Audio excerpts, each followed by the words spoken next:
what's been going on. News from the SuSanA Forum, which we will hear from Paresh and Chengwei, the two forum moderators. And the addition is news from ourselves, the chapter coordinators, to just let you know what we've been up to this whole year. We will then have the pleasure of hearing from the Global Steering Committee and the Road to Post 2030, which what SuSanA's contribution is going to be moving forward, and that will be Maren Hervoy. And then updates on the wash landscapes, but by our dear Nitya Jacob, who is also the advisory board member, but chapter coordinator India. And then we will have a Q&A session. So I do hope we'll have questions. Please have questions because I did not prepare any. Okay, as a buffer for, you know, if the room goes silent. So without further ado, it is my pleasure to introduce Alex. Over to you. And Bettina. Thank you very much, Sarine. So this was the agenda that Sarine just presented, and here is the Secretariat. So on behalf of the Secretariat, I mean, Fanny already welcomed you, but I also want to share the welcome. Here is the team, the full Secretariat team. So Fanny, that you've met already. Bettina, Sophie, Arne, Maren, they're in the room. Daphne and Moritz, they are in the chat, I believe, helping with the moderation and the tech support. Yeah, this is a big team, but yes, just to manage expectation, we are providing approximately 1.5 full-time equivalent for the Secretariat. And yes, we are all in one way or another involved with the Secretariat activities. So I'm going to provide you with a very short update of the SuSanA, well, what the SuSanA Secretariat has been busy with for the past, 10, 12 months. It has been quite eventful, so I'm going to try to be concise, but yeah, I'll try my best to stick to the 10 minutes. So starting with the website, you might have noticed, and I hope you've noticed that we have a new website since last year. Yeah, the launch was done in the last SuSanA meeting. So this is how the website now look like. The design, we've worked on the design quite a lot, so we've tried to make a difference from what existed before, having a much leaner design, much less cluttered, less entry points. So basically trying to help the navigations, especially for the first time users of the website. So we got some quite positive feedback. However, we are still working on, fine tuning the last details. It's not yet perfect. We are aware that there are still some hiccups, but yes, don't hesitate if you see that something is not working as it should, or if something is missing from the previous website. Let us know. That's always very useful. And yes, it's some sort of collaborative effort. Hopefully, it's gonna be ready soon. So now going to the blog. So here, nothing new really, because the blog has been launched 2 or 3 years ago already. But I just wanted to give you an update how things are going, because it's actually one of the most popular feature of our website. Quite surprisingly, people are still interested in blog. Yeah, despite the whole social media craze, we are getting new submission of articles from the community on a regular basis, and yes, that without really actively promoting the blog. So that's always a good sign. And we like at the Secretariat when things are working sort of on their own. Yes, here you have a snapshot of the latest articles that have been published on the website for you to get an idea of the topics and range of articles. Then on the SFD side of things, there has been some very exciting development recently. First of all, the SFD reviewing service has resumed since the beginning of the year. So there was a long break last year, but now, yes, we're finally back in business. We have 2 new junior reviewers that have joined the team, Paresh from India and Ambrose from Uganda. And this choice of choosing junior reviewers from the region of Sub-Saharan Africa and South Asia is very conscious because, as you know, most of the SFDs are coming from those two sub-regions. And yes, at the moment we have 328 SFDs, or rather 328 cities that have published their SFDs on the portal. And well, this is quite an accomplishment, I would say, but in the upcoming month, we are expecting to see that number increase because we have, yes, quite an amount of SFD reports coming from Bangladesh, Nepal, and South Africa. Because it might be interesting for you to know those three countries, they are really putting a lot of effort in upscaling the SFD approach and institutionalizing the SFD in the different municipalities. And in fact, you're going to get a short presentation from South Africa, sharing their experience and yes, their effort in trying to bring the SFDs in all the different municipalities of the country. So yes, that's going to be in the afternoon. Stay tuned for that. Yes, maybe another important detail. Since last year, we have the possibility to create SFDs in all those different languages. And that is thanks to our very successful collaboration with the Leeds University. So yes, Barbara and her team and Leslie, that is amazing and has provided now this new feature. We want to increase this list. We want to have more languages.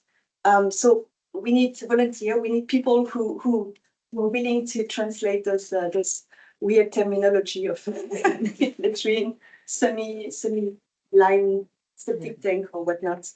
So yes, please let us know. Yes, regarding the working group, we also have some very exciting development. We have a newborn that is the sub-working group called Climate Sanitation. Very exciting. It's the work of Judith Marischal and Tobias Ulbrich. They came to the Secretariat and said, okay, we have a group of people that are very active in this topic of cold climate sanitation. Can we engage the SuSanA community and create, a platform for exchange at global scale? That's what we did. May 2025, we had the kickoff webinar. It was really successful.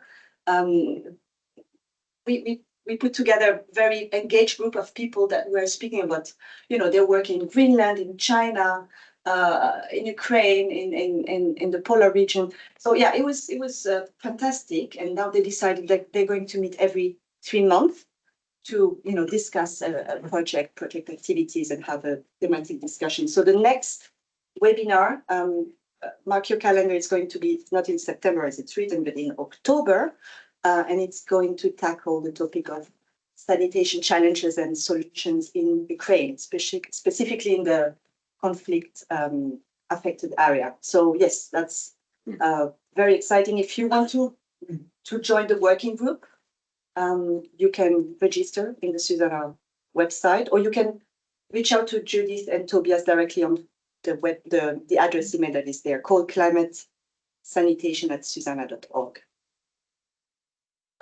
Resource recovery toolbox, I'm not going to say much about it because we're going to have a presentation about it from Daniel. But yes, just to mention that as SuSanA, we are very, very happy that to be allowed to host such a toolbox. I mean, resource recovery, it's sort of the essence of SuSanA, so it makes a lot of sense. And yeah, we're very happy to partner with SCI on that. Climate Resilient Sanitation Coalition, same. I'm not going to say much about it. There will be 2 presentations from Sam and from Andres about the work of the coalition. But yes, just to mention that we have a webpage on the SuSanA website with all the resources from the coalition and the key products, such as the one that are here on the slide. Yes, and same, we're very, very proud to be partnering with 30 plus partners, but very interesting work. And then, yes, going from one coalition to the other, the Stronger Together coalition, facilitated by SuSanA. Here is the headmaster, Maren. Just as a reminder, what the coalition is about, we want to unite women networks to help them collaborate better and coordinate their activities. So at the moment, we have 8 women's network in the coalition with 7 supporting partners. And we had the very exciting news beginning of the year that the Hilton Foundation has agreed to financially support the coalition work for the next 3 years. So yes, that's definitely something to celebrate. And some of the activities that are going to be financed through this support and others are, well, the networking and peer mentoring event. I think now you're starting to know about it, the single event. Yes, they're going to continue. There will be actually one on Tuesday, 6 p.m. Hotel C. All women warmly invited. Exactly. So if you're a woman and you're not registered yet, yes, you can reach out to Maren. Yes, and other type of activities, strengthening the governance of the coalition. We've been doing that for the past 3 years. Yes, 3 years, but also 3 days with the GSC. So we know how important that is. Yes, meaningful participation. Meaningful, that's very important. Active and meaningful participation of women water experts in political processes, such as the process towards UN 26 water conference. Yes, and last but not least, Global Steering Committee election.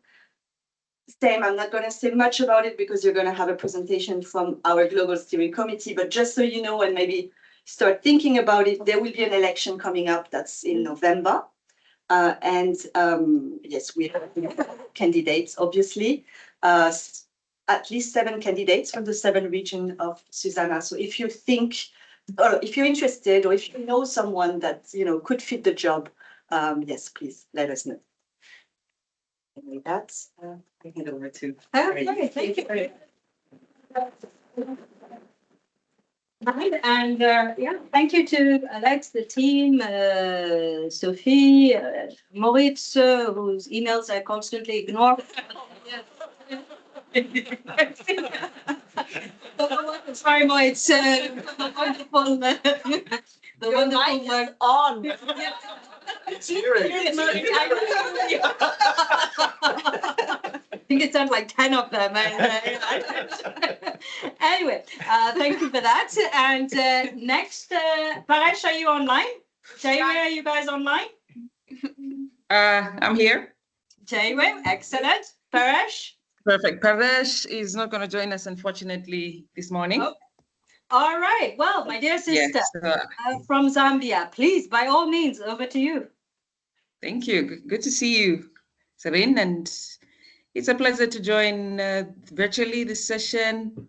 I mean, it's always nice to be in the room and, see people physically, but just as well, the virtual engagement is quite enriching. And it's always a pleasure to have this meeting because, it's a very good opportunity for the SuSanA users and members, rather, to be able to engage and, network and just get to see what we have been doing as SuSanA. I have a few slides to share, but I can't see them yet. So maybe I'll just wait a little bit until they show up. Serene, you need to click because Chan cannot edit.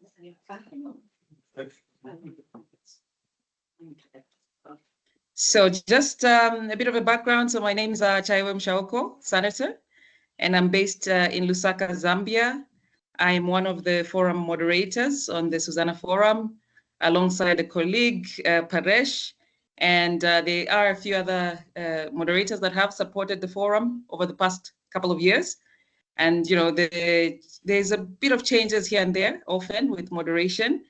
And so maybe just to speak a little bit about the SuSanA Forum, I'm sure you're all quite familiar with it.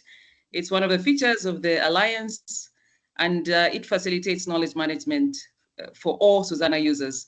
So it is this virtual platform that holds us together during the course of the year before these physical or virtual engagements happen. So it allows for us to share our thoughts and our ideas, share knowledge, share insights, ask questions, share events that are of benefit to all SuSanA users. We can move. Yep. So the SuSanA Forum has grown. I think membership is now over 16,000 members as of 2025. And our organizational reach is topping 600 partners from around the world. We can move. Right, so these are the forum moderators that are currently supporting the forum. Paresh, long-standing, myself, long-standing. And it's a pleasure for me to introduce Benny Filumba, who's an intern. He has recently joined the forum as of early this year, and he's a youth supporter of the forum. We're driving this new youth agenda on the forum, and he's been well positioned to support the interactions of the youth. I must say that in the virtual space, we are joined by some of these youths. Maybe, you know, for a second, they could switch on their cameras and just wave at the crowd in the room. I can see a few participants. I see Simbe in the core. Which room are you talking about? Yeah, these icons there. The virtual room. The virtual room, okay. The virtual room. Well, But if the physical room cannot see the virtual room very clearly, then that's perfectly fine. But we do have a few participants that have joined us online from the youth network that is newly joined the forum. So we can move.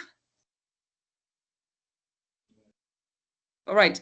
So our focus for 2025, and that is why we have Benny supporting this great initiative, is we are focusing on youth engagement, and we've piloted or started a youth engagement program on the forum based on the fact that there hasn't been as much youth participation over the years. We've seen the forum has been used and is a favorite for seasoned practitioners in the sector that have a host of knowledge and have a lot to share on the forum. But we have constantly seen that youth are a little bit daunted by the forum. So their participation has been limited because they feel they're young in the sector and they don't have so much knowledge to share. And so what we've been trying to do this year is really ramp up that youth engagement. So our goal is to equip, starting with Zambia initially, because that's where I'm based, and beyond, to share their local WASH knowledge and innovations through article writing and posting their engagements, posting whatever innovative opportunities that they are piloting or they are involved in on the forum. So we want to see this youth drive really building. We are doing this to drive visibility for young people, recognition and meaningful participation of youth in WASH development conversations. So you will start to see, and I'm sure you already have started to see, that some youth are getting into the forum and are participating and are contributing on the forum. We can move. Yeah, so this is more or less supporting inclusion of youth-led movements. It so happens that there is a growing interest in WASH in several regions. And we are doing more or less a stakeholder mapping to see where youth participation is beyond academic institutions. And we're so targeting youth organizations that are already set up and are driving the youth agenda. And at the moment, we have engaged already with the Youth WASH Ambassadors Club, which is currently based here in Zambia, but has done quite a lot of work across the region. We're also looking at the Climate Action Zambia, which is also quite youth-led, and other engaging community-based groups across the region. And this is more or less to integrate these youth networks into the SuSanA Forum, documenting their activities, looking at what publications are coming out of their engagements, and what sort of publications are also coming from the institutions, because some of these institutions or these youth are represented by universities and other youth-led organizations that they are belonging to. We can move. So yes, so we have had different phases of engagement. Some of the acronyms you see there are basically universities. So the universities that we've engaged with are the Levi Mwanawasa Medical University, the University of Zambia. We've also had engagements with the Makerere University. And we're looking at also reaching, after September this year, the International Youth WASH engagement. So we can move. Okay. So what is the recommended approach? We are looking more at, and this is coming from the youth themselves. They're looking more at the regional youth hub approach. So how do youth engage across different contexts? They themselves want to see regional focal persons or focal points in different areas or different countries that are engaging on the forum, that are advocating for youth participation, advocating for youth knowledge across the different regions or youth innovative approaches across the region, and then using the forum as that sounding board. We're looking at providing standardized training toolkits, because as youth engage in the sector, they want to see themselves as being experts in several aspects of sector professions and sector experiences. So we're looking at what sort of training toolkits can they have to onboard themselves in the sector, but also how could they onboard themselves in SuSanA, and what SuSanA activities are happening across the year. With the youth engagement, we're also looking at other strategic goals such as documenting, amplifying, and sharing youth-led WASH activities.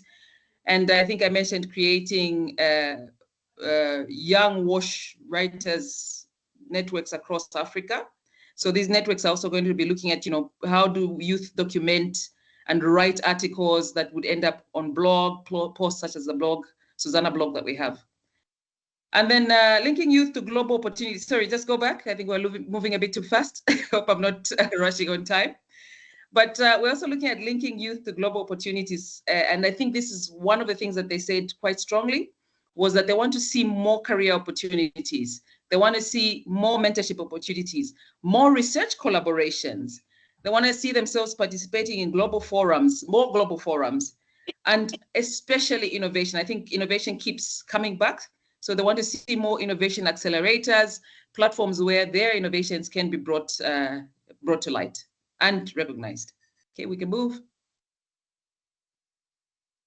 Okay, I did share this a little bit earlier, so I'll skip this for now. And we can move. So we did a survey among the youth, just to hear what their experiences are in the way that SuSanA shares knowledge and the way that the SuSanA Forum itself presents to young people. What does it feel like? What do they value about the forum? And what we got were quite some very interesting outcomes, especially with regards to the way they see the posts. Specifically, they said this is an evidence-based knowledge sharing platform. And that is very important, because we know that SuSanA has several competing platforms like LinkedIn or Facebook or WhatsApp. But I think the youth really felt that there was evidence-based knowledge. It wasn't posts that are coming from without. It was posts that are proven. They have scientific reports attached to them. There are policy briefs that are linked. There are links to data sources, credible data sources. And you can see on the forum ongoing project summaries, projects that are tangible and are relatable. And this to them shows that there's a commitment to evidence-based advocacy and practice, helping members, especially young members, stay informed and aligned with best practices. We can move. Youth also felt that it is indeed, the SuSanA Forum still remains a multi-stakeholder engagement and networking forum. They saw that, there's a need to encourage it, rather it encourages trends. Anyway, you have 2 minutes. 2 minutes. Okay, let me try and see if I can catch up. All right. So I think one of the things they felt was it calls for cross-border partnerships, collaboration between NGOs, academics, and practitioners, and offers opportunities for webinars, conferences, working groups, and participation. We can move. But this is a limitation. So among all the positives, youth themselves also felt that we are lacking a little bit. Limited youth participation, I think that came up. So youth-led initiatives are lacking on the forum or within the network. Collaboration with early career professionals and students was really called for, and discussions targeting youth inclusion and capacity. We can move. Action-oriented discussions. again, a positive came out. They felt that when we discuss on the forum, these are things that do not just remain on the forum, but they become a reality. Formation of working groups has happened, launching of new projects and pilots, sector advocacy campaigns to promote the sector's direction or influence some policy changes in some cases. So the youth, they themselves have seen that this is happening on the forum. We can move. Okay, and then finally, I think this is where they want, like I said, they want to see themselves going. So they want to see a launch of youth engagement campaigns, increased participation of youth professionals, advocate for collaboration of on article reviews as well as webinars, especially from the academic point of view with respect to article reviews and publications, develop a system to track trends over time to inform strategic planning. They want to see that happening more, especially when it comes to youth participation. And then in conclusion, it still remains and it still retains that the youth felt that the SuSanA network remains a vibrant and essential platform for sector-wide learning and action by strategically engaging with its resources and addressing current participation gaps, especially among youth themselves. And it's a valuable and impactful a platform that can further be enhanced by youth participation. Yes, so I will end there and say I have used the word youth a lot today, but I think that's our objective for this year. And we look forward to sharing a bit more next year and seeing that we have indeed achieved increased youth participation on the forum. So on behalf of my, my team, Paresh and Benny, who could not join us this morning, and on behalf of all these young people that I can see in the virtual space, thank you for this opportunity this morning. And yeah, I guess we'll remain engaging on the forum. Thank you. Excellent. Thank you so much.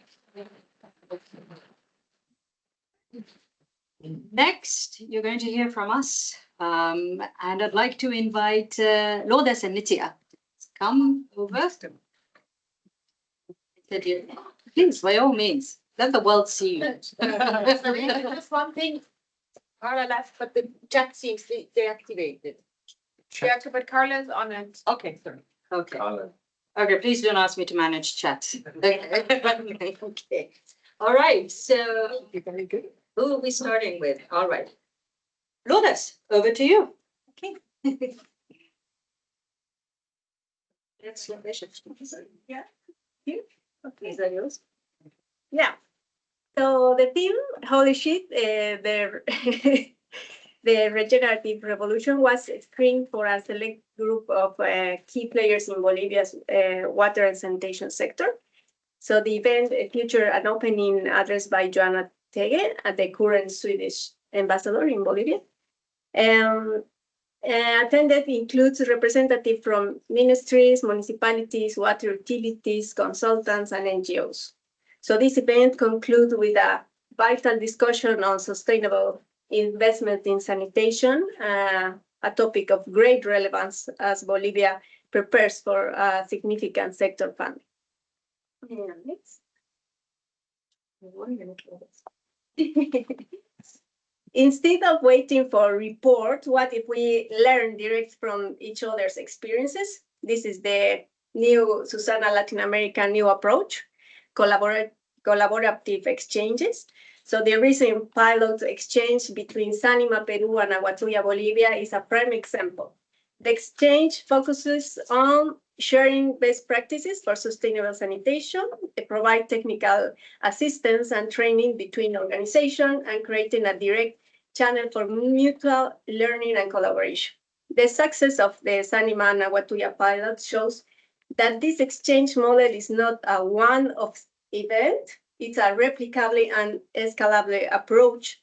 So imagine an exchange between the Latin America and Africa chapter, where diverse experiences with energy recovery from wastewater could be shared, creating a global network of applying knowledge.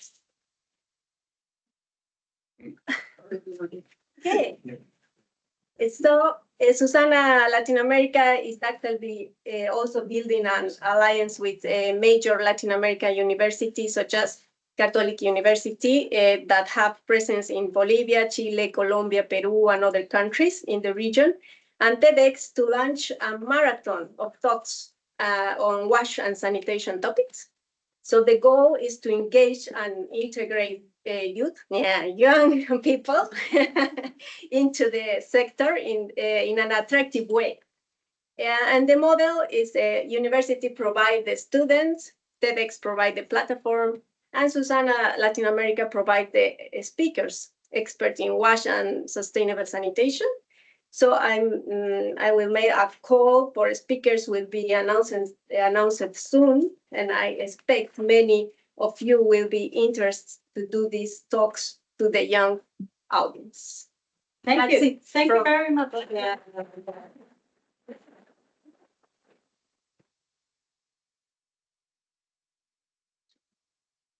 It's wonderful. Okay, so hi, good morning, everyone. I'm Nitya, and I coordinate the India chapter, the SuSanA India chapter. We had two activities over the last 12 months, and one was a very interesting webinar where a group of people who've been working on sanitation for, I don't know, 20, 30 years, including Arne, we shared our experiences on how we've seen the sanitation sector change. I wouldn't say evolve, but change actually. And what's happened over the kind of highlights over those decades and the challenges ahead. So it was an interesting discussion, which brought out quite a few points on how things like CLTS came up and how it's active in certain parts, the sloping pans or the rural pans that were developed for the Indian sanitation program, the Sulabh movement, and the changing priorities of the sanitation sector, moving from advocacy to hardware, back to advocacy, and then looking at issues like water shortages, climate change, and things like that. So those were some of the specifics that came up. And as part of SuSanA, I was involved in doing a national level wash assessment. This was with IRC, WaterAid, and a couple of other organizations in India, looking at the progress that the country had made. And this was India specific, but we used IRC's scoring tool to conduct the assessment. It was a self-administered tool, but we also had interviews with people to understand what their perceptions were, which looked at 5 verticals in WASH. And the key findings, of course, maybe it doesn't surprise people, but of course, strengthen policy implementation, enhance the holistic approach to sanitation, so like a systems approach, ensure sustainability and integration. So it's not just sanitation, but sanitation and health, education, climate change, environment, address implementation shortfalls. So this particularly pertains to infrastructure. So you can't just build toilets and expect people to come. You need to look at behavior change and other activities around that. Prioritize equity and monitoring. Empower water security and compliance. So one big lacuna with the sanitation program in India and South Asia has been the shortage of water. And so water security becomes crucial there. And then enhance the emphasis on hygiene. So these are some of the main kind of outcomes. Thank you. Thank you. Thank you. Alex? Yeah, okay, please. By all means. Arwa? Good morning, everyone. I am happy to see you all here in this room, which shows the engagement of everyone to this like global community. I am Arwa Abdel Hay from Jordan. Feel free just to call me with my first name. I know the family name is a bit complicated. I'm not officially the regional chapter coordinator of Middle East and North Africa. I am the representative of the MENA region in the Global Steering Committee, but I am here in my capacity to, as a backstopper to the regional chapter in order to a little bit fill the vacuum that is existing right now in that chapter. So I'll be just giving like a few hints about the activities that have been done during the last year to support this regional chapter.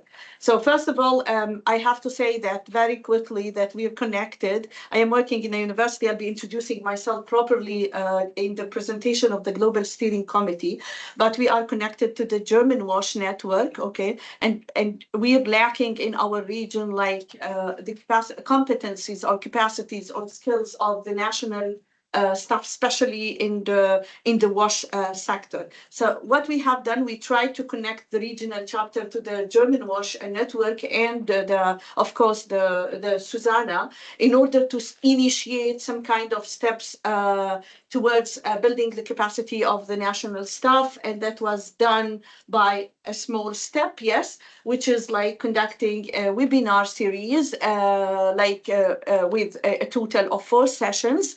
And the first one was about how to manage solid waste in time of crisis, and you know what's happening right now in our region, so we need to build capacities in that regard, especially with the huge influxes of refugees that we're having. And also at the same time we have countries undergoing post, and I see GTO here, so they are undergoing post-crisis, so we have to create this kind of linkage between the humanitarian development and peace actors. So we have seen that this is a quite important and critical topic to tackle, which is the HDP nexus. So we have done that with the German WASH network. On another side, I think in Jordan also we are trying to, and in the whole region, we're trying to move, as it shows in the photo, to a better sanitation system, and that's what we tried to do. So SuSanA was represented in a sector event to find pathways toward better sanitation in the region, and it was hosted by Borda. And I was among the panelists, and I tried to also to talk about the efforts and also the what SuSanA can, how SuSanA can support in that regard in the region. So yeah, that's all from my side, and feel free to reach out if you need further information about that. Thank you so much. Thank you.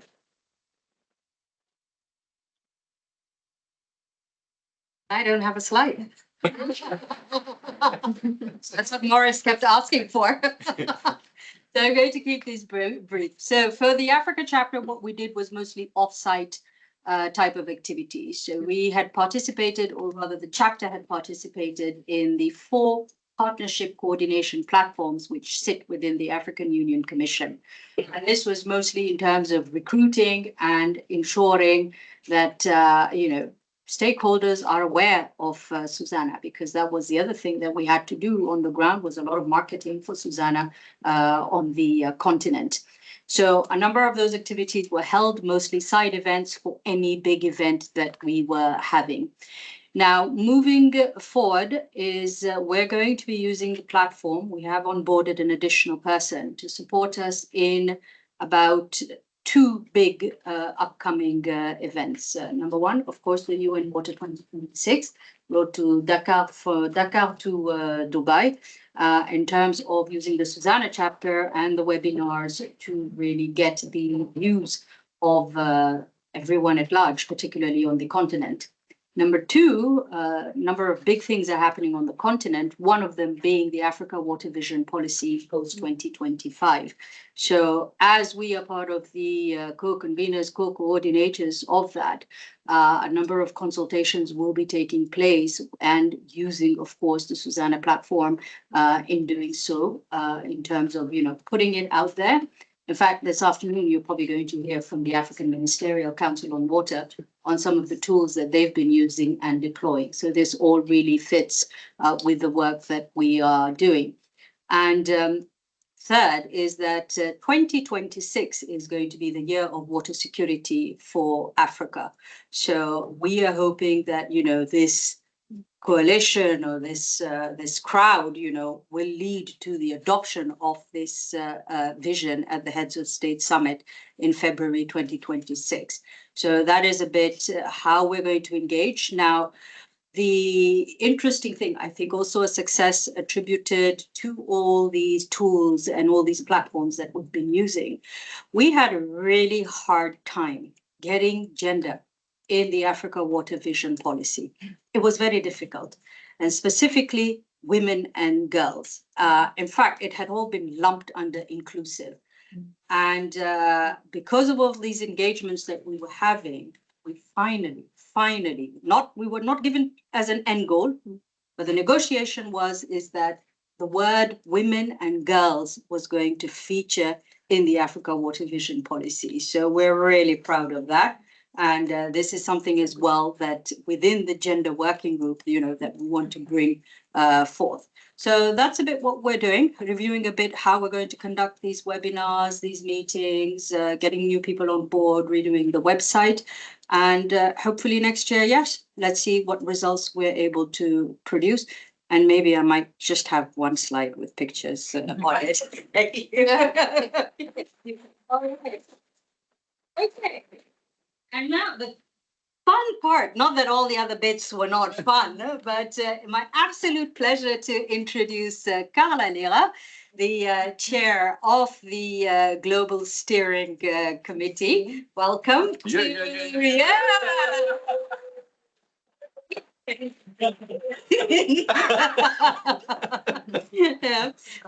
So we're just going to hear, from the board, the Global Steering Committee, in terms of what has been achieved in the last 1 year.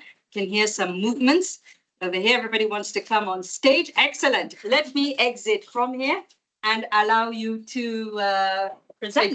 Take over, please.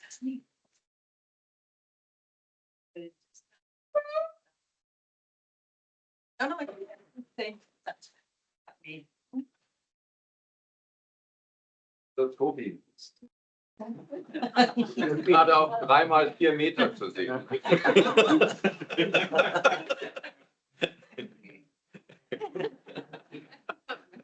That's why he's gone now. Replaced by the GS. Okay, ready? You have to speak to the virtual crowd as well, I guess. All But I right. think there's some mics up there. Yeah, the mics are. Working there? Okay, go. Yeah, Okay, the mics good. are there. So yeah, welcome. It's my pleasure to have you all here. We're the Global Steering Committee over here. I am the chair for this year, but I'm also co-chairing with Arwa. So, yay.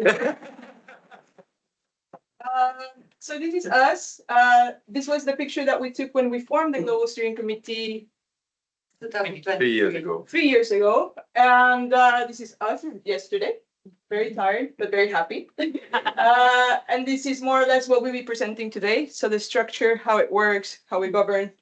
Dorothy will speak about that a bit more, what we'll be doing to actually form and construct the rules and bylaws of our working period. So, I mean, just a quick introduction, you already know this. We are basically supposed to be 4, 6, 7, but we're currently 5. I'll tell you a bit more about that. 4.5, because one of those us doesn't have really voting rights, but it's fine. I'll tell you more about that in a bit. And yeah, what happened so far? So that's Rohini. No, that is Arwa first to introduce the board. Yeah. Oh, yeah. So, good morning again. Sorry, I will be popping up from once in a while, every once in a while in this event. So again, let me this time introduce myself properly. My name is Arwa Abdelhai, and I am the representative of the Middle East and North Africa in the Global Steering Committee. I am a university professor. I work at the German Jordanian University, which is based in Jordan, and I am a chemical engineer by training. Just to give you an idea, my area of expertise is wastewater treatment for reuse purposes, shortly. So, and I would like to welcome you all again here. Thank you for making the time to join us today. So just to maybe present a little bit the composition of the Global Steering Committee, I have to say that we are representing 7 regions all over the globe. So we have 7 representatives. And Global Steering Committee is the main governance body of SuSanA. And our role is to make strategic decisions or to provide strategic guidance, I would say, to take wise decisions in the best interest of our members, and to make sure that we have this regional linkages, because as you can see here, we are representing different regions, and also maybe to ensure that the voices of our members are heard. Unfortunately, 3 of our colleagues couldn't make it, so they are not joining us today, but they send their warm regards and greetings. And I think their spirit is there, because down the road we will be presenting part of their work. Let me introduce the people who are not here today with us. So we have Professor Charles, who is representing Africa region. And we have also a colleague of us who's Gina Etchen from Philippines, and she's the representative of East Asia and Pacific. And we have also Kartik Chandral, who is representing North America, yes, and he's from US. And now I will be inviting the other members to introduce themselves. Please, Rohini. Namaste, I'm Rohini. I'm from India, so I'm representing South Asia here in the GSC. I'll also continue with one slide that I have to present today to all of you. Once we have, put up or decided to move towards SuSanA 2.0, so there was a concept paper for many of you, if you really wanted to see, it is there in our website to go through it.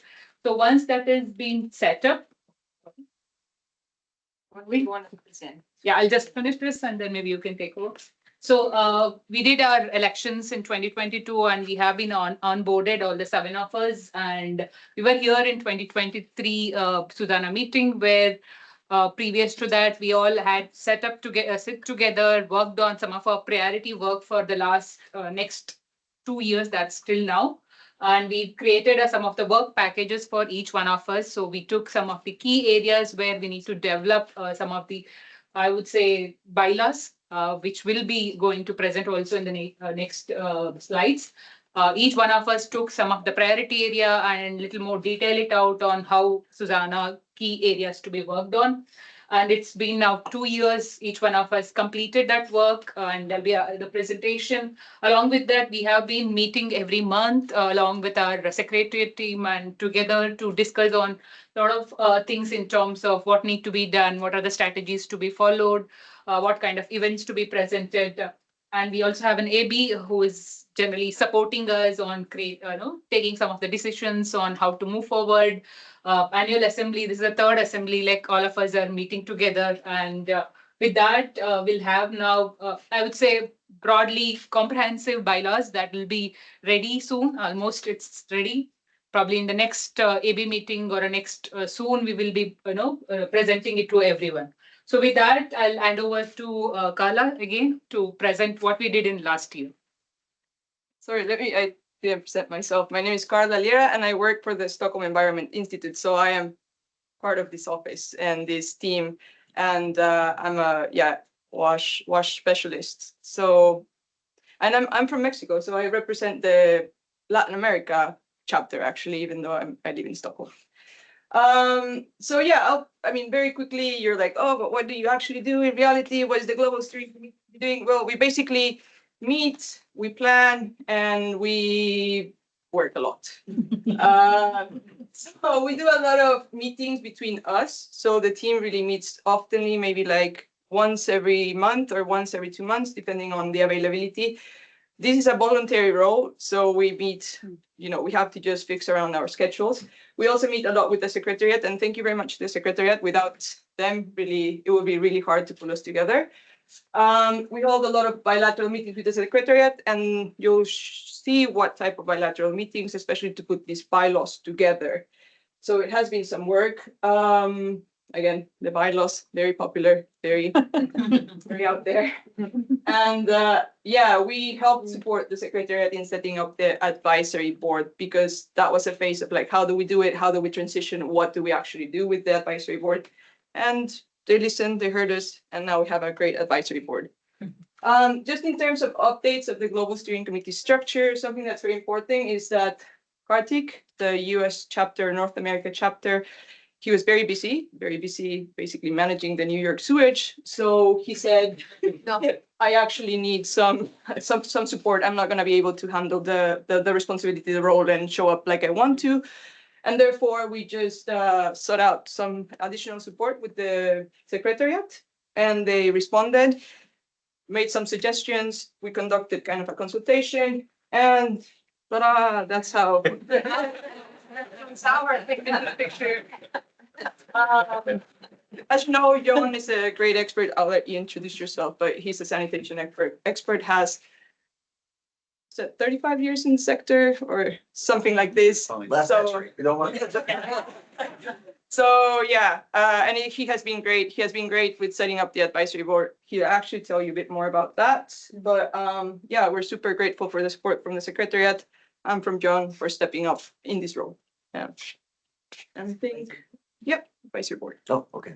Hi, everyone. John Sauer. I'm the Deputy Director of PSI's WASH programs. Very delighted that I was invited to become one of the advisory board members, even though I'm only half a man, according to everyone here. Or at least according to Dorothy. I mean, I really see this SuSanA 2.0 as a phase for us to, you know, if we look at the network, it's an amazing network. You've heard a lot about what we're already doing, but I think if you look at the network, we really comprise from individuals, from organizations, all we really need to know, all the components. If you think of a functioning sanitation system, we have all of the components of that functioning sanitation system represented within the network and the expertise to actually deliver on that. So I think this next phase of SuSanA 2.0 is really figuring out how do we actually unlock that knowledge for impact. And I think this is why I'm very excited to be a part of it and work, you know, together with the steering committee about how we figure that out and create that network to be able to really drive impact and action in the future. And a big part of that is that we need the very functioning and supportive advisory board.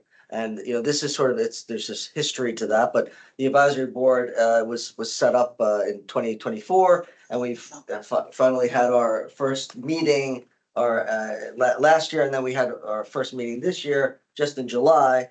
And we wanted to really sort of crowdsource from the advisory board, you know, what they felt was important for the network moving forward in this 2.0 phase. So we did with the Secretariat and myself, we did a round of key informant interviews with many of the advisory board members to sort of understand what they appreciated about SuSanA as it is already and what they want to see in SuSanA moving forward. Really, there's some great ideas in there around more engagement from the global south, more activities to sort of facilitate this generational transition, you know, to get people like me, like out of there and younger people, young professionals coming in, and unlocking more value, as I mentioned, from within the network and its members to achieve impact, which I think is, you know, what we all want to achieve, the safely managed sanitation access for all. So how do we actually really unlock the power of the network to do that? And really answer that so what question about knowledge management. So yeah, there's some, if you want, as always, the minutes of the advisory board meetings are on the website. You can go there to learn more. Thank you. Thank you, John. Right, then I take over. My name is Dorothy Spuler. I've John. You can have a seat. We decided that you came here all together. So I'm a member of SuSanA since the beginning. I had my first SuSanA meeting in 2010, and I'm also a WASH sector specialist. What did you say? So one like you are, a little piece of the puzzle of this broad knowledge base that we can provide to the sector, and I think that's great to be part of this.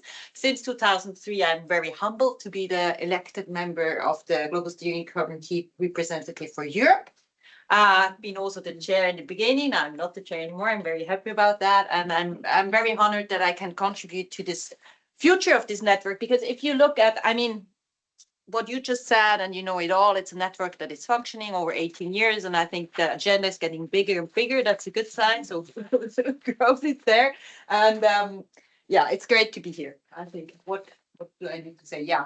So what we've been working on, and Rohini mentioned it, it's this bylaw thing. What's a bylaw? A bylaw is a how-to SuSanA. And why do we do that? So some of you might know, others are new to this. SuSanA has been working for a long time, but there are obviously some issues around decentralization, participation of the South, governance, transparency, and so on. And there was a change management process over several years, also with a change management committee task force on a voluntary basis that has developed a concept paper. So how do we overcome these challenges? By developing SuSanA 2.0.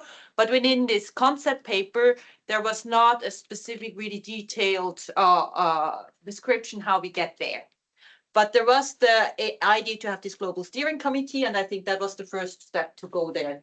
Now, as a key element of SuSanA 2.0 is also more transparency and accountability of the network towards the outside, like potential funders or new members or partners. We decided we have to have some bylaws. And the challenge with this SuSanA 2.0 and the bylaws is that we want to formalize, reduce the formalizing to the max. Let's say we have to have liberty, flexibility, but still be accountable and transparent.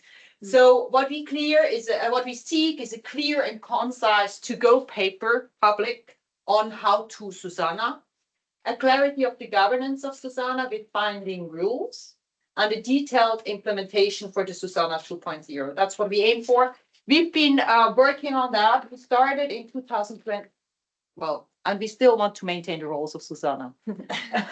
We started in 2023 with the first workshop here, 2 days, and we defined some work packages and leads to these work packages that actually correspond to the chapters of these bylaws. So what we've been doing now in the past two, where's my slide? The most important one.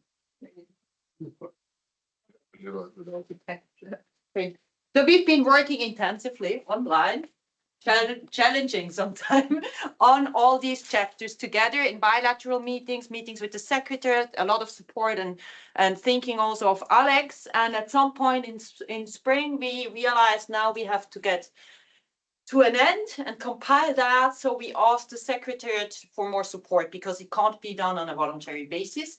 And we suggested to include SCAT Foundation to help us. And the Secretariat did a great job to manage the contract, SCAT Foundation actually to do that. So now in the past 2 days, in the past 2 days, we were working here in this room as a group, as Global Steering Committee, supported by the Secretariat, supported by the regional chapter leads, supported by the Swedish SuSanA branch and others. And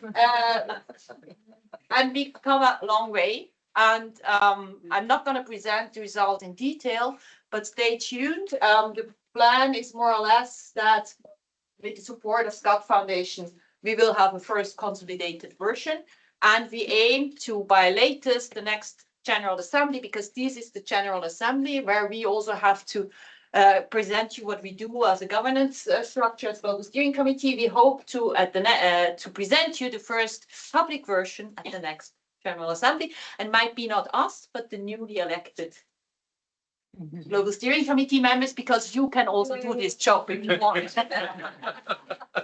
Yay. So if whoever you think and you want to be part of this, it will not be this amazing group, but it will be something similar. Want to actually be part of this, you can nominate yourself or nominate somebody that you know that would be a very suitable candidate to come join this group. So why join? Of course, shape SuSanA's future and shape SuSanA's strategic direction, which is very important. You get a lot of decision making in this position. You support global sanitation collaboration, and then you keep the network vibrant and relevant. That's really important. We really need to keep it alive. We need to bring new ideas. We need to be innovative in how we present, of course, between ourselves, but to the outer world. And what we seek, diverse perspective, regional, sector, thematic. You know, if you're a WASH expert working in, I don't know, something now random that's coming up, whatever, AI, you can always like just, I bring this perspective in, I want to participate. So commitment to SuSanA's mission, and that is simply commitment to sustainable sanitation for all. And the engagement is 3 to 4 hours. That's a lie. No voluntary role. I promise it's worth it. So yeah, if you or somebody you know is interested, we encourage you to step forward. You can send your nomination to info@susana.org. And yeah, together let's bring diverse voices and perspective together. If you do want to learn more about like the real work and what you will be doing, how the whole process works, I encourage you just to QR code this and it'll take you directly to the website. If you have any questions or anything, you can just reach out to any of us and we'll be happy to address them. Excellent. Thank you.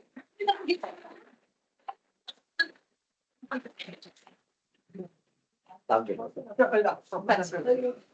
a cool board, right? Yeah. What a cool global steering committee. Please, I think Carla did an excellent pitch there to come and do voluntary work. And never 3-4 hours. Okay, we're running out of time. And it's my absolute pleasure to introduce my twin flame, Maren, to talk to us about UN Water 2026. Maren and I already have our plans. We will be wearing burqas and going to sip tea at Burj Al Khalifa in Dubai. Maren, over to you. Okay. Yes.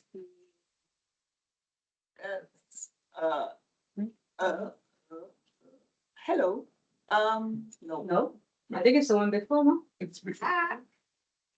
So you have to, as well, you have to do it. Go back. Again. Go out the presentation mode.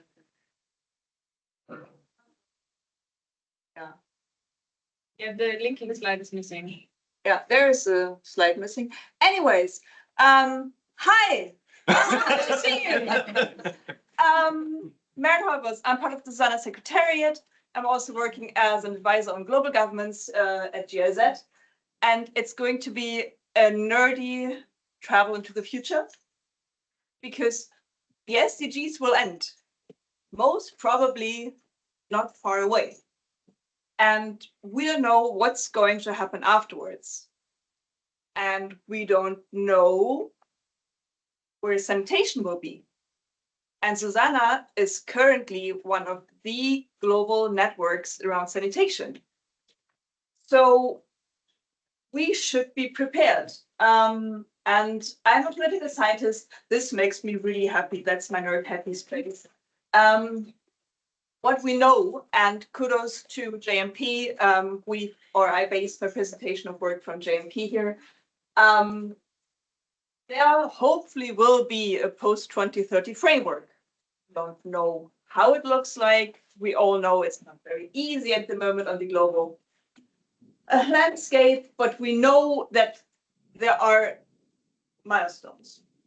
So at the Summit for the Future last year, the General Assembly kind of said, yes, we start now. And there was a negotiated document, the Pact for the Future. It's 20 pages. It's very packed. It was tediously negotiated. And it says, we want to have something and we want to start now. I looked into the document again and again, and I found sanitation. And there's work to do. And we have a roadmap, and here we are today. And then we have the UN Water meeting in September. We have the Dakar meeting in January that prepares for the UN Water conference. We have the World Water Forum. We have the General Assembly in 2027 to officially, on member state level, debate post-2030 framework. And we have the end of the water decade in Dushanbe, Tajikistan, 2028.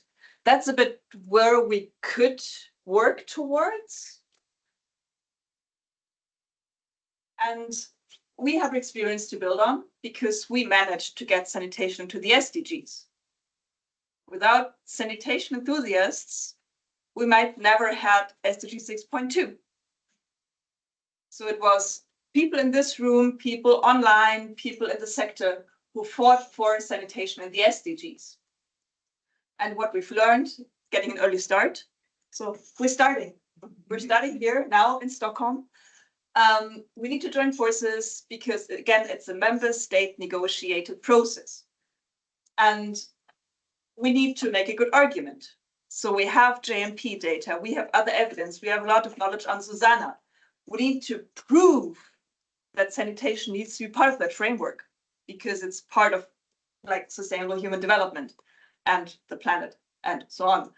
And we need to understand how that works because not just us saying, oh, sanitation is important, can you put it in a document?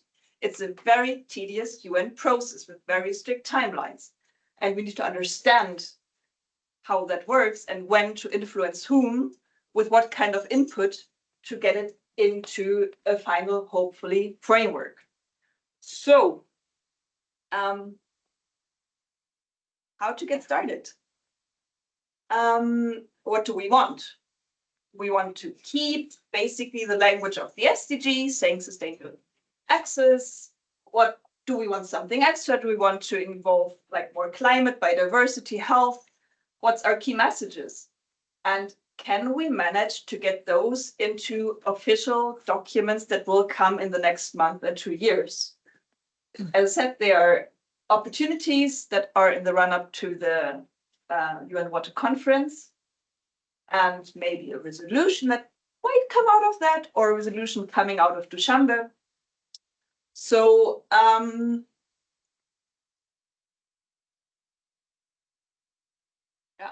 that's the one. Now it makes sense. I'm keeping this short. I'm very happy to invite you to do this together. I'm very excited about this process. I'm here for the whole day. I'm here for the mingling. And I'd be very, very happy to find people who are as enthusiastic as I am to bring sanitation into a post-2030 framework. Please approach me. Very happy to work on this with all of you. Thank you. Thank you. Thank you.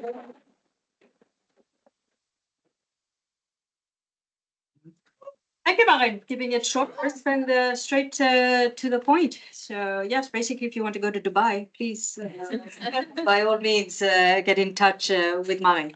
All right, next I'm going to invite Nitya back on the stage to give us a very dismal picture of the funding landscape and the SDG landscape, but he has peppered it with little silver linings. Over to you, Nitya. Thank you. Thank you, Serene, and good morning again. Yeah, so it's mostly dismal, but like we can try and look at the bright side of it. Yeah, updates on the WASH landscape. The problem with talking about landscapes is that there's so many things to talk about. I said, okay, let's look at progress and let's look at finance as two parts of the landscape. Right. So one basic question, how much is needed to reach the SDGs? So we're not even looking at anything beyond the SDGs now.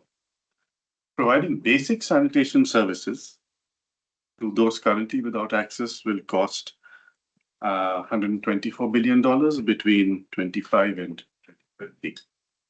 And that's doesn't look like a lot of money, but and that's for basic sanitation.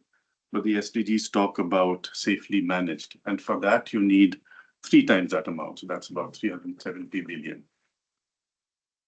And then the largest chunk, no surprise, goes towards safe water, followed by fecal. Sorry, the largest chunk goes to fecal management, followed by safe water, and sanitation gets about 20 billion. Hygiene gets a very measly 2 billion. So that clearly shows where the priorities are. It still stays skewed towards infrastructure. Now, funding what? And I hope this slide works as it's supposed to. So no surprises again. Households, by and large, pay for sanitation. And that's almost 2/3 the total cost. Followed by governments, that's about 30%. And then the external sources and repayable finance, only 10%. So most of the money for sanitation comes from people who are actually using sanitation or their governments. And okay, so that was from the last GLASS report. So that's kind of old data, 5-year-old data, but that was the last round. The new GLASS data cycle has just completed, so it's not out yet. The results aren't out. This is another interesting chart. The GLASS looks at 87 countries, developing countries. Nearly 60% are allotting less than half the money they actually need to reach the SDG targets. And that's before the funding decline. So that's 2020 data. So we were all optimistic back then that there's a lot of money, wash is going, the sanitation problem and the water problem is going to go away. But we see that we're a long, long way. We were a long, long way from it. And then 15% of the countries have only between half and 3/4 of what is needed. And just about 25% have more than 3/4 of what's needed to actually reach the SDGs. So it's sobering, and I think the situation since then has not improved. If anything, it's gone down, which is the dismal part of the presentation.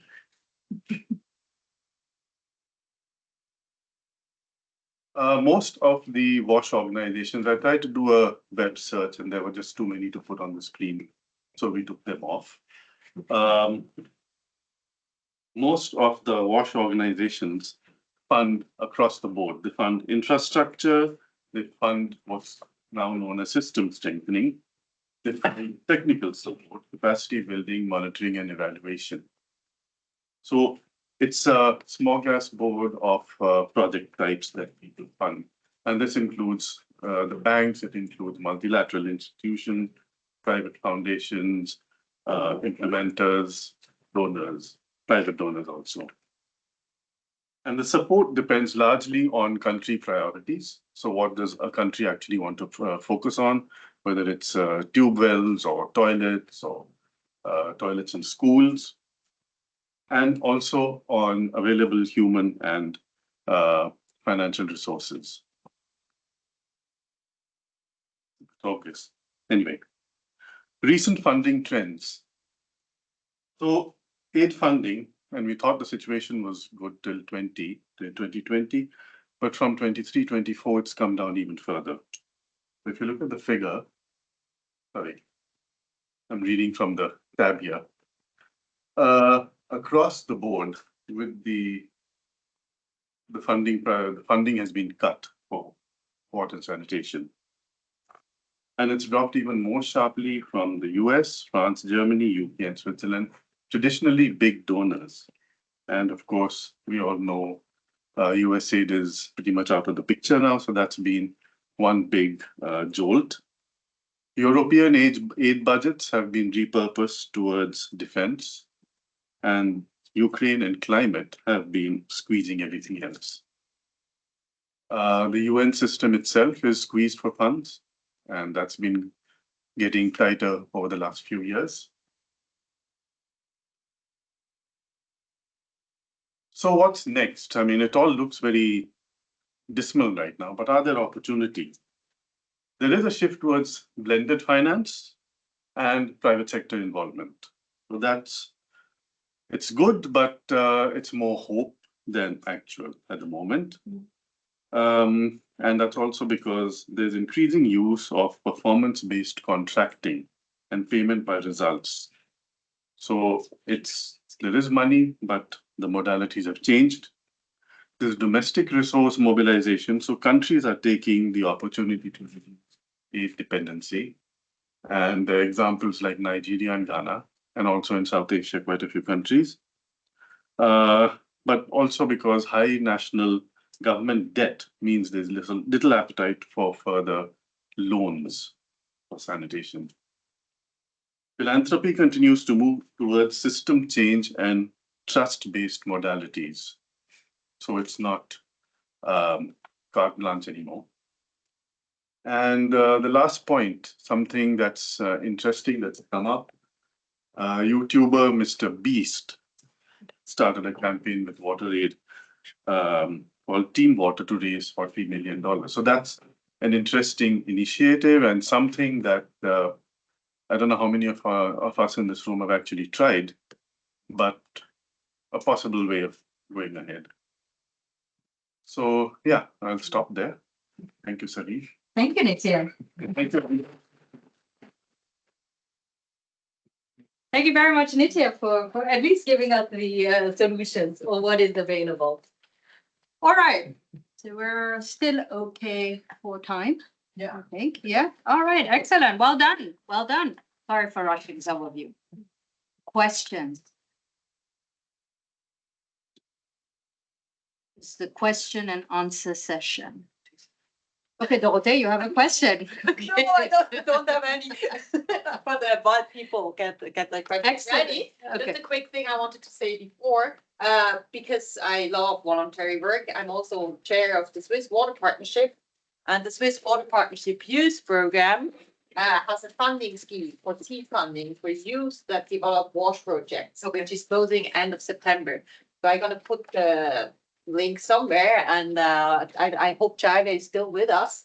This is a great opportunity to Excellent. to allow more youth engagement. Excellent. Thank you very much, Dorothee. Yes, Anna, and then I will come to yes. Anybody in this room knows more about Mr. Beast? My kids do. No, but is there, I think there's a discussion going on in the space. Is it good? Is it bad? But I've just seen a few posts, but I don't really know what to think about it. So. WaterAid thinks it's good. Isn't it the position of Matt Damon? Like we had Matt Damon 10 years ago, you know, this is just a younger, modern version. It's just celebritizing. It's just a way to raise awareness. Can we, I think we should just clarify that if it's Chatham House rules, we can ask Andres. I don't want to be online. We're online. Okay. Yeah. They're copies. Okay. I didn't think he was going to be put on the spot like that. You go for it, Andrew. Was looking down to see what. Being recorded also. No, I think it depends in terms of what is, if it's good or if it's bad. It depends on how you look at it. I think in terms of a fundraising, it's very good because I think it's already close to 40 million in a month, which is quite something in terms of fundraising for our organization.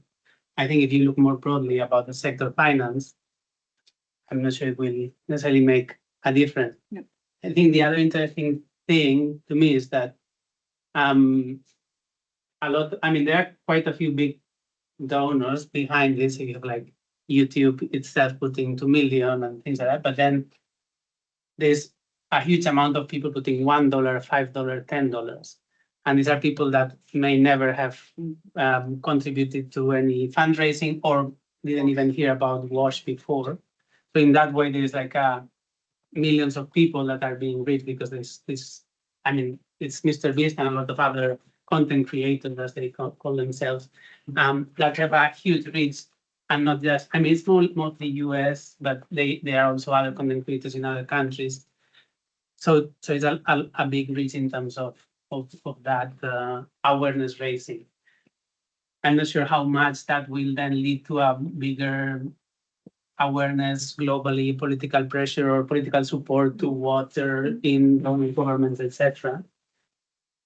And part of the problem is that if you go and do content analysis of what is being said, it can be a bit painful in terms of you have a Mr. Beast like in a small African village and on celebrating and there is water. So there's a bit of that risk of the narrative that we are putting out and the kinds of messages that one we have been avoiding for a while. So there is also a question, and I don't know, it was kept also quite secret within WaterAid until it was announced. So I don't know if this supporter journeys have being designed in any way or another. And it's also in water is sort of the money is going for water, but I don't think it's fully managed by water. So I don't know how much we can influence what happens then with those new supports, etc. All right. Yeah. Thank you, Andre. Thank you very much. Thank you very much. Thank you very much. Finally, Monsieur, please. Yes, by all thank means. you. Just to go back to the comment you made, the worry you have about the lack of importance of sanitation, I would say in the agenda of the next whatever will come up from the 2030. So I'm working in Japan in a consortium that is helping developing countries in Asia and the Pacific with sanitation issues. And what I found is that sanitation is a sexy subject. And also, when you consider, you talked about, for example, the World Water Forum, and the last World Water Forum, there was one session that was mainly dedicated on sanitation, and you had other sessions that were touching up on the topic. But I feel that even in the big events like World Water Forum, sanitation does not go up in the agenda. For example, I'm part of the Asia Pacific Water Forum network. And also, most of the topics are related to disasters, water-related disasters, but it's very difficult to get, sanitation up the agenda. So I think this is one of my comments. And the other thing I wanted to say is a question about Zambia. We heard about the youth, and we know that in the field of sanitation, experience is very important. So I wanted to know, I think we're talking about young professionals or people who are involved in the network, in this work. But I wanted to know if they are helped or supported by a more experienced professional, because you can't invent everything by yourself. No. So it's very important, and I think it's very positive that they are engaged. But I think also they need support. So I wanted to hear more about that. If possible. Okay, excellent. Thank you. Jaiwe, are you there?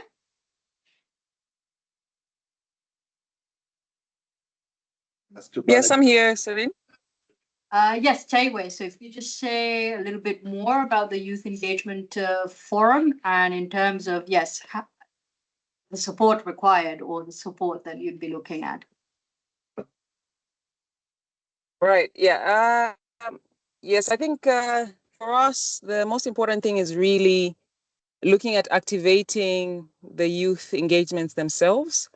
And I think the most important support there is really bringing it into the physical space, because what we found is, as much as we would like to keep things in the virtual space and have these virtual engagements, we need practical, tangible people on the ground. And these are young people really running these organizations, supporting the initiative. So, and creating a network of these youth that are actively doing something on the ground, but also are capturing the knowledge from where it is generated. So based on that physical engagement, I think we're seeing ourselves really activating more of that physical, those physical meetings within universities, within institutions. So that's the approach we've taken, but where possible also bring in that virtual space where all these young people can come together and engage.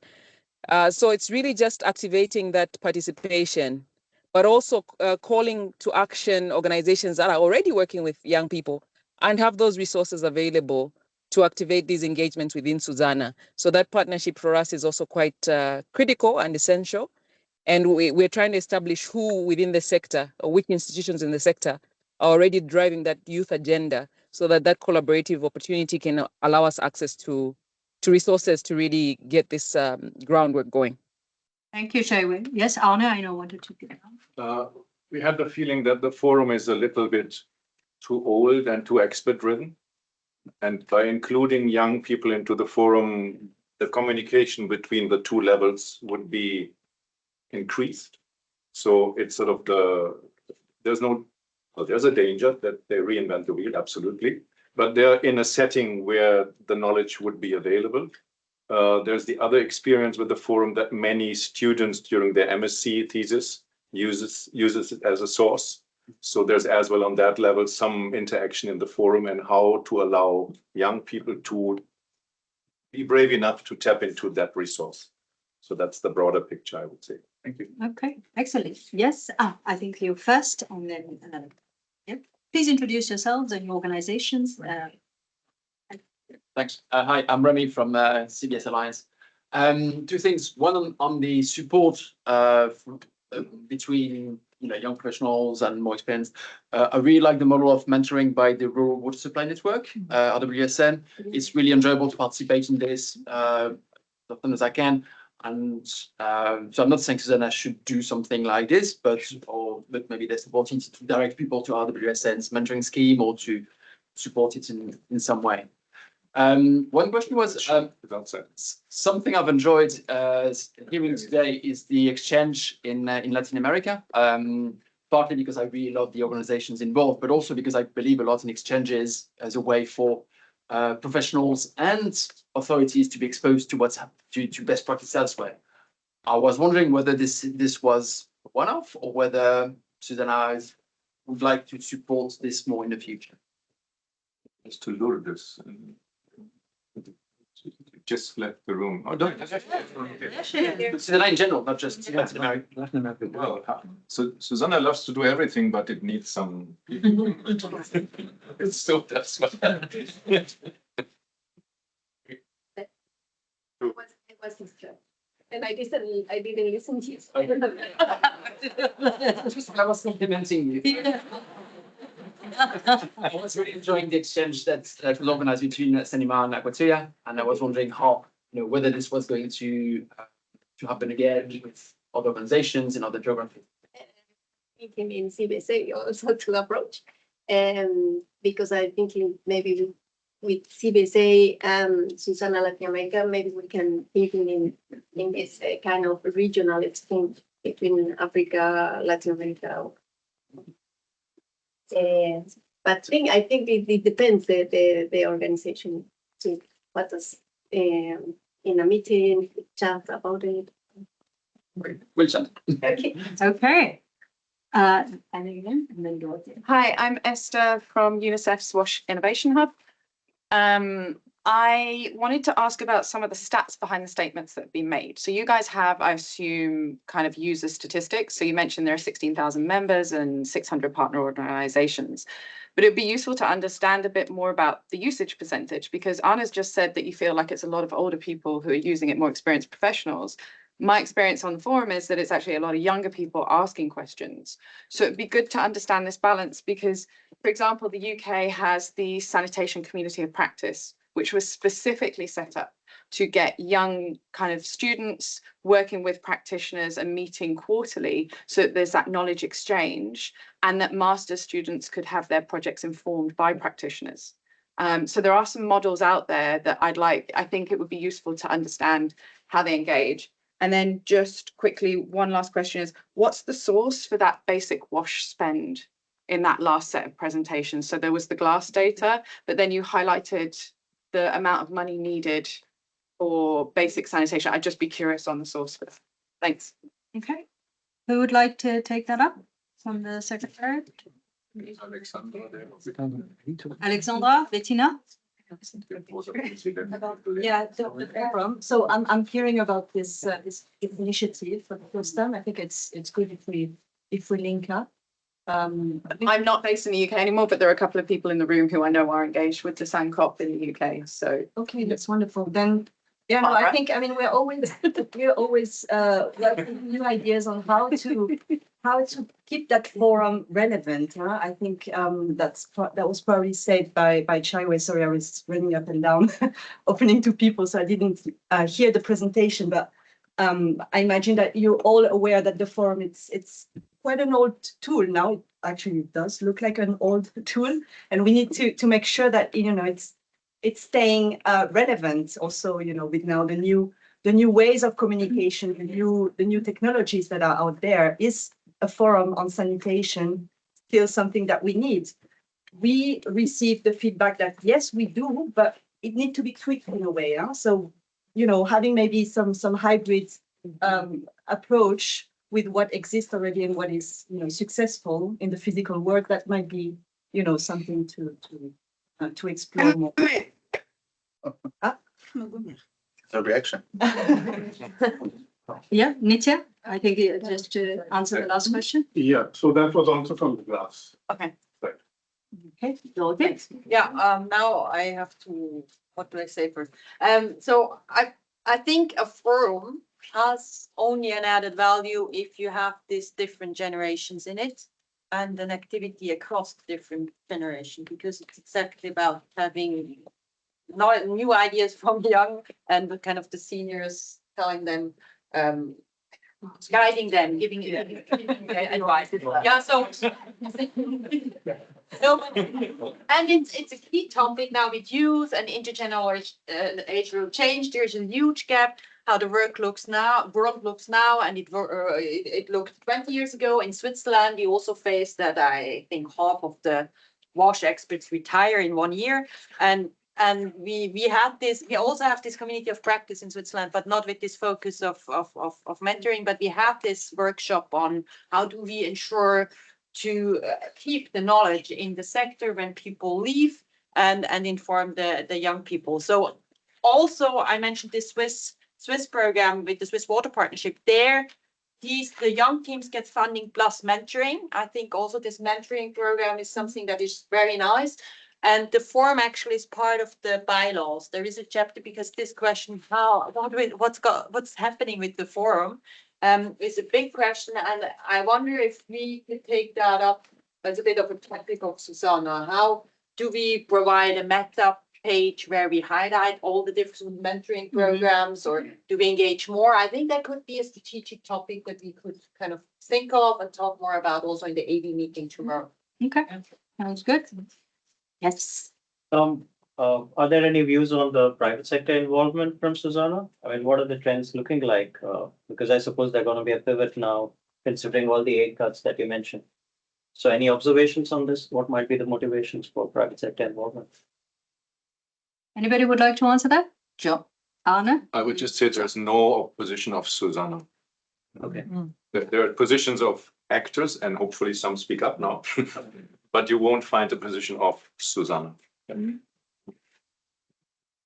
John, did you want to address the private sector question? I mean, I don't know why I'm getting called on to address the private sector question. Maybe because I love market-based sanitation. Yes.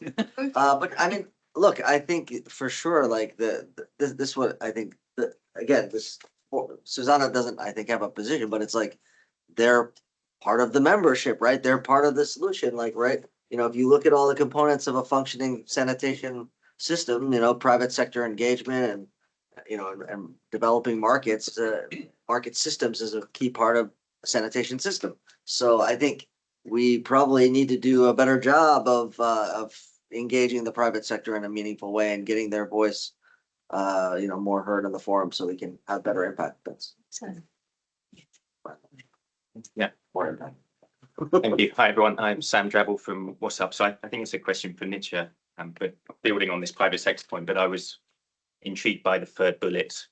Philanthropy continues to move towards systems change, and just wanted to invite you to expand on that. So is that looking at, or is there evidence of a shift towards systems change in the context of sanitation as we understand it, around policies and institutions, regulations, financing, and so forth? Is that statement more around sanitation linking to other sectors, or is it really external of sanitation and that there's a move towards philanthropy in governance, or more focus on governance? It'd be great to hear just what shifts we're seeing in terms of philanthropy.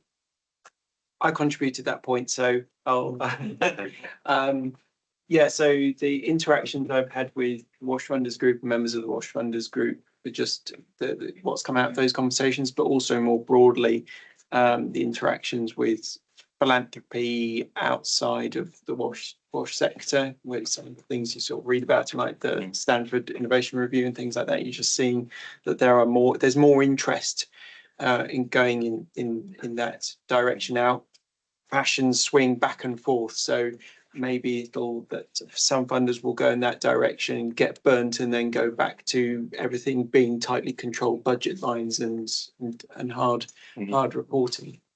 So I don't know it's about sanitation specifically. It's more of a general point. But at the same time, it's the more vocal philanthropy organisations that are kind of saying these things, but actually so much philanthropy is kind of quite quiet and doesn't really make a noise. And our experience as Scout Foundation trying to fundraise in Switzerland is that there's a lot of small family and private foundations, some corporate foundations, or even municipalities that still want hardware. That's all they'll fund.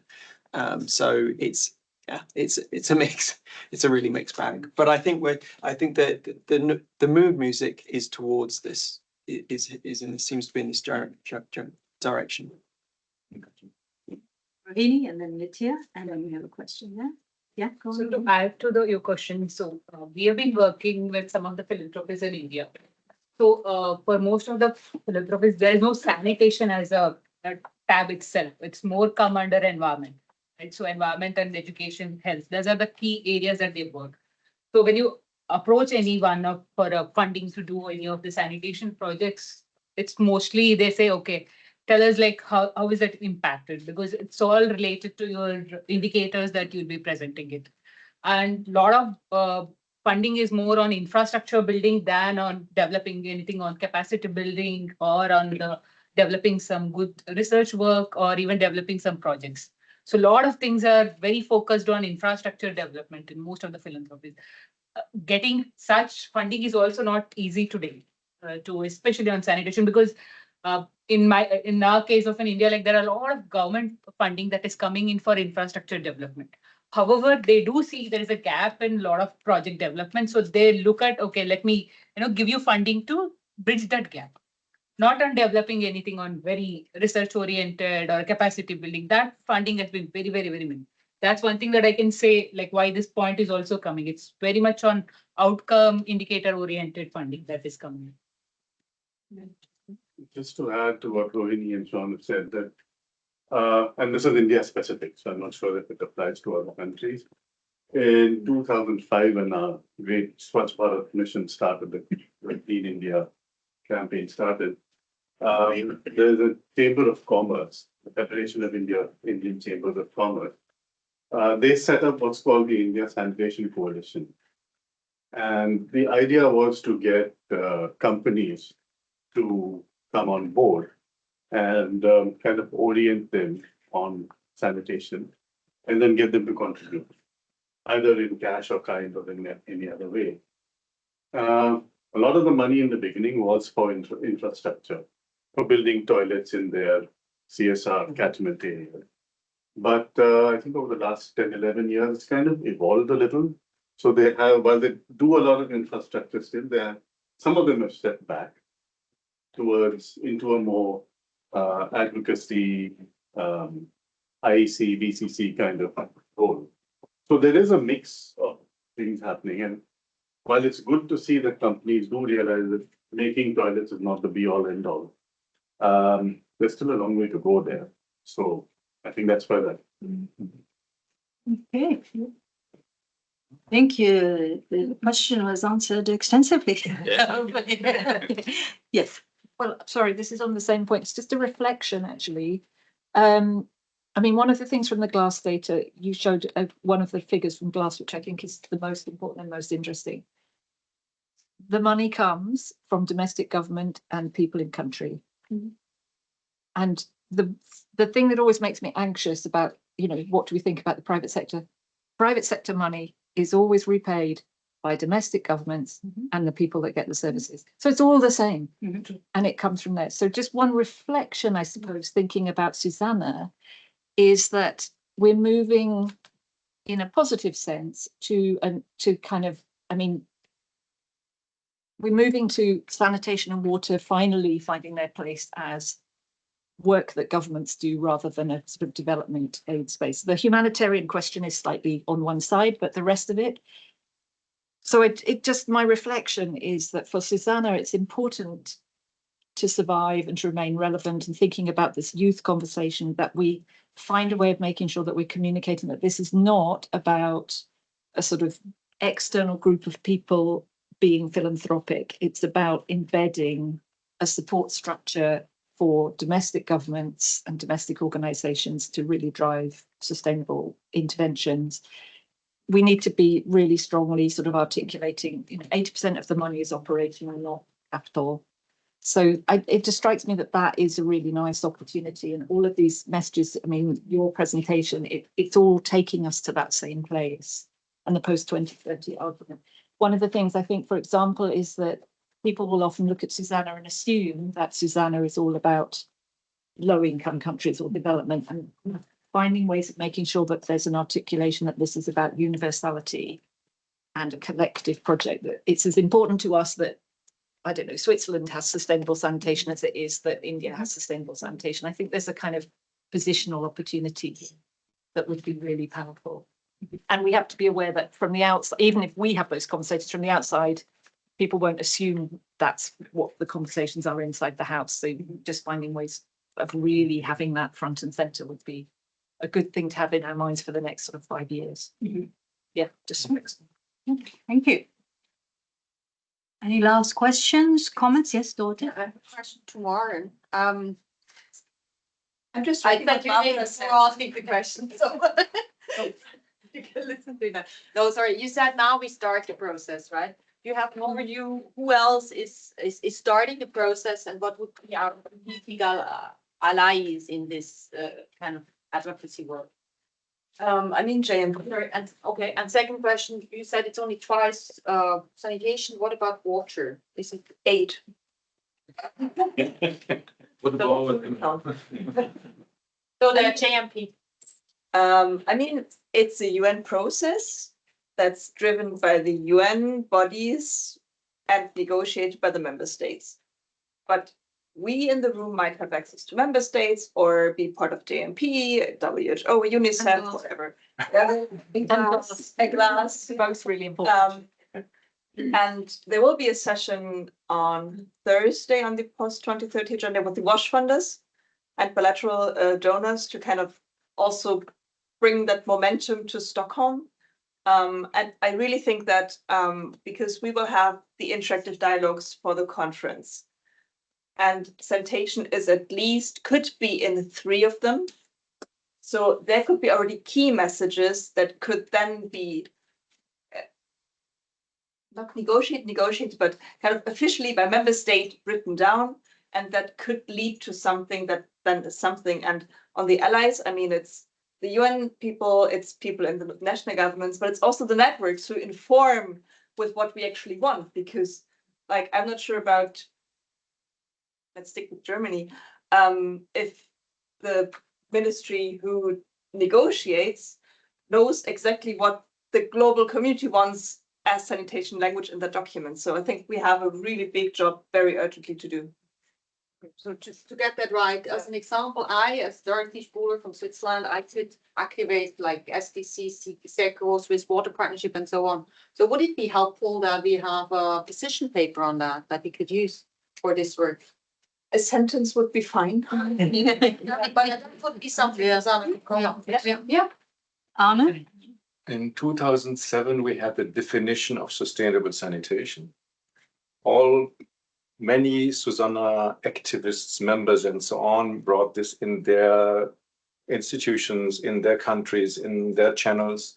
And we could say that the SDGs are sort of leveling up to what SuSanA was saying. This dream will not repeat, but it's the same mechanism that we're bringing together many people who could try to speak with one voice here, discuss, and I don't know what's the excellent format to do so, and then not diverse themselves in 3,000 messages, but say, what are the 3 messages we can agree on? That was the founding reason of SuSanA. And this is repeating now. And it's repeating with or without us, but SuSanA would prefer that it's repeating with us. So there's an opportunity. All right. Maren, last comment, and then we close. In the current state of the world, it's really about fighting for the language we have. Yeah. So maybe our job is to kind of say, yes, we still think affordable, accessible, equal is the right thing to do, and we fight for that to remain, and not to say, sanitation, that is.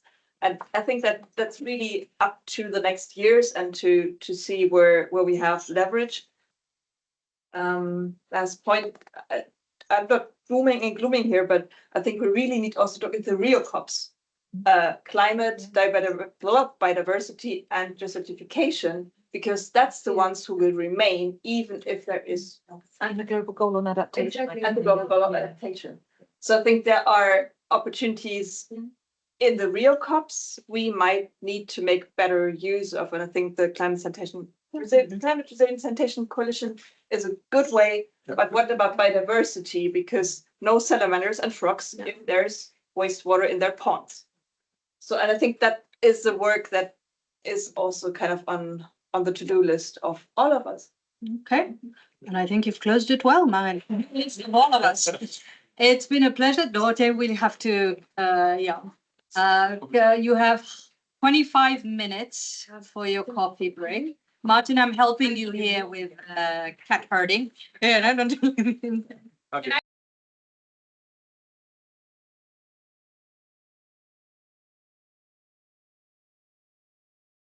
Whatever you say, it will be heard around the globe now. No pressure. No pressure. No, but all the chit chatting, it's not private now anymore because we unlock the button and the many people online and those in the room will be with these wonderful microphones will be broadcasted. What we always do in the beginning and haven't done today because some people are flooding in as always is make a very quick round of introduction. You say your name and any idea what else one could say? Institutions, zodiac, or whatever. Anything? Animal? No, no animal. Yeah. Favorite chocolate brand. Okay. If there's what's your favorite chocolate? But otherwise, keep it because we have to try to maybe in 10 minutes. But as the idea is that you know who is in the room and whom you would like to talk to, just say my favorite chocolate is I'm from and I'm working on and this in a few seconds. And we start from the very back to shock you in the very back. How are you? I'm at Costal University, working on gender equity, health issues. Chocolate? Opera. Hi everyone, my name is Sachin. I work for Frankwater. We are based in the UK, and my favorite chocolate is dairy milk. Okay. Where the mic? No, just speak up. I'm Matilda. I work here at the CI and with water and sanitation. As possible. And my favorite chocolate is all. Daniel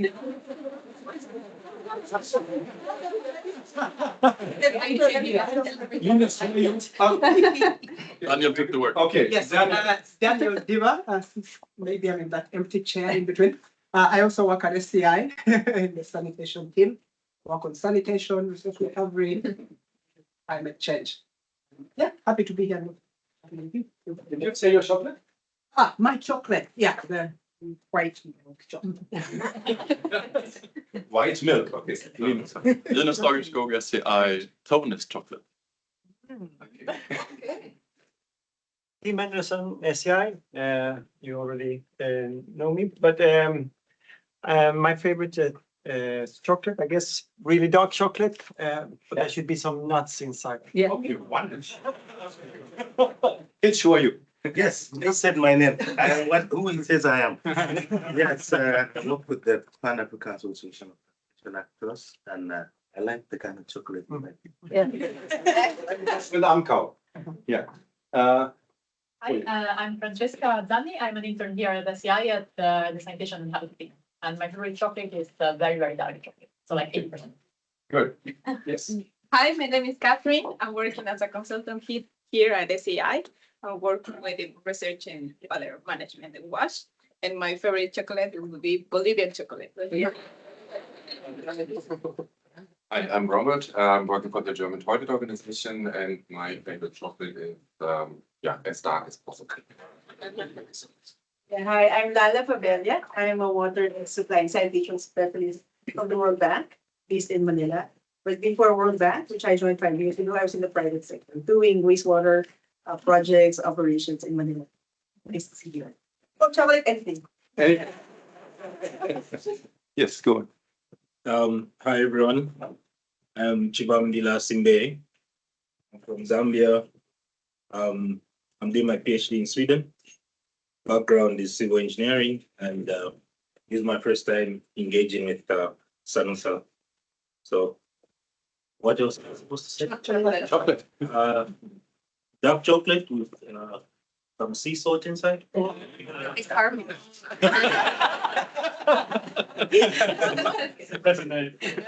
Hi everyone, my name is Berry van der Poel from PRACTICA. We work on the poep for small pit emptying companies. My favorite chocolate, anything that's 75%. I'm not talking good. Hi, my name is Natasha. I'm from Berlin right now. I'm a water circularity advocate, as long as I consider it for myself. And my favorite chocolate is exactly the dark one with salt. This was so great. Thank you for mentioning. And just 1 second, chat, virtual world. If you would like to write, if you can you write something into the chat, who you are and what's your chocolate? Thank you. Back to the room. Hi, I'm Amelia Wenger. I work for the Wildlife Conservation Society, where I lead our water pollution program and thinking about how to better integrate sanitation and conservation sectors. And I also like 85% or higher dark chocolate. Hi everyone, I'm Sam Drabble from Water and Sanitation for Urban Populations, and I'm working on exactly that. And my favorite chocolate is really anything that's milk with some crunch. So that might be shortcake, that might be nuts, as was mentioned. That might be salted caramel and Swiss. Hi, I'm Rick Johnston. I'm with WHO, the Joint Monitoring Program. I'm based in Geneva, so Switzerland is the home to really good chocolate. I like dark chocolate with the salt crystals, but I prefer pistachios. And actually, the grocery store brand Co-op has the best chocolate and it's good value. So Co-op dark chocolate with pistachios. Back up your family. It was paid. Hi everyone, I'm Esther Shayla. I'm from UNICEF's Wash Innovation Hub based in Copenhagen. I am from the home of Cadbury's in Birmingham. So for me, I'm a Cadbury's girl, which is better than the Swiss stuff.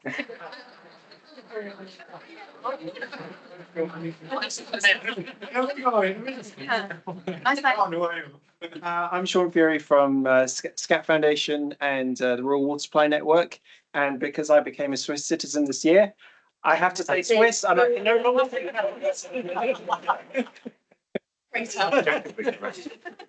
Oh, hello, my name is Erica. I'm Brazilian, but I've been working with modeling for sanitation in Uppsala,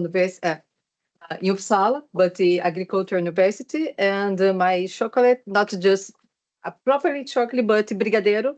It's a Brazilian candy, so it's better than chocolate. Here we go. Hi, I'm Wakana. I'm from Tohoku University in Japan. Now I'm living in Uppsala to study sanitation.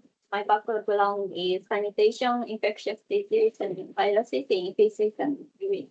And my favorite chocolate is milk chocolate with strawberry. Hi everyone, my name is George. I work with Yawak. My favorite chocolate is dark chocolate, but I like tea more, so I like Kenyan tea a lot. Hi everyone, my name is Sarah Heyman and I'm an emergency wash advisor with Swedish Red Cross. And my favorite chocolate is Virunga chocolate from Democratic Republic of Congo. Hey everyone, my name is Jin. I'm with Uppsala University, work on water governance projects, but my passion is with wash. And my favorite chocolate is a Belgian chocolate called Côte d'Or. It's like dark chocolate with nuts inside. Hi everyone, my name is Isabel and I'm part of this year's World Water Week Scientific Program Committee, and my favorite chocolate is white chocolate with raspberry. Hi, I'm Sophie Heinz. I work for GIZ and also for the SuSanA Secretariat. And my favorite chocolate is Marabou Dime. And I know many people say chocolate, but I just. Hello everyone, my name is Elizabeth Kvarnström. I'm a consultant for most of my time, but also an adjunct professor at the University of Technology. And my favorite chocolate is French artisanal praline. It's an option. No,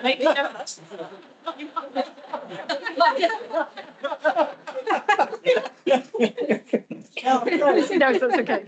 Hi everyone, my name's Barbara Evans. I'm from the University of Leeds, and my favorite chocolate is the free chocolate I get because I win the prize because my son works in a chocolate shop. Hi everyone, my name is Sani Luciano from the World Bank. I work on sanitation. I currently lead the citywide inclusive sanitation work at the World Bank. And my favorite chocolate is milk chocolate with hazelnuts. Nice. My name is Andres Hueso Gonzalez, and I'm the senior policy analyst for sanitation at Wood Trade, and I like chocolate. I was waiting for that. Dark chocolate. Maybe somebody's allergic as well. Hi everyone, I'm Rupert Salian from ISAN Consulting based in Nairobi, Kenya. Yeah, that's it. No chocolate? I'm sweet enough, I don't need chocolate.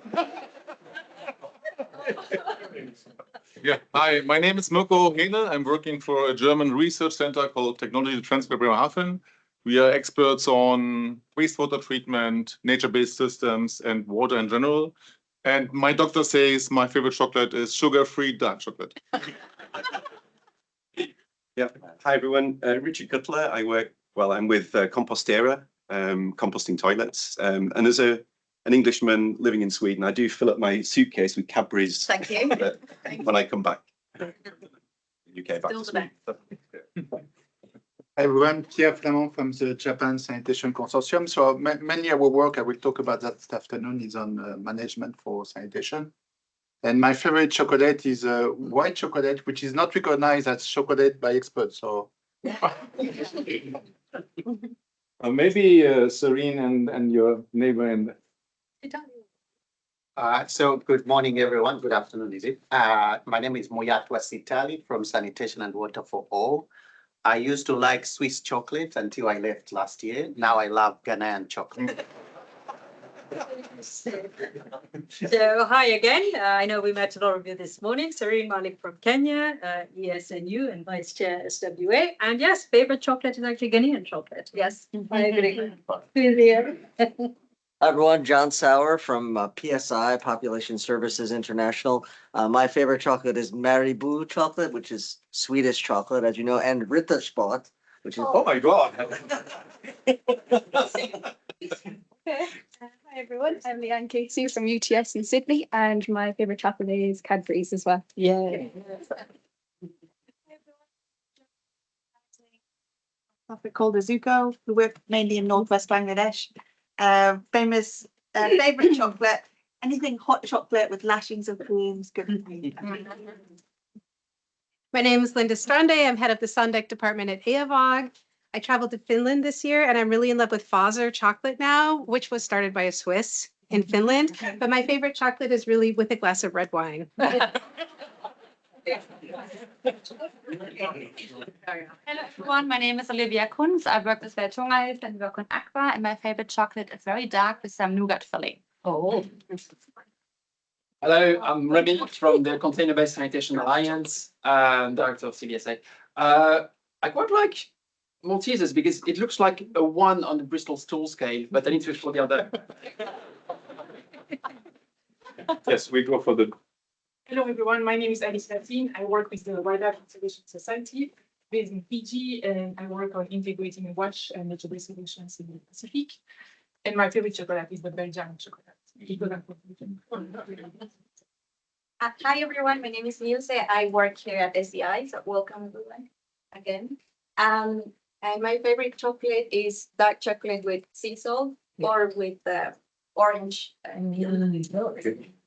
Hi, my name is Lourdes Valenzuela. I'm from Bolivia, Aguatuya, and also Latin America a chapter coordinator, and this is my favorite.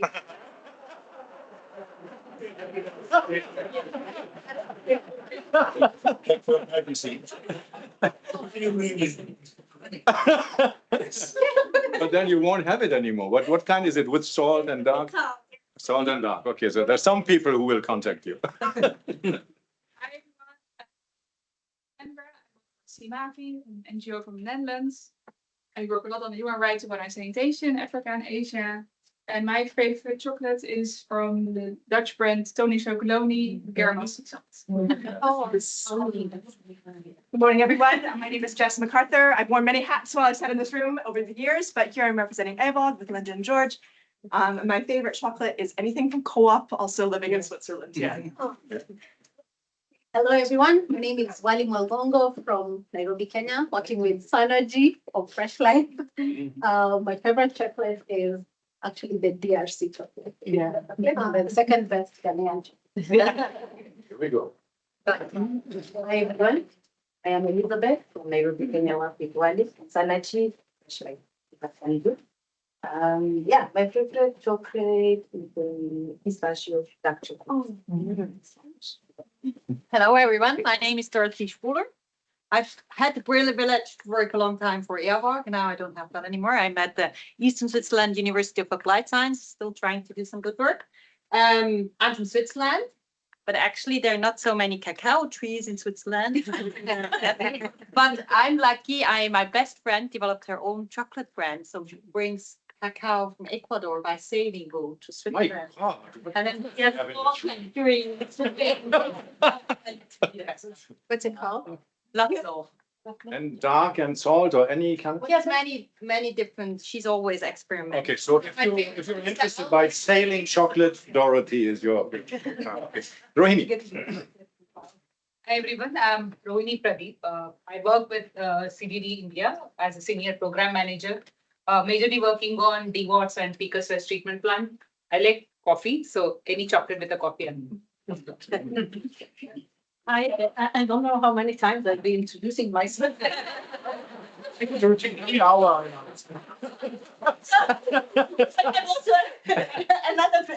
please introduce yourself. Abdel Hai from German Jordanian University, and I'm working mainly on decentralized sanitation infrastructures.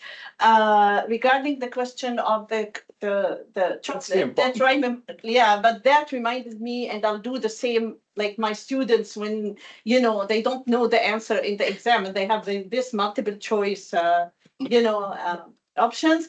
They always take all of the above because I can eat any type. Did you want to present yourself twice? I guess.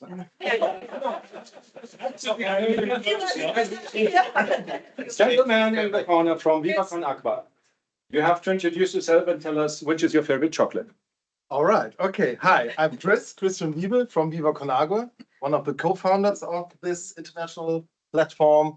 And yeah, my favorite chocolate is Tony's Chocolonely. It's a fair trade chocolate from the Netherlands, and it's really tasty. And it's one of the very first 100% fair trade chocolates on this planet. So that's why I like them. Yeah. Please, you want to know your chocolate. He has already disclosed his chocolate. So, hi everyone, I'm Nitya. I come from India. And my favorite chocolate is an Indian chocolate called Amul. Here we go. With an Indian lion. It's an Indian lion on the cover. And it's absolutely amazing. I look after the SuSanA India chapter and I'm an independent consultant based in India. We don't know your chocolate. No, my chocolate. Yeah, I know maybe, but you have to disclose it now in the open. You're from the home of chocolate. You must have an opinion. Yeah, I do have an opinion. My name is Pardalia. As you know, I work for the Stockholm Environment Institute, and I'm also part of the Global Steering SuSanA. DSC from SuSanA. DSC. I was going to say, yeah, I'm a wash generalist. So whatever wash I can do, there for this moment. And my favorite chocolate is, of course, Mexican chocolate with spicy. Spicy, so like chili and pepper and stuff. Mexican spicy. Yeah. Yeah, your chocolate. My name first. Mary Bubbles. One had SuSanA Secretariat, one had BMZ Advisor, third had facilitator of the Stronger Together Coalition, and it's difficult. Timarogu, Tim Tony Cipolloni, I don't know. Timarogu, because it's Sweden. Thank you. Okay, I'm Arne Panessa, working with GIZ, let's say co-founder of SuSanA, weak spot for Raffaello, but actually with this very dark and some almonds in it. Wow. Okay, who are you? So, so I'm going to give the keynote. But now we only want to know the chocolate. From the German Federal Ministry for Cooperation and Development. And I can give the next commercial on co-op chocolate. Okay. But I prefer the dark one and the fair and organic ones. Yeah. Okay. So you have friends in the room already. So I bought some, but I have no to offer. Fanny, your chocolate? Fanny from GIZ. My favorite chocolate is Twill, and actually, or sadly, I just noticed that's also Cadbury. But good to know. I'm a Cadbury fan actually.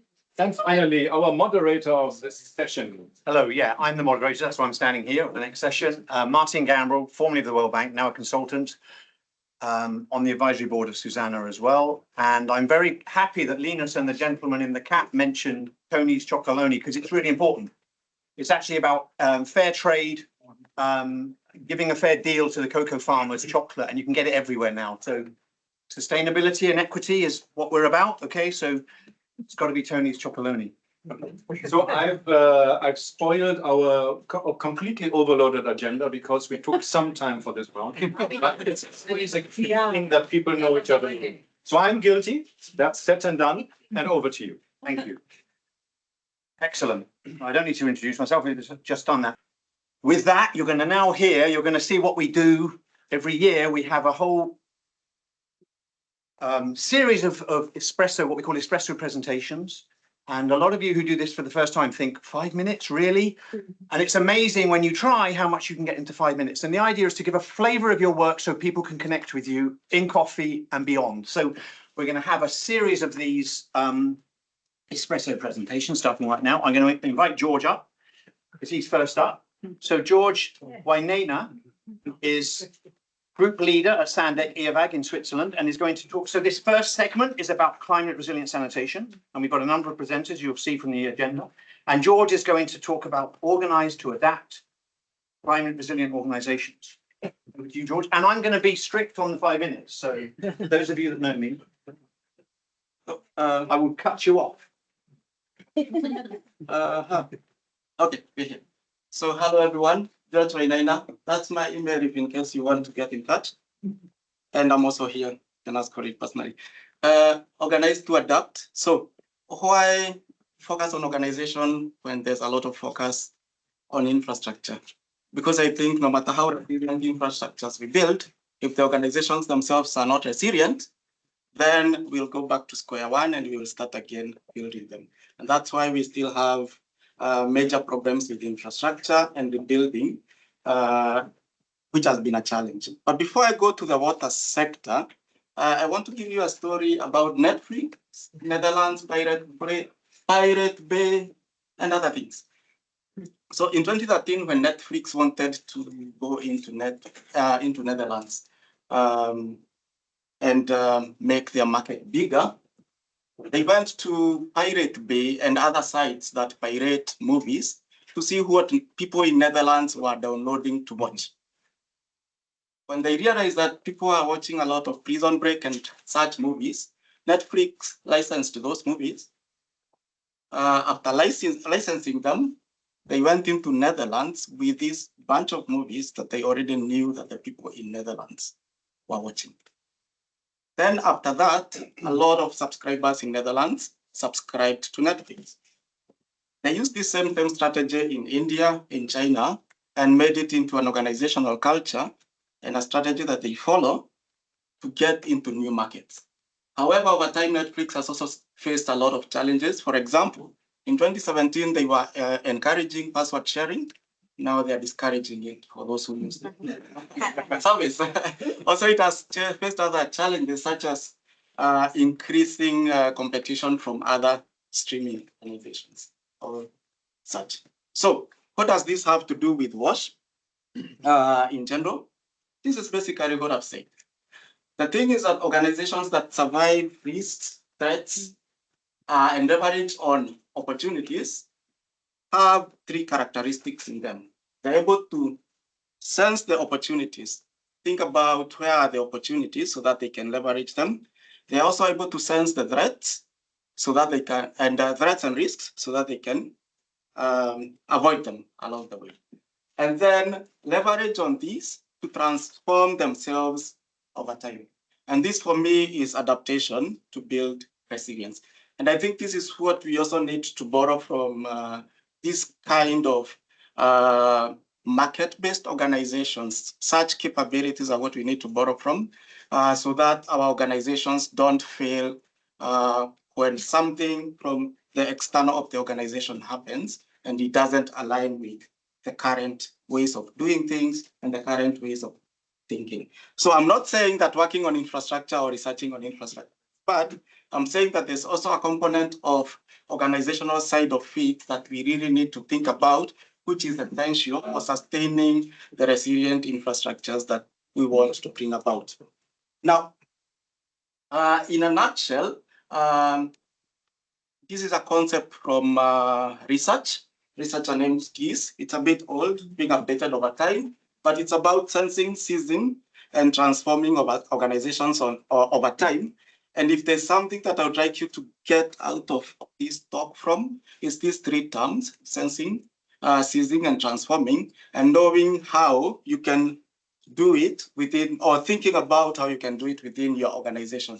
It doesn't matter what type of organization it is. It can be a utility, it can be a funding agency, it can be an NGO, an SME, whichever type of organization it is. But then the question really is, do you have a mechanism within the organization to really sense this, seize the opportunities, and transform the organization over time? And how does this change? And 1 minute. Okay. And these are the questions that the group that I've just started at Sandek Iyawag is going to tackle. And if you want to see more of this kind of examples, we have a session on Thursday. These are the details. You can come. We'll have an extended workshop where we will discuss a lot with other stakeholders here. And we are happy to welcome you then. Thank you.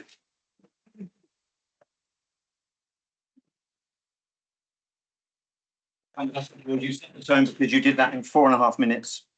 I was going to say, if he went over, it's like a Netflix series, wait till later to find out what happens. I had a joke lined up. What I didn't say at the beginning, we've got about 8 presentations now, and then we will have a Q&A, an espresso Q&A at the end of those 8 before we go to the second round. I'm now going to introduce Andres Hueso, who's Head of Policy for Sanitation at WaterAid. I've just promoted him, I think. He's going to talk to us about climate resilient sanitation and the Green Climate Fund. Over to you, Andrew. Thank you. Changes the presentation. Okay. That's a record misspelling in my surname and title change, but I'm from WaterAid, but I'm speaking here on behalf of the Climate Resilient Sanitation Coalition for Action. I hope the name is quite self-explanatory about what we do, but I'm speaking in particularly about the work with the Green Climate Fund and getting an annex on that. And I'm going to let this animation explain it much more fluently than I would. Hoping it's working.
Great.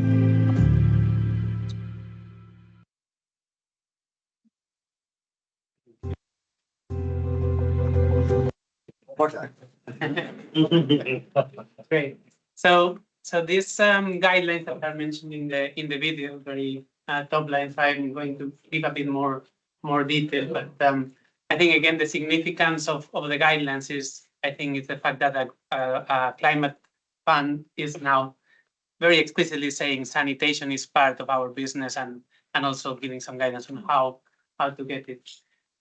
So technically, these sanitation guidelines are Annex 3 to the Green Climate Fund Water Security Sectoral Guide.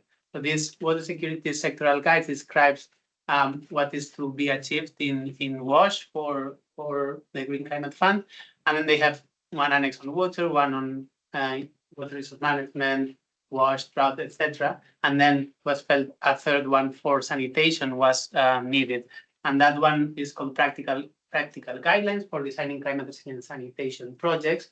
And it describes a bit more in detail how to design sanitation projects that align with the Green Climate Fund investment criteria, results areas, etc. And it's targeted at anyone wanting to apply for Green Climate Funds. There's called direct access entities, national level, national access entities, accredited entities, etc. The annex basically cover an introduction in terms of the sanitation crisis, how it relates with climate health, and what GCF understands as climate resilient sanitation. Then one chapter on adaptation, one on mitigation, and one on potential interventions covering adaptation, mitigations, and system strengthening. And finally, one chapter more practical on developing a GCF proposal. The coalition has been busy doing dissemination efforts like the animation, but also preparing trainings and having preliminary engagement with governments. And going forward, we want to roll out the training, and Sam will talk about this in the next presentation. Also see how we can support interested countries and entities, and also how can we influence other climate funds and donors to take notice and also support climate resilient sanitation. And that's all from me. Thank you.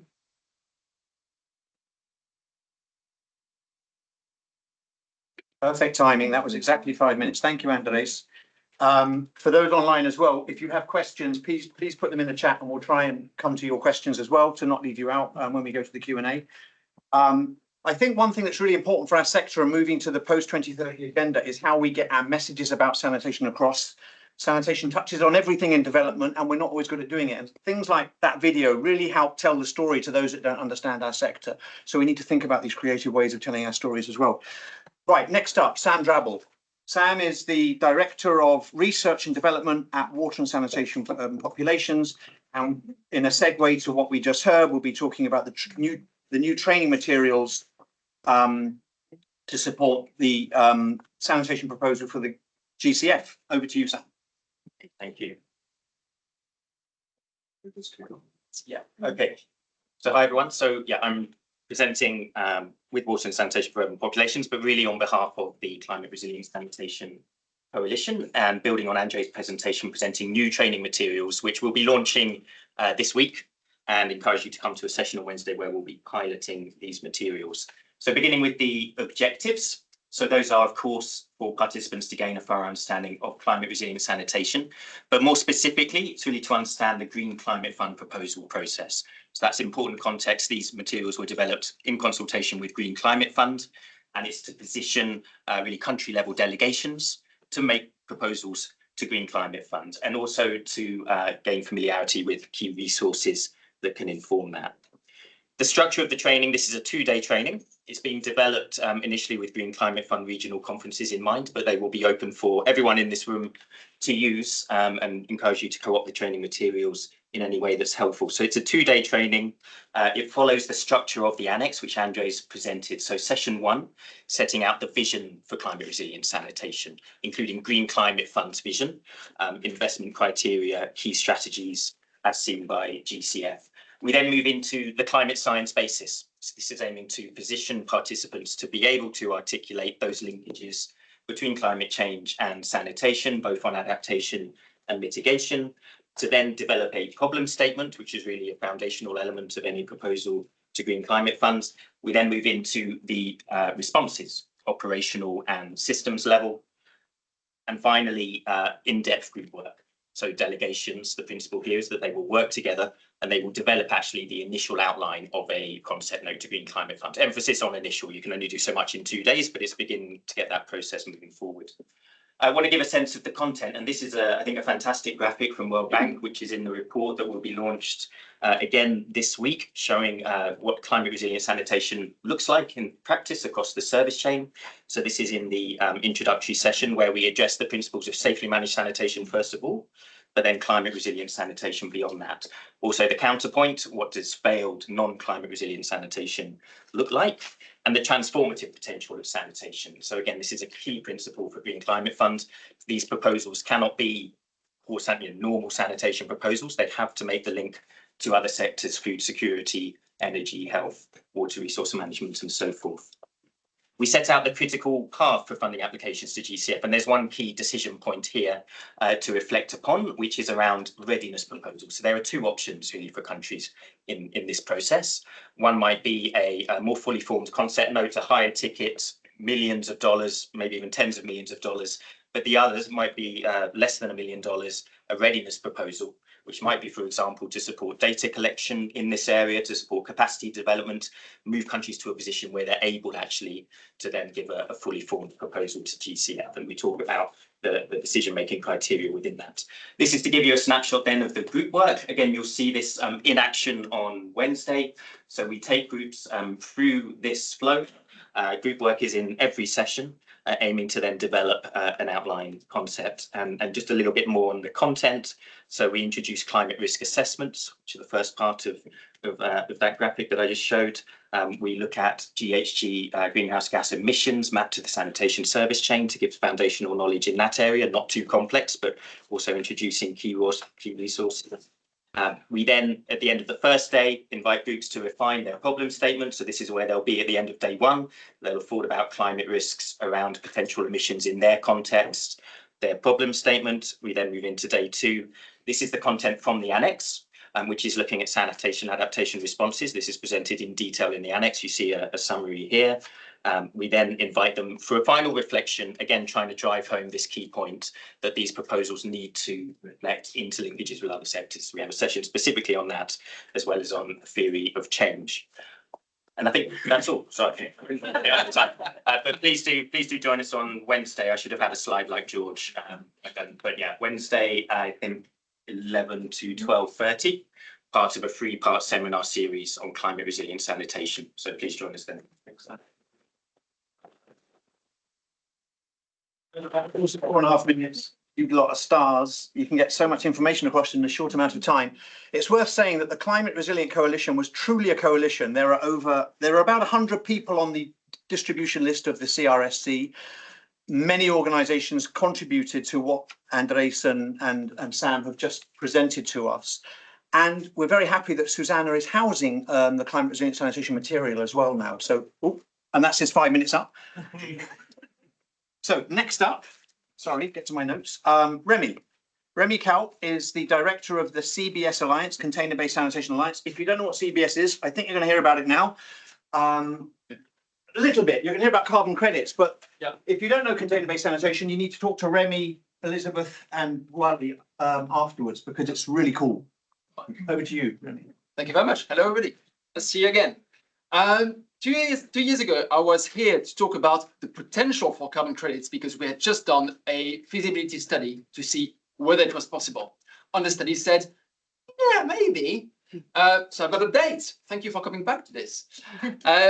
The reason we've been looking at it is because, as you've seen in the video from the CRS Coalition, climate resilient sanitation can lower methane emissions, and especially around treatment and containment. If you don't contain for too long, if you don't use too much anaerobic treatment, you can reduce emissions compared to the normal scenario.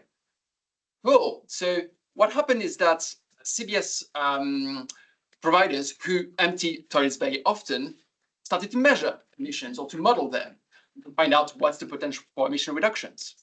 We did a feasibility study that we presented 2 years ago. and it said, well, 80 to 90% emission reductions potentially. Cool. So the question was, can we make money from it? And by then, we didn't yet have the Green Climate Fund saying, oh, we would like to fund this sort of things. So what can you get in terms of funding? Well, one potential route is the voluntary carbon market, which is how companies can trade their emission reductions for money. And I'm very happy to say that 2 organizations have been successful in getting this live. So first up is Synergy. So when it says we in this, I've lifted the slides from Synergy's presentation, so it's actually them. So Wally and Elizabeth are here and can talk about it better than me, actually. But for the past 2 years, 2.5 years, they've been busy registering a project with Vera, which is the biggest carbon registry in the voluntary market. It has taken a lot of time, a lot of consultancy time, and therefore money to get there. So it's not for the faint of heart. But hey, if we enjoyed easy things, we wouldn't be in this room anyway. And they've got, so it's a group project, which means they can add for each year the credits that they generate. They've got 6,000 credits, which means more than 6,000 tons of CO2 equivalent emissions registered that they have sold for this year. 20,000 more coming, 30,000 per year in the future. So if you want to buy that credits, you can, or if you know organizations that want to offset their emissions by buying good quality sanitation credits, that's very interesting. There's competition. The question was, well, how much money can it raise? And right now it's about $20 per ton, which is quite nice compared to the rest of the voluntary carbon market because it's got social benefits, etc.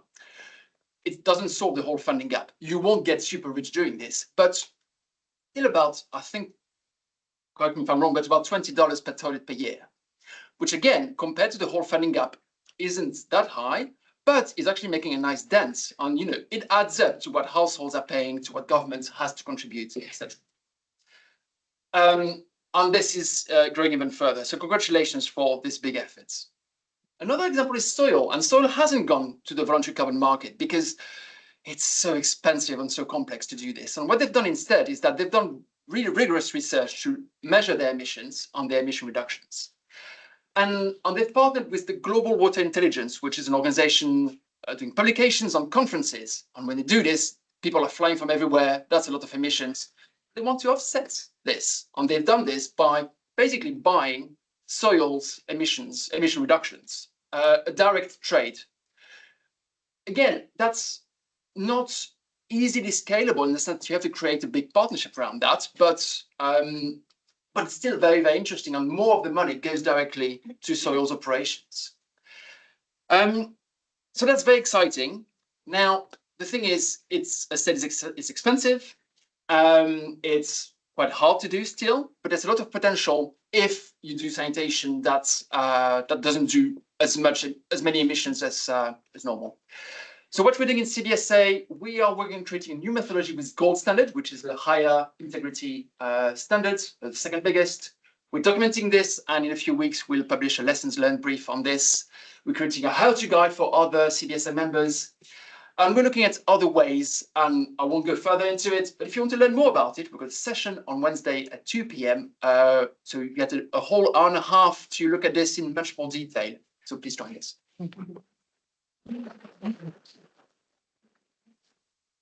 Perfect, Remy. Isn't this fantastic? Look, we've had 4 presentations. All of them have been under 5 minutes. We're halfway through. So hold your questions online or in the room. We've got 4 more to go for this first module. Next up, we have Leanne Casey, lead researcher at the University of Technology in Sydney, who's going to talk to us about measuring and modelling sanitation emissions in Indonesia. Yeah, to you. You know how to. It's just this way. Okay, so I'll be speaking about the EMISI project. So EMISI is emissions measurement to improve sanitation in Indonesia, and then we'll be providing an overview of building a national estimate to inform mitigation. So EMISI is a 19-month activity that began in July 2024, and it's due to finish in February of next year. And it has 5 project partners and organizations based in Australia, Indonesia, and the UK. And it's divided into 3 project components. So component 1 is all the field work. So that's using field-based methods to determine emission factors for the sanitation systems in Indonesia. Then component 2 is building a national estimate. So that's using the emission factors from component 1, building a national estimate and doing some scenario analysis. And then component 3 is policy engagement to support the uptake and use of findings for technical and policy purposes. So this is really about promoting ownership of the results among the government of Indonesia. So some background on sanitation and greenhouse gas emissions in Indonesia is that recent studies have shown that sanitation is a significant but under-recognised source of greenhouse gas emissions. In Indonesia, the users are predominantly served by on-site sanitation systems.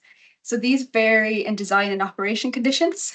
So they can vary from single-chamber unlined pits to 2 to 3 chamber prefabricated septic tanks.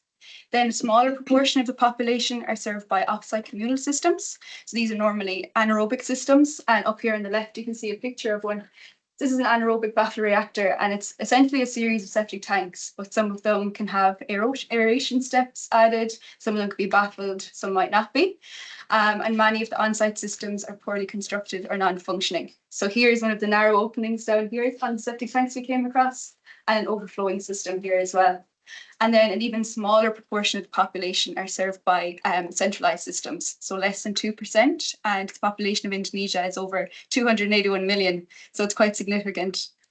Then EMISI is advancing the evidence base to quantify emissions from these different technologies, and it would support the co-design of policy and technical recommendations. So for component 1, which is our fieldwork component, we're using this equipment here to measure the direct emissions. So you can see on the left is a biogas 5000 and a GA 5000. They're connected to this flux chamber here that's lowered into the opening. And then we're using a Unisense N2O gas analyzer. So that's the one up at the top. And then that's used for the centralized technologies, because that's where we expect to bind nitrous oxide emissions. And then we're also carrying out some lab samples as well. Then for component 2, we're calculating emissions for direct emissions, operational and embodied carbon. So the direct emissions are the methane and nitrous oxide, which comes from the pits, tanks, sewers and treatment plants. And then operational comes from energy and fuel. And then the embodied carbon comes from all the infrastructure emissions for the centralised fecal sludge treatment plants and also the on-site systems like the septic tanks and pits. Then for component 3, so we're still trying to analyse all the results that we've gotten from the fieldwork, and we're still building our national estimate as well. So once we've finalised them, we can develop some recommendations. So far, these are just suggestions, but we're thinking about increasing the desludging service, optimising the processes in the FSTPs and wastewater treatment plants, and to improve the containment units that already exist, and then also to transition to household sewer connections, so especially in the urban areas with high populations. So then building the evidence base of sanitation emissions, so where EMISI lies in the wider context, is that early evidence really focused on centralised systems in high-income countries. So there's a lot of information on that and how to improve treatment processes. And this scope was expanded to include on-site sanitation systems in low and middle-income countries. So this was done through projects like SCARE and the EWAG. Then EMISI is now a national scale effort, which aims to quantify emissions from field data, modelling, policy engagement in Indonesia to build a foundation for policy relevant mitigation scenarios. And then looking ahead, we need more research in this area to measure emissions from all system types. We also need to come up with a standardised approach for this as well. And then we can also research design improvements, management practices, and work with IPCC on updating defaults and assumptions. So.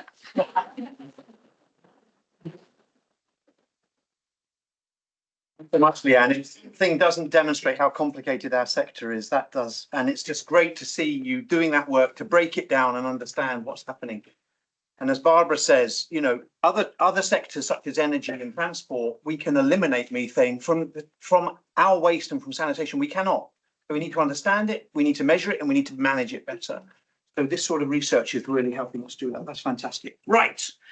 Next up, who do we have? Linda, Dr. Linda Strand. Oh. My old friend who I met about 10 years ago for the first time here at SuSanA. So very happy to be with you again today. Linda's going to talk to us about population equivalence. Dr. Linda Strand is the head of Department of Sandec and the Muse Research Group leader at IABAG in Switzerland. Over to you, Linda. Great, thank you. So I'm going to talk today about population equivalents. Why they, as they're currently being used, they don't make sense for non-sewered sanitation, what their relevance is for greenhouse gas emissions, and research in our group where we're trying to improve estimations. So first of all, what's a population equivalent? This is a standard metric of pollution load that represents a certain amount of organic matter and is often reported as BOD. So this concept works well for a sewer shed where you see every single toilet is connected to a centralized sewer. As people move around in the city, they use different toilets, they move in and out of the sewer shed, and differences are balanced out. So this works really well for design loadings for treatment plants, and nowadays also normalizing greenhouse gas emissions and reporting wastewater-based epidemiology at centralized treatment plants. So now if we think about non-sewered sanitation, I want to ask you to think about how many toilets you use this week and where you use them. So if we think these are a bunch of different containments and we focus in on one of them, and then we imagine this is a pit or a tank where there's a household of 10 people, their toilet is directly connected to this.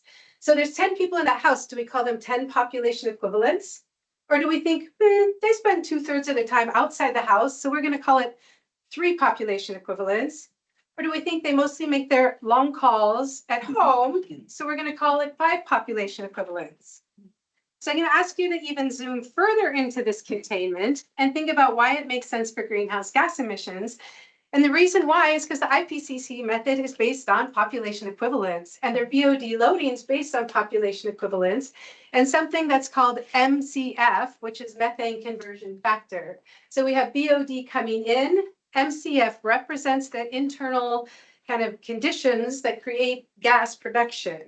And so what's wrong with this is a couple of things. First of all, we don't actually know enough to be using this equation, and we don't know how to generate accurate MCF values.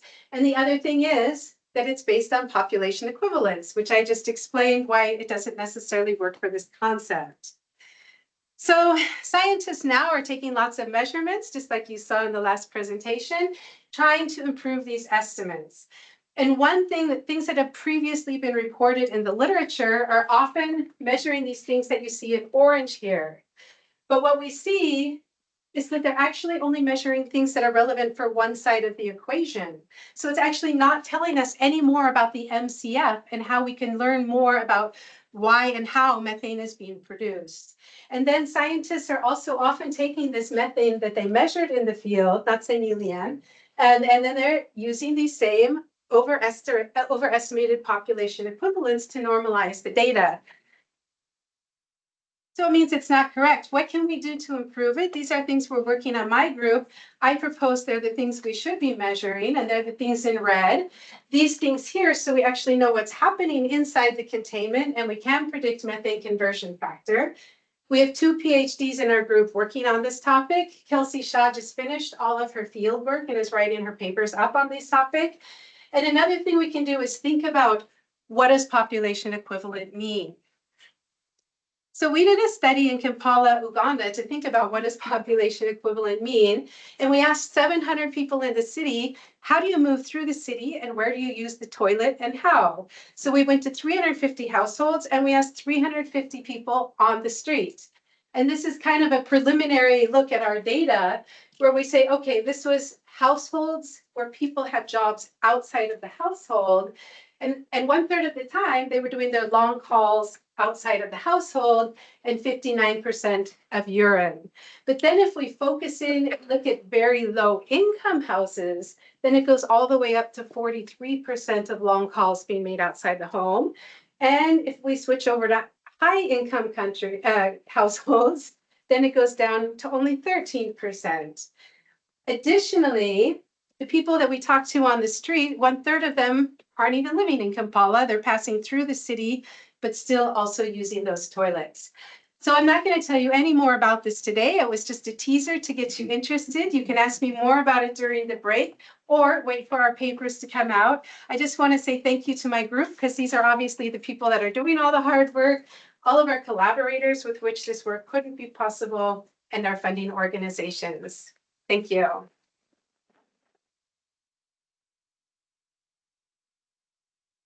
Thanks so much, Linda. As ever, doing fantastic cutting edge research at Sandec. Excellent. Right, we're down to the last two for this session. I'm now going to introduce Moyakawa Sitali from Sanitation and Water for All. He's the head of country and partner engagement and is going to talk to us about defining climate resilient wash services. Thank you so much. Thank you. Good afternoon once again.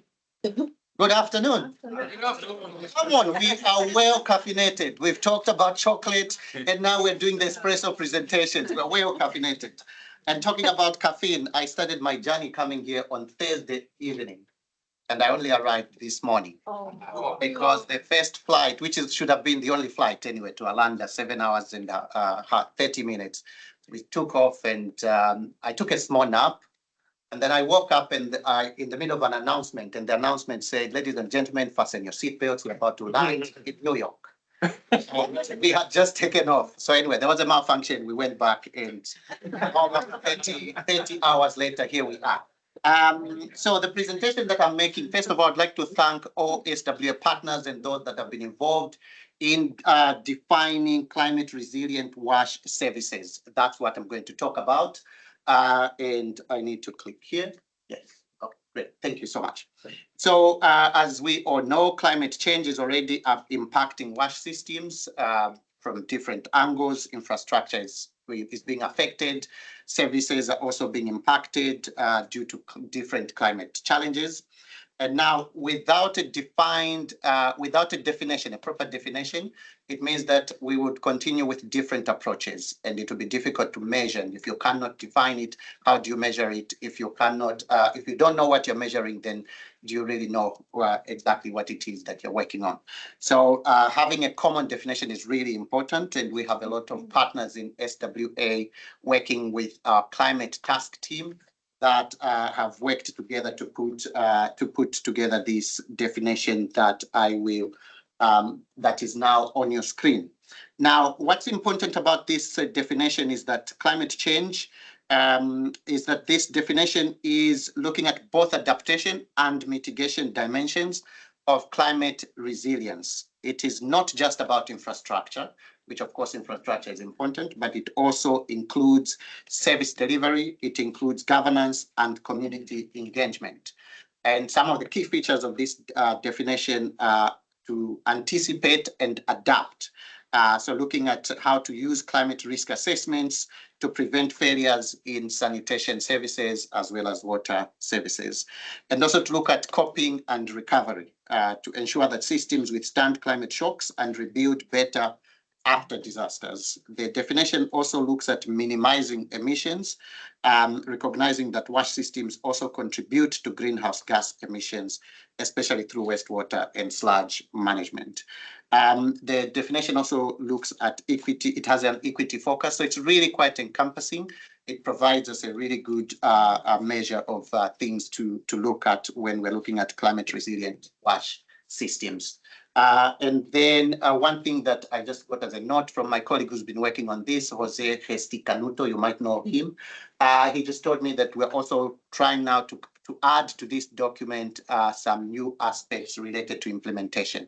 So be on the lookout for that.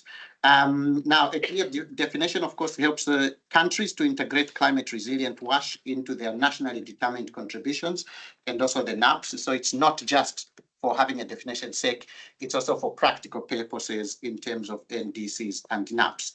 It also strengthens eligibility for funding, climate finance mechanisms like the GCF, obviously looking for these really good baselines and benchmarks that are based upon a good standard and a good understanding within the sector. And finally, also, what can you do with this information?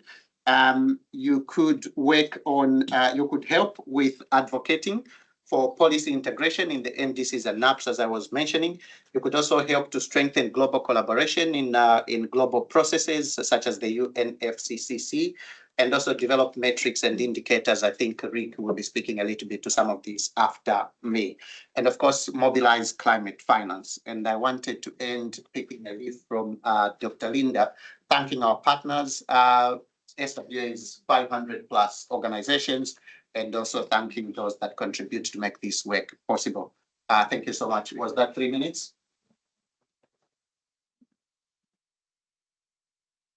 Great. 30 seconds to spare. Thank you, Sitali. And it's really interesting that this definition. I've been working with Sani Lutalu at the World Bank team on her flagship climate resilient sanitation report, and we took SWA's definition of climate resilient wash, and we used it for our definition of climate resilient sanitation for that alignment that you were talking about, Sitali. So thank you. Right, for this module, last but not least, Rick Johnston is the head at WHO of the Joint Monitoring Programme, and is going to talk to us about, what are you going to talk to us about? Climate resilient wash indicators. Monitoring climate resilient wash indicators. So this builds really nicely after Sitali's presentation. I'm presenting on behalf of the JMP and GLASS, both of which are co-managed by WHO and UNICEF.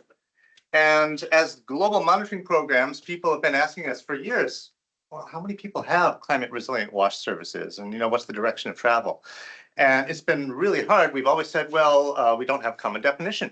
So now, thanks to SWA, we have a common definition. I want to remind us that there are a lot of elements in that definition. It talks about adapting to, hold on, let me see, I just took a picture. Adapting to, no, anticipating, respond to, cope with, recover from, adapt to, or transform. I call it ARC-RAT, along this pathway from anticipation to transformation. But still, there are a few steps from that to actually having indicators to monitor that and to collect data at scale.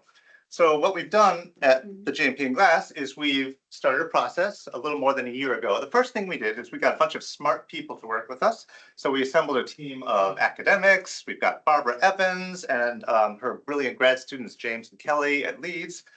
We've got Guy Howard and Anisha Nijawan at Bristol. We've got Katrina Charles. We've got Juliet Willits and her grad students. And they've all done a whole bunch of reviews, systematic reviews, umbrella reviews, gray literature reviews. What are people using or proposing to use as indicators for climate resilient wash?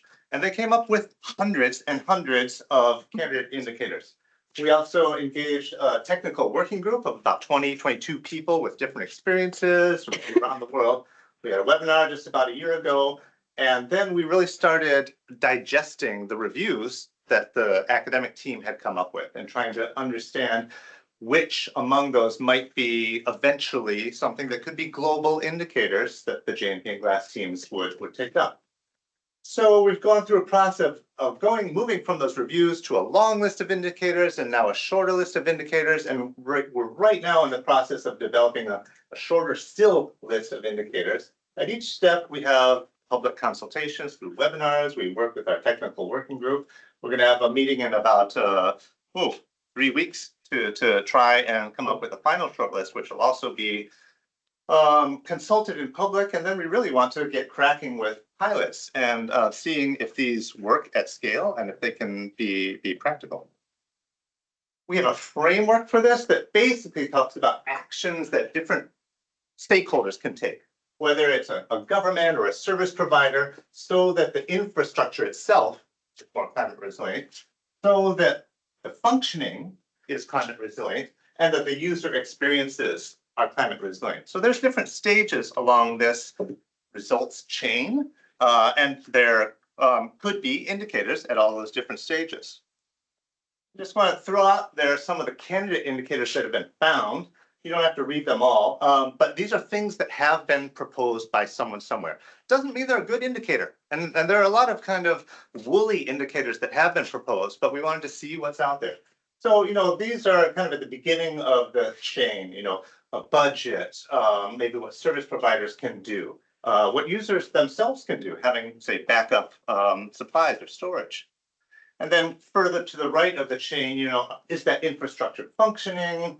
What about, say, when there is a climate event, how long does it take to restore services? You see, there's a lot of candidate indicators that map more or less to some of these ARC-RAT objectives, let's say. So how's my time? Well, 1 minute, that's good, because this is my last slide. So the next steps is within about a month or so, we're going to have this short list. We're going to share it all with you guys to see what you think of it. And then we want to move to piloting. So hopefully some of the people in this room would have projects where you could help test some of these out. I want to mention a couple challenges that we have come across though. One is just about distinguishing between good wash and climate specific wash. You know, and in one sense it doesn't matter, but in another sense, like if you're trying to unlock climate financing and you're looking at additionality, it might matter. Then, you know, we are global programs, so something that would work at a utility level or a really granular level won't necessarily work for global monitoring. I mean, think about water safety plans, great at the scheme, kind of useless at a global level. And then some of these candidate indicators, you know, that they're moving in the right direction, but they might need refinement or rewording. So I think there is a whole optimization process that needs to happen going forward once that shortlist is published. So there's our QR code. You can read more. You can read all the great review papers that Barbara and team put up. They put in a huge amount of work, and we'll be back, you know, with our shortlist soon.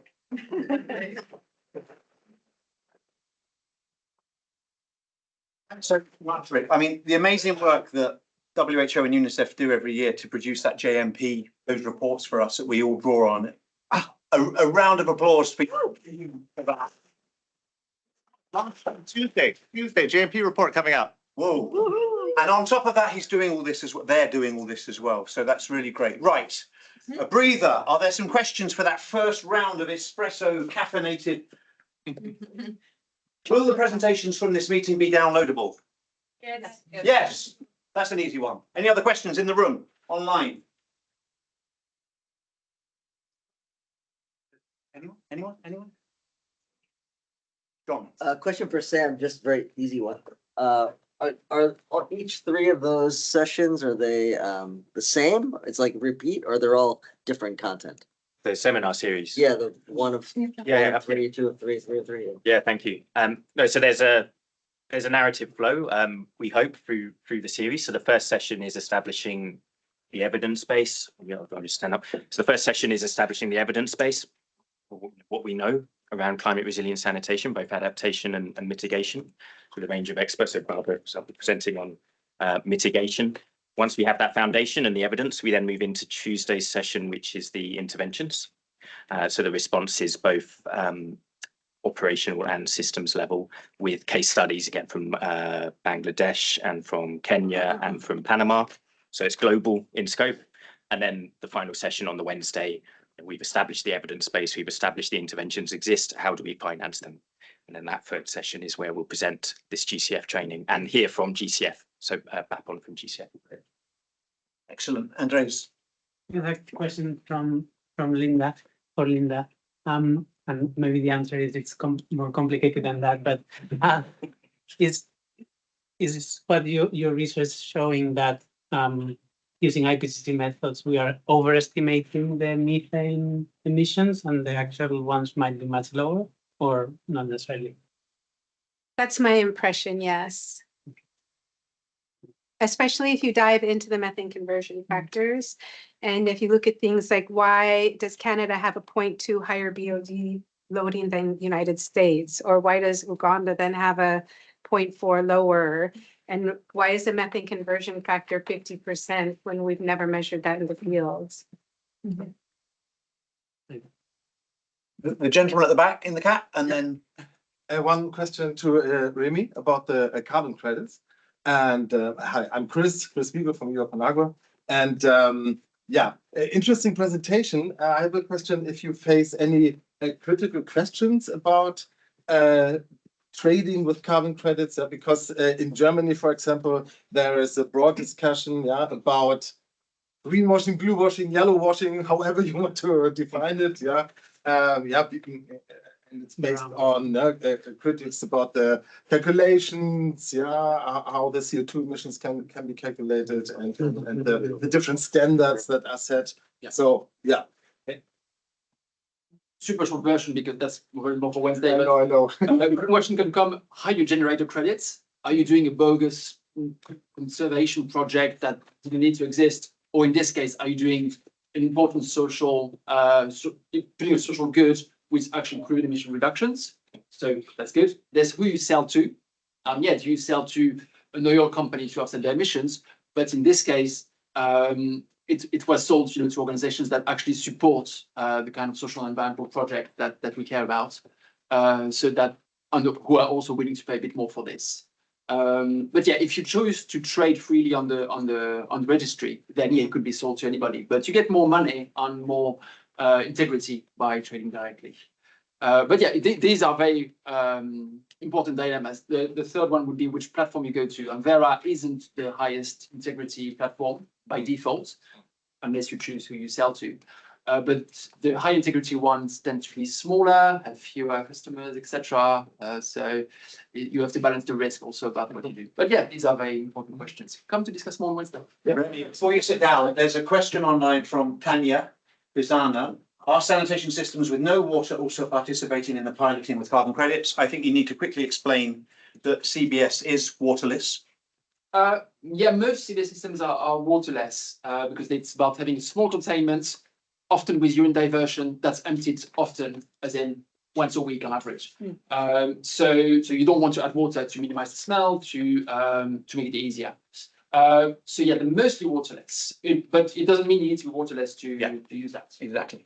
And there's a question also from Tanya to Rick about whether such systems with no water are part of the pilot, intend to be part of the pilot.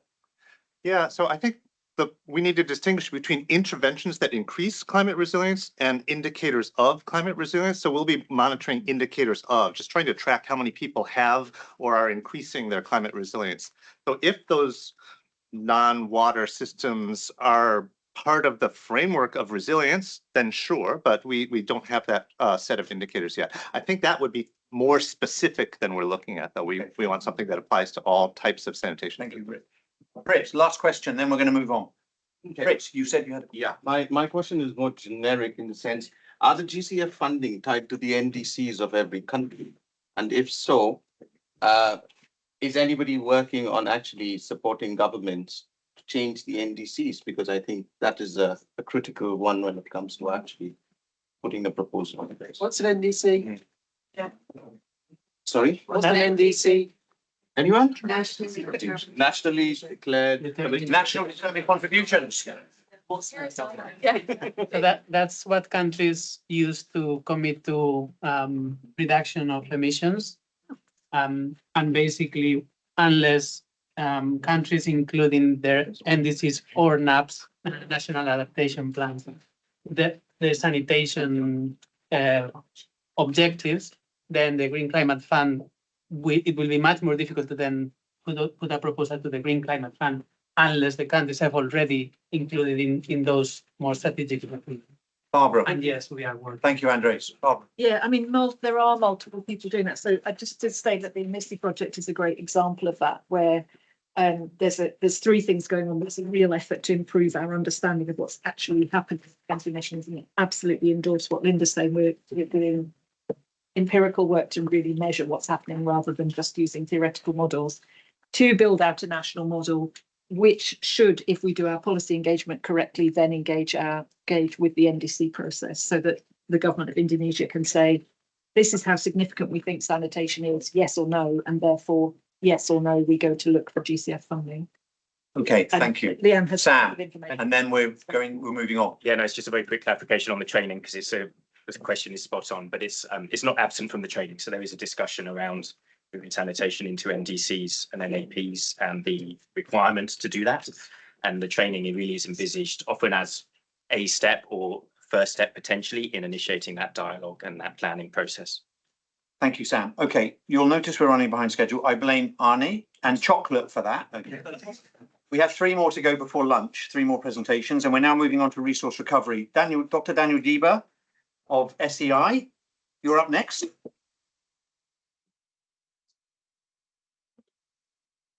And Daniel's going to talk to us. He's a research fellow at SEI, so we're in his home here.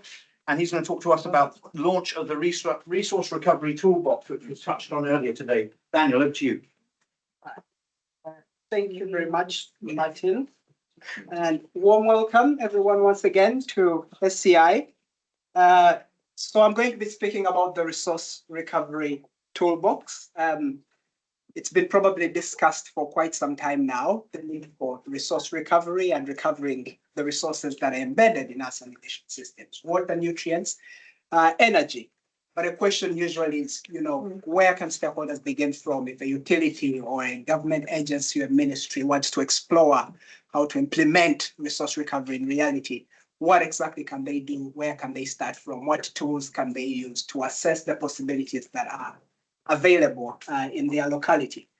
So the resource recovery toolbox is really an answer to try to address this question by gathering together tools that these different kinds of stakeholders can utilize for planning, but also implementing and everything in between that process and beyond as they look at how they can implement resource recovery projects and resource recovery initiatives. It's been developed over the past year or so, working together with a number of colleagues and partners that you'll be seeing later. And just to mention that this is not a new tool, but rather an effort to bring together existing tools that have been made by a wide range of organizations across the world with regards to resource recovery. So this includes software tools, it includes manuals, it includes data sets that are relevant for planning or implementing resource recovery standards, training courses, but also audiovisual content and even gaming materials, serious games to use in planning context. We've curated this by resource recovery types, but also by different types of waste streams. So are you looking at urine? Are you looking at black water or the fecal matter from dry toilets? Are you looking at different types of wastewater, etc.? But also looking at categorization by region or types of technology and other kinds of themes, including language, of course. We have over 100 tools that are gathered in this platform. And of course, we want to add more because we probably are not aware of everything else that is out there. So if you have a tool that you've created that can help somewhere along the value chain of planning and implementing or monitoring or following up a resource recovery initiative, please do get in touch with us. You don't have to pay anything. We'll feature that, and so that together we can promote and strengthen circularity in sanitation systems. Do I have a minute to demo it? You have 2 minutes. Okay, absolutely. I will do that lastly. Okay. So this is the tool. So you can see a little homepage over there. And of course, yes, if you have another resource that we can add to this toolbox, you're welcome to do that. And if you go to the toolbox here. I need to consent over here. Oh yes. Reject all. Anyway, so a number of tools already show up, but of course you can also explore our filtering system. You can go by region, by different types of tools, resources recovered, or types of waste streams, technologies, themes, language, etc. And you can apply those filters. But of course you can also explore the tool through a collaboration that we've done with WashAI to explore the content in this toolbox through natural language processing with this chatbot over here. So that's what the toolbox is. Please welcome to try it out, resource-recovery.info. And of course, we hope that this can be useful to people working with wastewater issues or waste management, of course, because there's lots of synergies between solid waste management, for example, and sanitation systems. But also professionals working with recycling or companies or consultancy companies that do support utilities or government agencies to implement these kinds of systems. And of course, students, researchers that are working with these topics. So please do explore and get in touch with us if you have feedback on this platform, or you want to explore how you can use it in your work, or you have a tool that you want to add to this platform. And of course, a big note to all the colleagues and organizations that have contributed to this, a wonderful partnership with the Sustainable Sanitation Alliance, and then Dot Backstack and Baobab Tech or WashAI who have helped us with the chatbot, and of course the generous funding from Formats, or the Swedish taxpayer, so to speak. So thank you very much.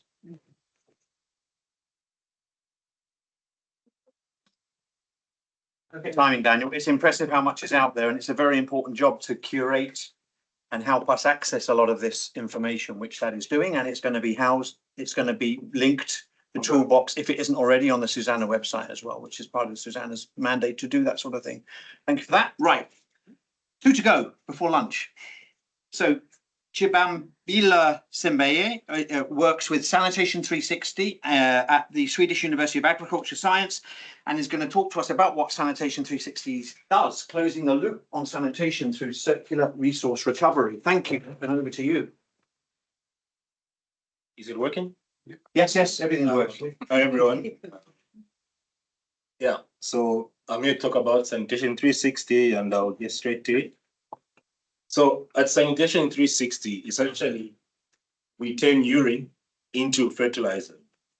So you might be wondering why. And I understand that most of us in this room know that at least a third of water pollution in fresh water is from wastewater. And if you look at the composition of wastewater, you realize that the total mass is composed of urine, feces, and grey water. But the urine and the feces only make up less than 1%, but almost 80% of the nutrients that tend to pollutants when they get to water streams are found in the urine. So it makes sense to remove the urine from the wastewater before it gets to the streams. But when you remove it, what do you do with it? So this gives us another opportunity in that the data shows that those available nutrients have the potential to replace over 30% of global fertilizer. And in some regions which do not have centralized sanitation, it could be higher. So that's why we do what we do. And how do we do it? The process is you stabilize the urine so that it's safe to be recycled and reused. Then after stabilizing it, it's dried. After being dried, it's produced into a dry fertilizer that can be used for farming and other agricultural purposes. You can scan the QR code for more detailed information. So the product offerings or the services can be at household scale or at large scale. Then at household scale, essentially you have a toilet design system that has a dryer embedded beneath the toilet, and it can serve up to 8 families of 8 with a potential to produce 80 kilograms of fertilizer per year. At large scale, we do have a more centralized system where urine is collected, then taken to a central location where it's processed and treated. And you have the potential to produce 2,200 kgs of fertilizer per year and support up to 500 plus daily urinations.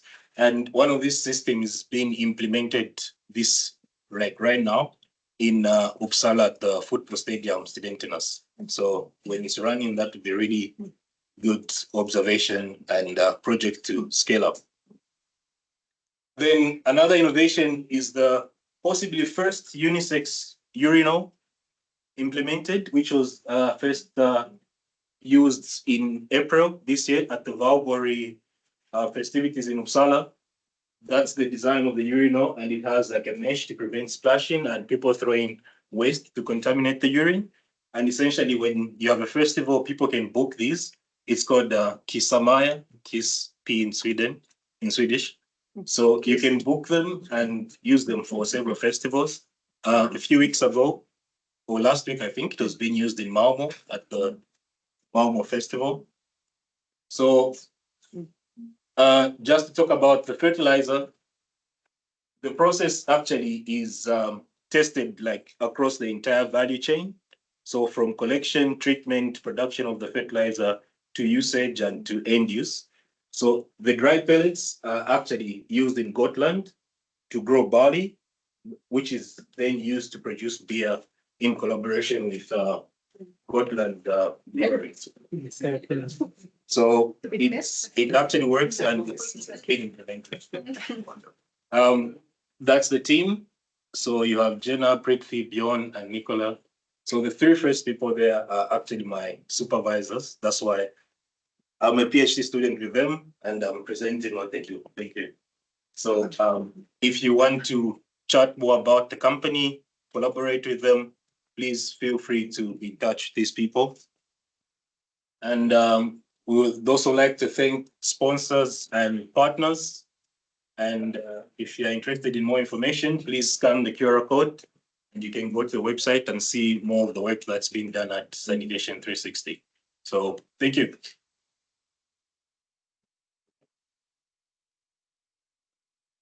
Fantastic. I had a suggestion for your beer company. They should call it IPA. I don't know, they've taken me up on that one yet.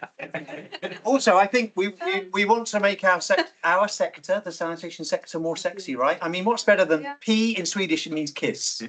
Kiss means P. It's great. Okay. So, right, last but not least, we have Dr. Mirko Hanel of TTZ Bremerhaven. He's the head of research and development there and is going to talk to us about the increasing importance of reuse. Over to you. One to go. Last one, and then we're nearly there. Just jump in. And I would like to talk about wastewater fertigated short rotation copies. I mean, you're in Sweden. You are the inventor of the system. Uppsala, Lund University, you were running systems as I was a student, which is some months ago. And I would like to, oops, I think the picture's not in. Anyway, just about the frame, the Pavitra project was a financed European project and from DST, from India. We financed 12 big projects and I will select only one. What we did, you know, the challenge is sanitation. I will click this one. You know, this system is quite easy. You use trees, fast growing trees, you plant them really densely on agricultural land. And they should be able to be cut and grow again. That means poplars, willows are really typical trees in our area. We added in India also bamboo because I believe in the potential of bamboo. What we did in a big city in India, we selected a land. It was nearly 1 hectare and we put the wastewater of something like 3,000 people on it. I mean, it was only screened. It was normal wastewater, and the situation is in India, especially in rural areas. Each village has an area where they call it rainwater lake, but it is more like where all the wastewater is collected, and therefore you can multiply this approach quite easily. And then we pump the wastewater into 3 sections with a standard irrigation system. One was with bamboo, one was with willow, one was with poplar. We had also a reference area where no wastewater was used. And then we actually let the plant do the job. And the results were quite amazing. Of course, we used the European taxpayer monies to have a lot of monitoring equipment to prove how much nutrients are going in, how much water is going in, how much is evaporated, what is actually the concentration of pollutants and nutrients in 50 centimeters and 1 meter and so on, in order to prove that the system works. And here you have some results. We produced up to 200 tons a year for bamboo, which is amazing. That means much, much higher than standard conventional production. And the treatment efficiency, we reached 90 to 98% removal. This one happens in Germany with a 4-level treatment plant where you pay €8 per cubic meter. And we got this one with prices of like 15 to 20 cents.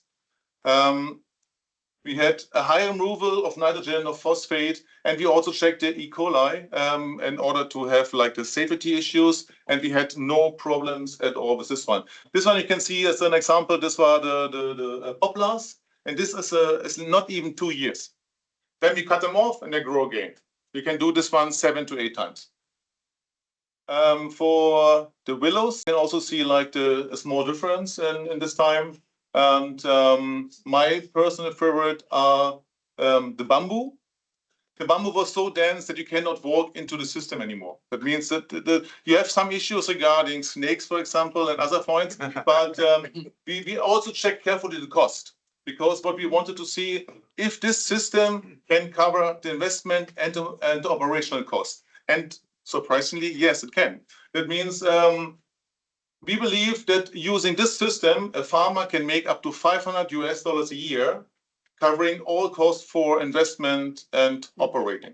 That means with the University of Leipzig, you have said, we did like a regional approach in order to check out if this one can be used to cover a whole region in order to avoid this diffuse pollution into like 5,000 villages.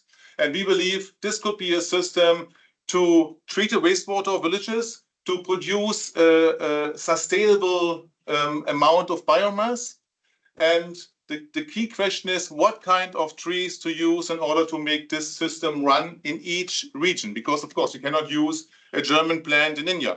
But we had in this project, we had more than 20 research organizations, and there were also plant specialists helping us to find adapted species.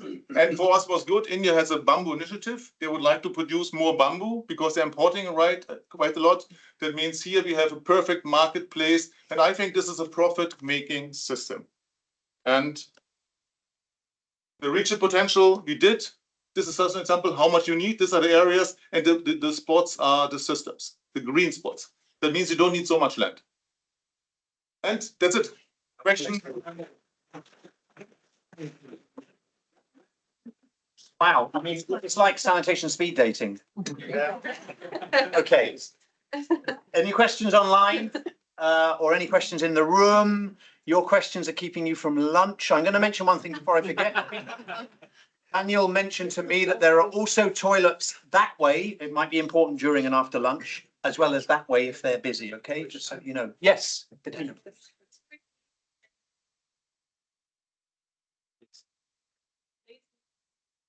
After the Q&A, we've got another quick Q&A, and then nobody's allowed to leave unless you've got a red dot on your forehead. No lunch without photo. So be fast to the group photo, otherwise no lunch. We'll keep you all here. Emilia, please. I just have a question for the last speaker. Hello. I just have a question for you about the policies that are in place in India and other places where you're following this in terms of like enabling policies to implement nature-based solutions like this. I mean, it was together with the University in Aligarh, and therefore they took care of this permission. Yeah. We were not allowed to put, that means we took the wastewater before it entered in the river. That means the water into the river is fine normally for the policy guys, yeah. But putting in a treatment system and not proving that 100% is treated is not okay. That means, but we got like an extra permission for 5 years.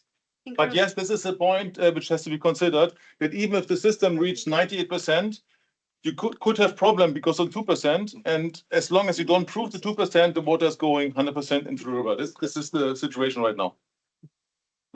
Mirko, wait, no, we got online people as well. We've got to be inclusive. For Mirko as well, how did you generate community acceptance, and do you have a link to your documentation on your project? One, and another one for you about the bamboos. What's the risk of invasive species since bamboo spread quite easily? The first question, in general, the community was quite happy because we are selling the local products to the local guys.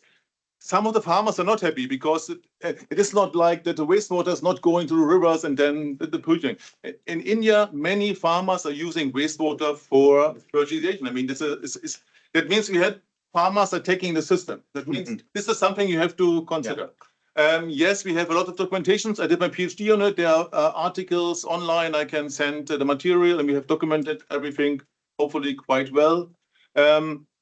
Risk, we use local species. We use local tree nurseries to provide a local species. But of course, if you, for example, import the Australian super tree, which grows faster, eucalyptus, for example, there could be a risk, but at the same point, it's a system which is managed. That means we are growing crops around the world, which nobody's asking, oh, this wheat is not coming from Africa, for example. That means this is a long discussion, but we didn't focus on that. Thank you, Mirko. And if you share your documentation with us, SuSanA will happily link it and publish it as well. Dorothy.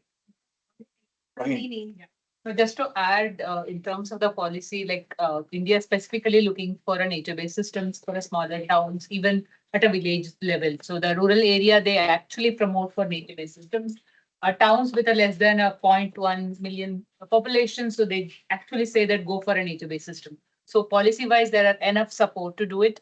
As you rightly said, for a bamboo, so we did also some research on it. I think there are around 80 plus type of bamboos that are available in India, which they do. And it is very specific to the region. So probably the one that you did, it was much better to that region. But as you come down to the south, there are different bamboos. So Deutsche Welle did a half an hour video in Hindi on this system.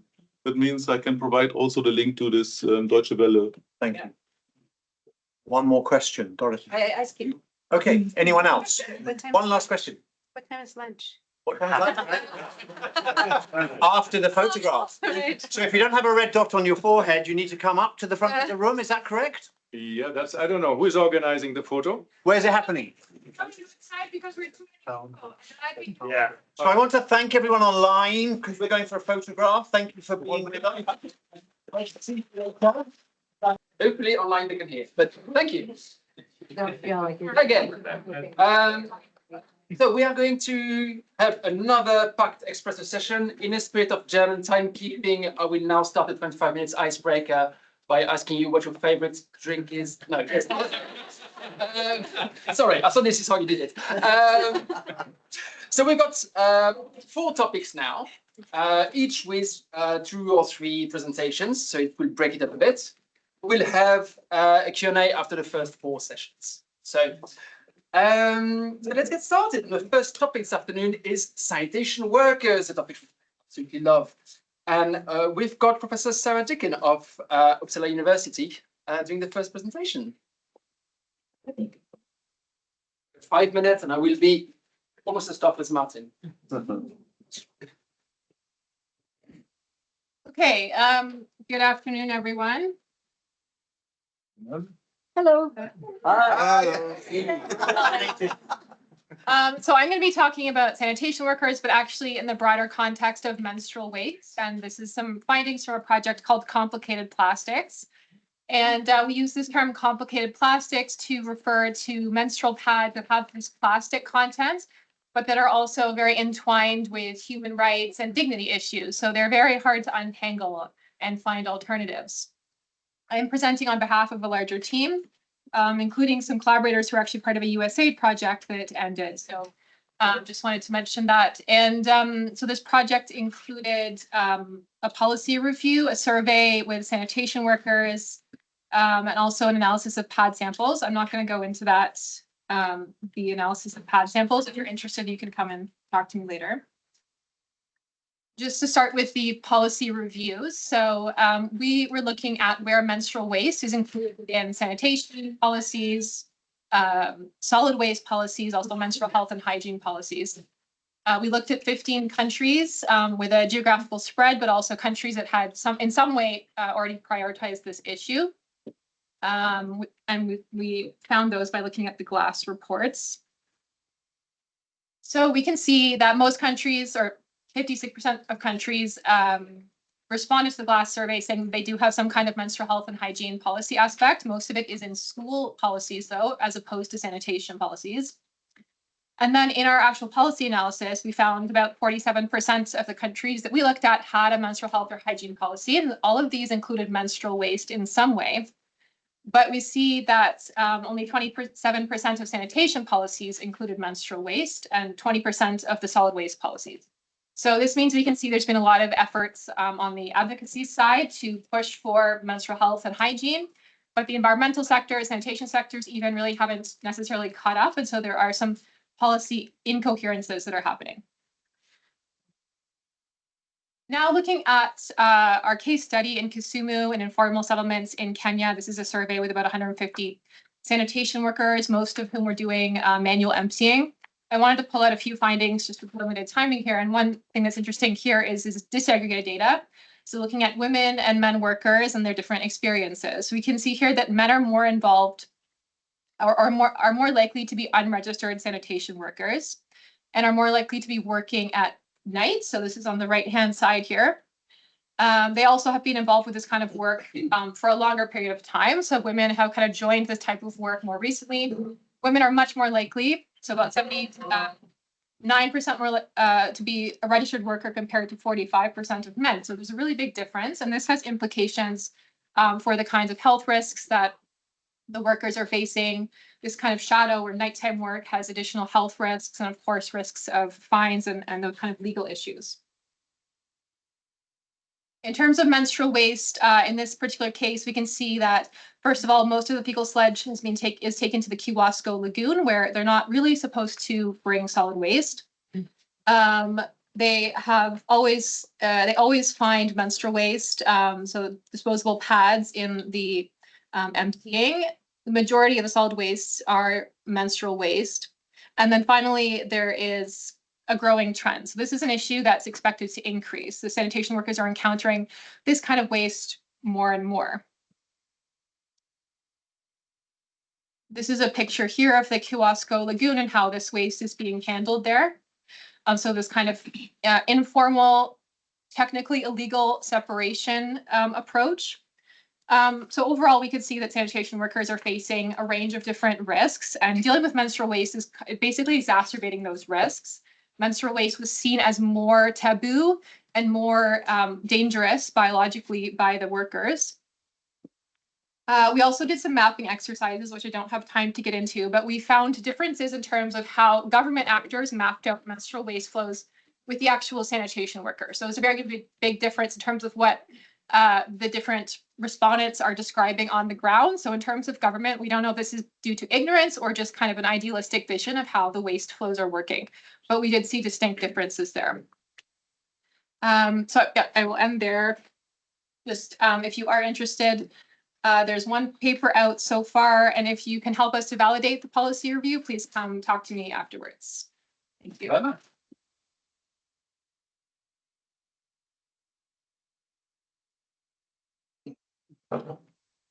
Thank you so much. And we've got a second presentation now of workers on that from Barry van der Pol, Managing Director of PRACTICA. A lesson hands-on pit emptying experience, a title which can make you delighted or wince, depending on how you feel about that. Yes, thank you. Hello, everyone. Indeed, my name is Barry van der Pol, Director of PRACTICA. At PRACTICA, we develop innovations to improve the business case of service providers in the water sector, sanitation, and agriculture. It could be approaches, it could be software, but in this case, also hardware. It would have been great if our partner, Nicola Green from Opero, would have been here from Kenya, because they are really doing the ones applying this technology, promoting it very well, having the hands-on experience. But I can tell you a couple of things as well. So the poo-poo pump, professional pit emptying. We all know that there's a high need for safe pit emptying in urban areas. And we all know the challenges as well. Sorry for the picture. Just to wake you up. After lunch. So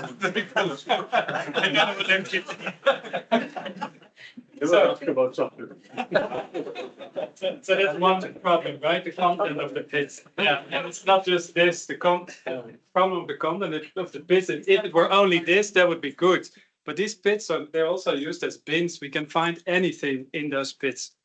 Tell you. There's big accessibility problems in densely populated areas. We experienced this in Madagascar.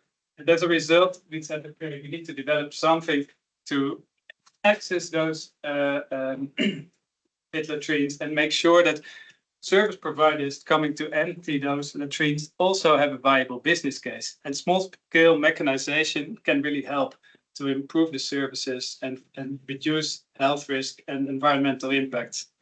So that's where we developed the poo-poo. And you might not expect it, but it means pull, as it pulls out the sludge, and push, it pushes the sludge away to a tank. It consists of a pump, a compressor, and a transporting unit. And it has, let's say, a capacity of 20 liters for each stroke. You can see it's big, so everything can fit in the tank. Up to 100 meters.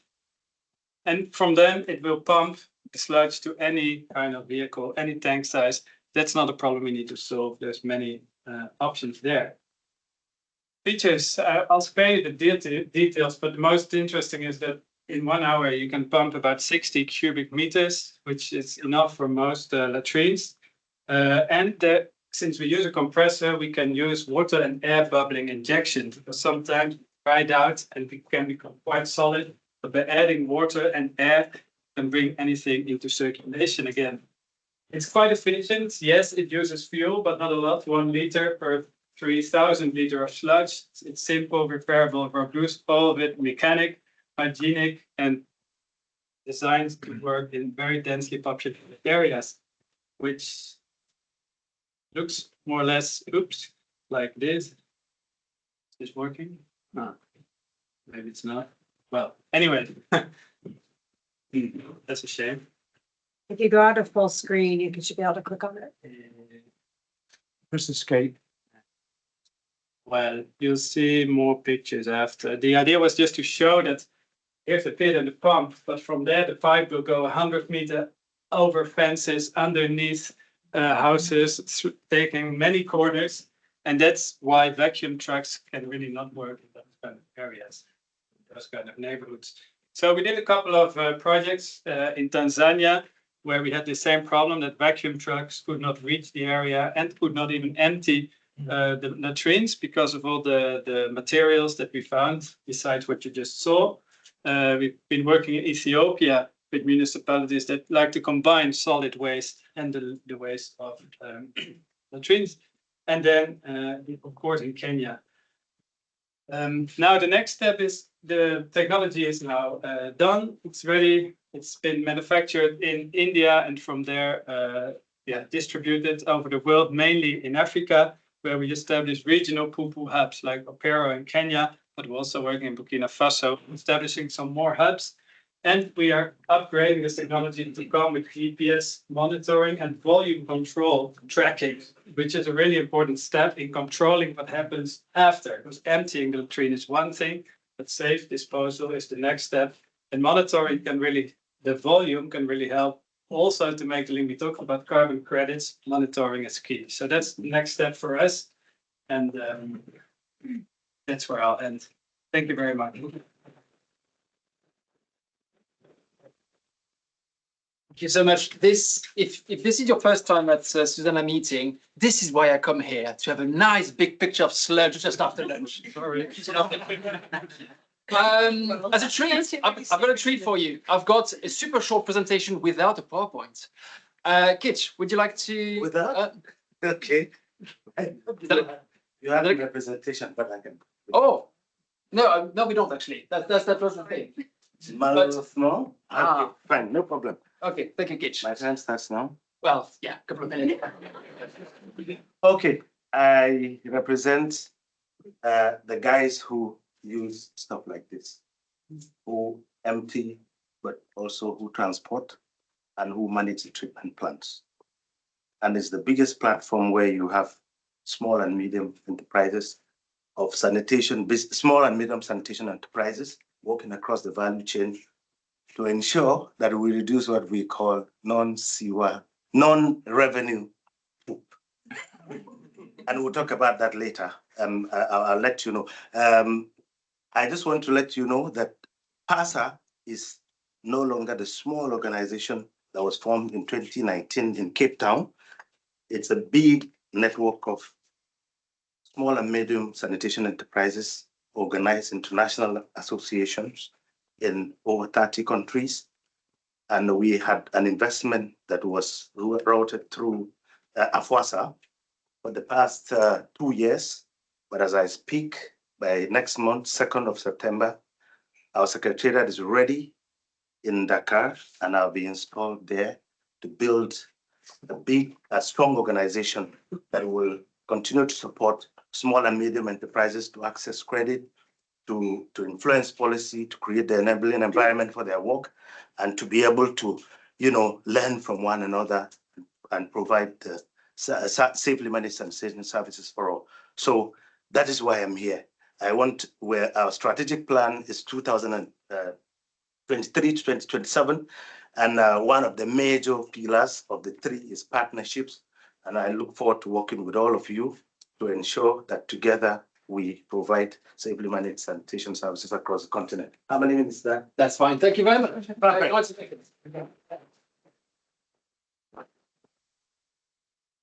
Definitely, if you work in urban sanitation, depending on other areas of the sanitation chain in Africa, you should talk to Kitch. That's a lot of you.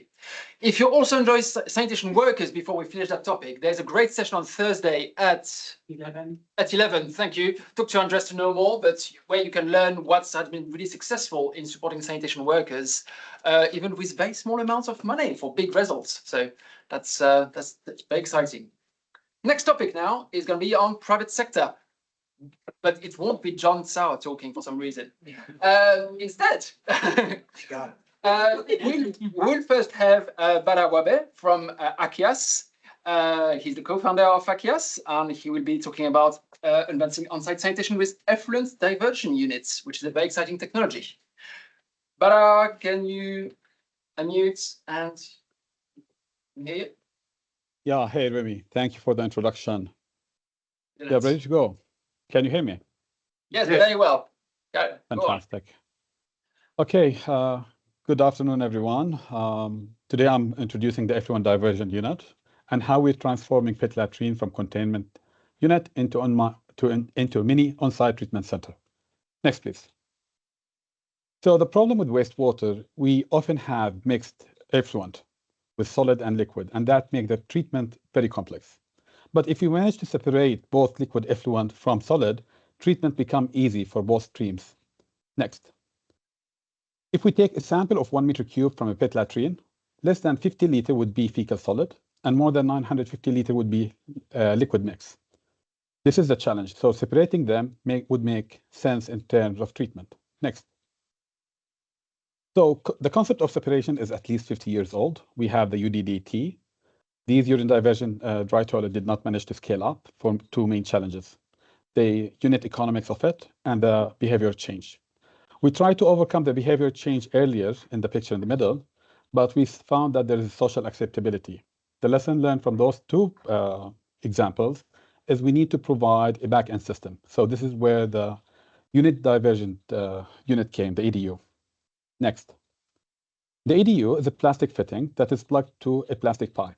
24-inch plastic pipe. And the value of it comes in 4 features. 1, we can utilize the existing infrastructure like the shelter and existing pan. 2, the EDU is installed inside the pit latrine, so there's no direct interaction with the user, so no behavior change vector is there. 3rd, we direct the fecal solid to the pit latrine, and that can increase the filling rate by 10 to 20 times. And finally, all the liquid mix will be diverted outside the pit, and technically treating it would be possible because it has low pollutant inside. Next. In this video, you can see a simple demonstration how the system is installed and how it works. And we can think about the EDU as a system enabler. So we can use many different treatment technology that fit the context. There is not one single right technology to target. Next, please. Next, Remy. So in Bangladesh, we did an installation. The two main challenges we had a limited piece of land per household. And the second one, we have high underground water table. So we went with the following design, 2-chamber design. The system net area is 2 meters square, 1 meter per pit. And the first pit is to collect fecal matter, and the second pit to treat liquid effluent.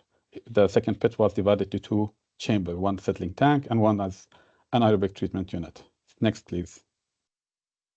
You can see here the system. We collected samples from 5 different places in the system. By point number 5, we had 99 reduction in TS and BOD-COD and 98% reduction in pathogen. Next, please.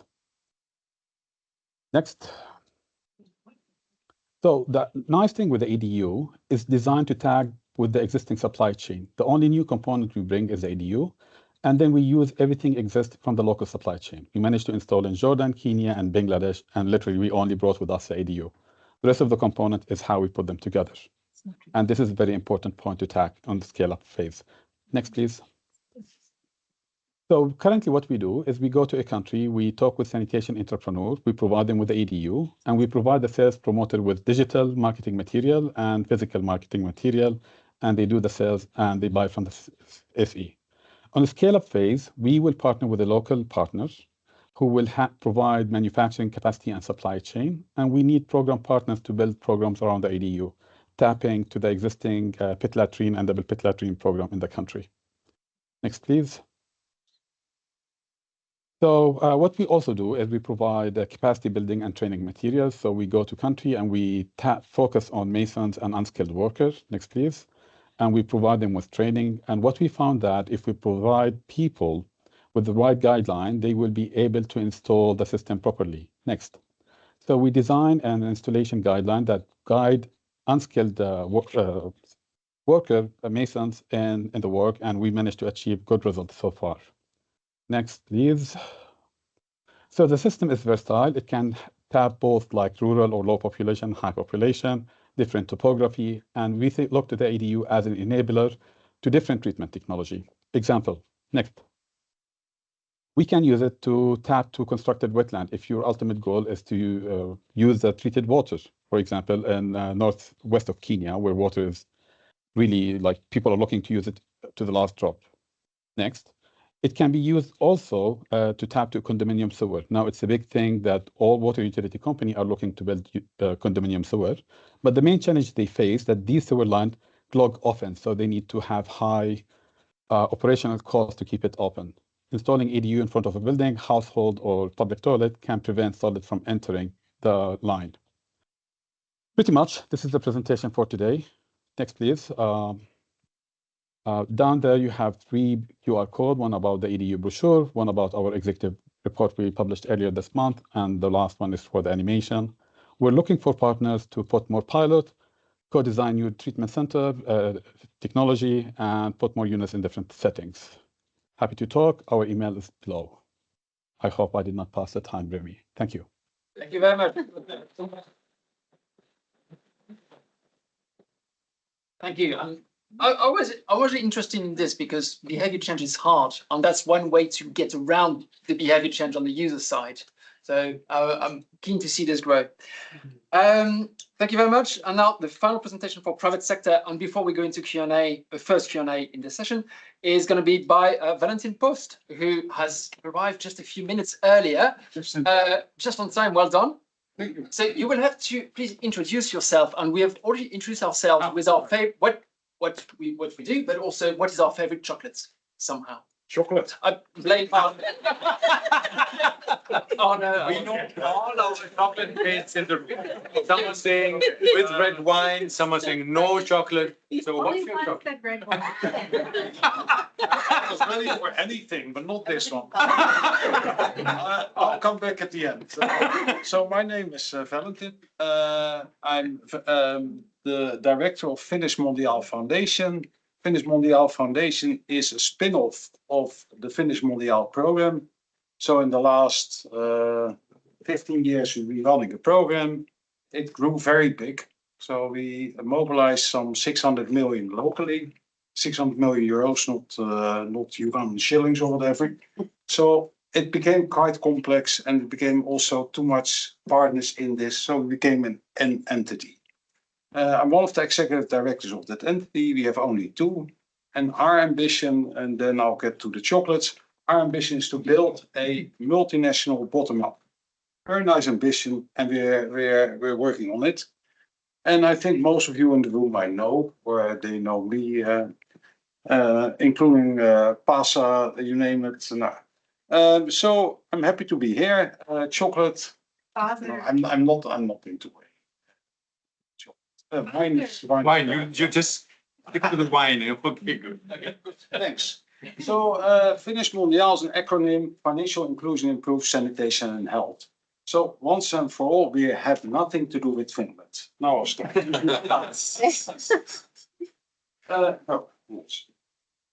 So just to give you results, I was saying we have been scaling. Now, have we been scaling? Yes. So from last year itself, it's not to really brag on the number, but just to show the scale what we are operating in.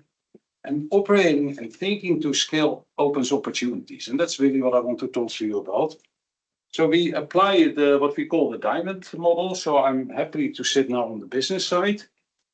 So we create demand, effective demand with communities. We work with businesses to actually meet that demand, so on the supply side.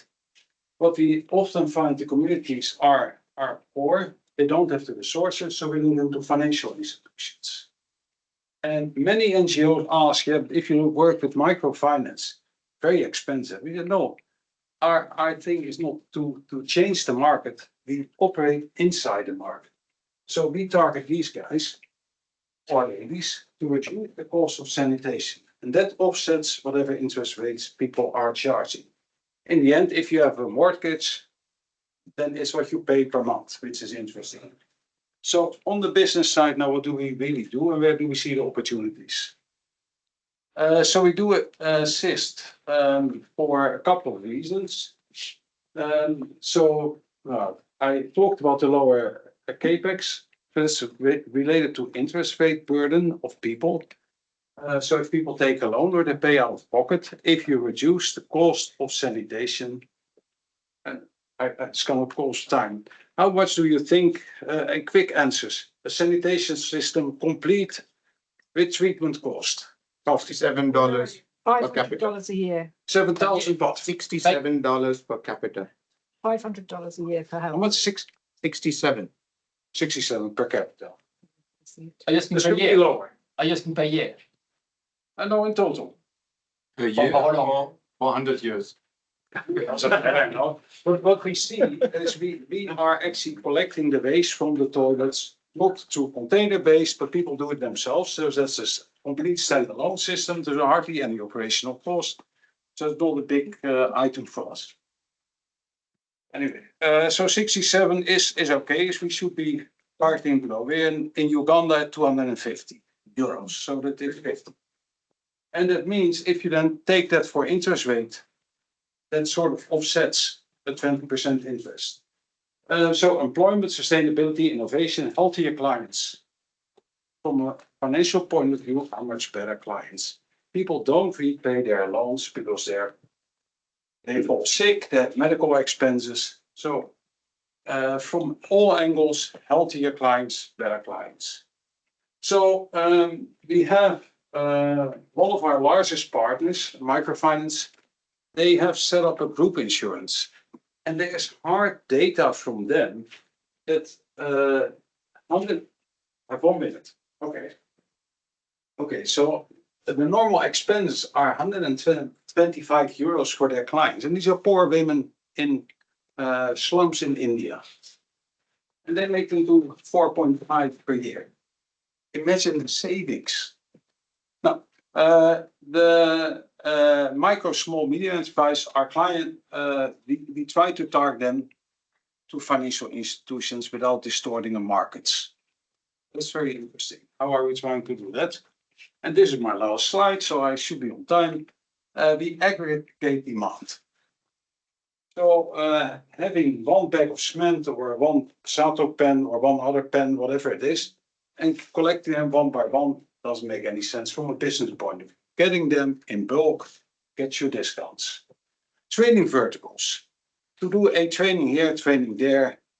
Now we have a system set up for this. A training which used to cost us 7 days, half a day, we're done. Business training, people need to be understanding a little bit in the business. Not every mason, not every artisan is a business person. So many will not pass this stage, but many will. So, or others will, let's put it like that. We do organize entrepreneurs, pin MTLS, artisans, Uganda, getting them to groups, getting them registered, and getting them into the financial system. So for any, like Bara was just talking about, proof of concept for new technologies and systems, we do that on a project modus.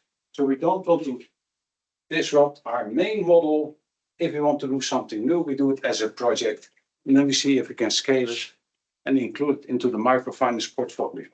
I'm sorry, I exceeded my time. So we ended at this point, but thank you very much.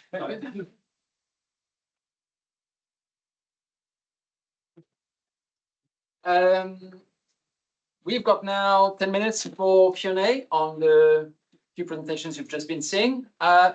I see Martin, anybody else? Kitch? Let's start with the two of you. Maybe. And of course, online, you're welcome to write in the chat, and then we'll pick up your question. Martin.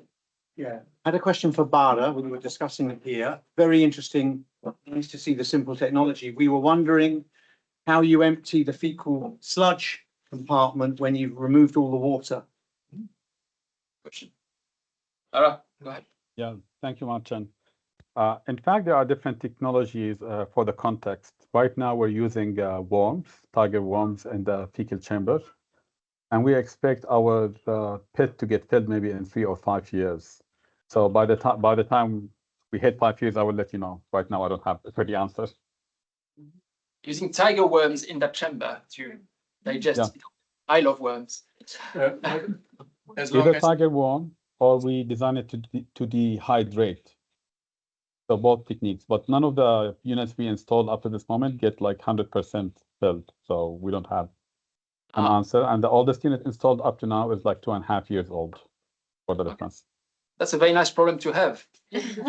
Yeah. Okay, so we'll need to wait a bit more to see what happens with when it gets full. Arnold, you wanted to? No, as long as the tiger worms are busy, you cannot use that chamber. That was my question, but let's see what happens. Okay, good. Yeah, thank you for that presentation from Finnish Mondial. I won't say that we find the diamond approach very, very interesting. And we are about to sign an MOU with the waste, the tripartite MOU, PASA, APASA, and waste to see how this approach can help to, provide credit to some of our members, because what we have is that they hardly have access to credit across the country. That's what I want to say. Thank you. Any other questions?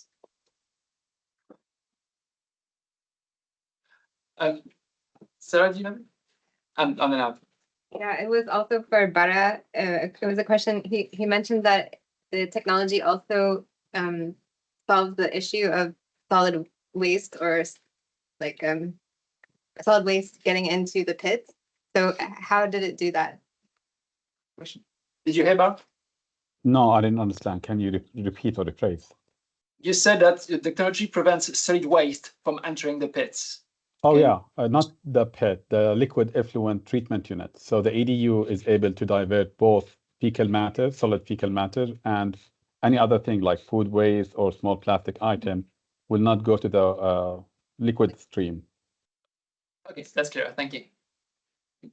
Yeah, my only concern was about the construction. I saw that in some of the pictures we saw that there were bricks and mortar used for construction. Is there any worry about, exfiltration or infiltration from there over time? This is a good question. I think the biggest challenge we face in our training is quality control and quality control. So the biggest problem is when the masons build the pit, they don't want to let the concrete to curate. And if it doesn't curate, it will leak the liquid and the water and the black water out, and the system will not work.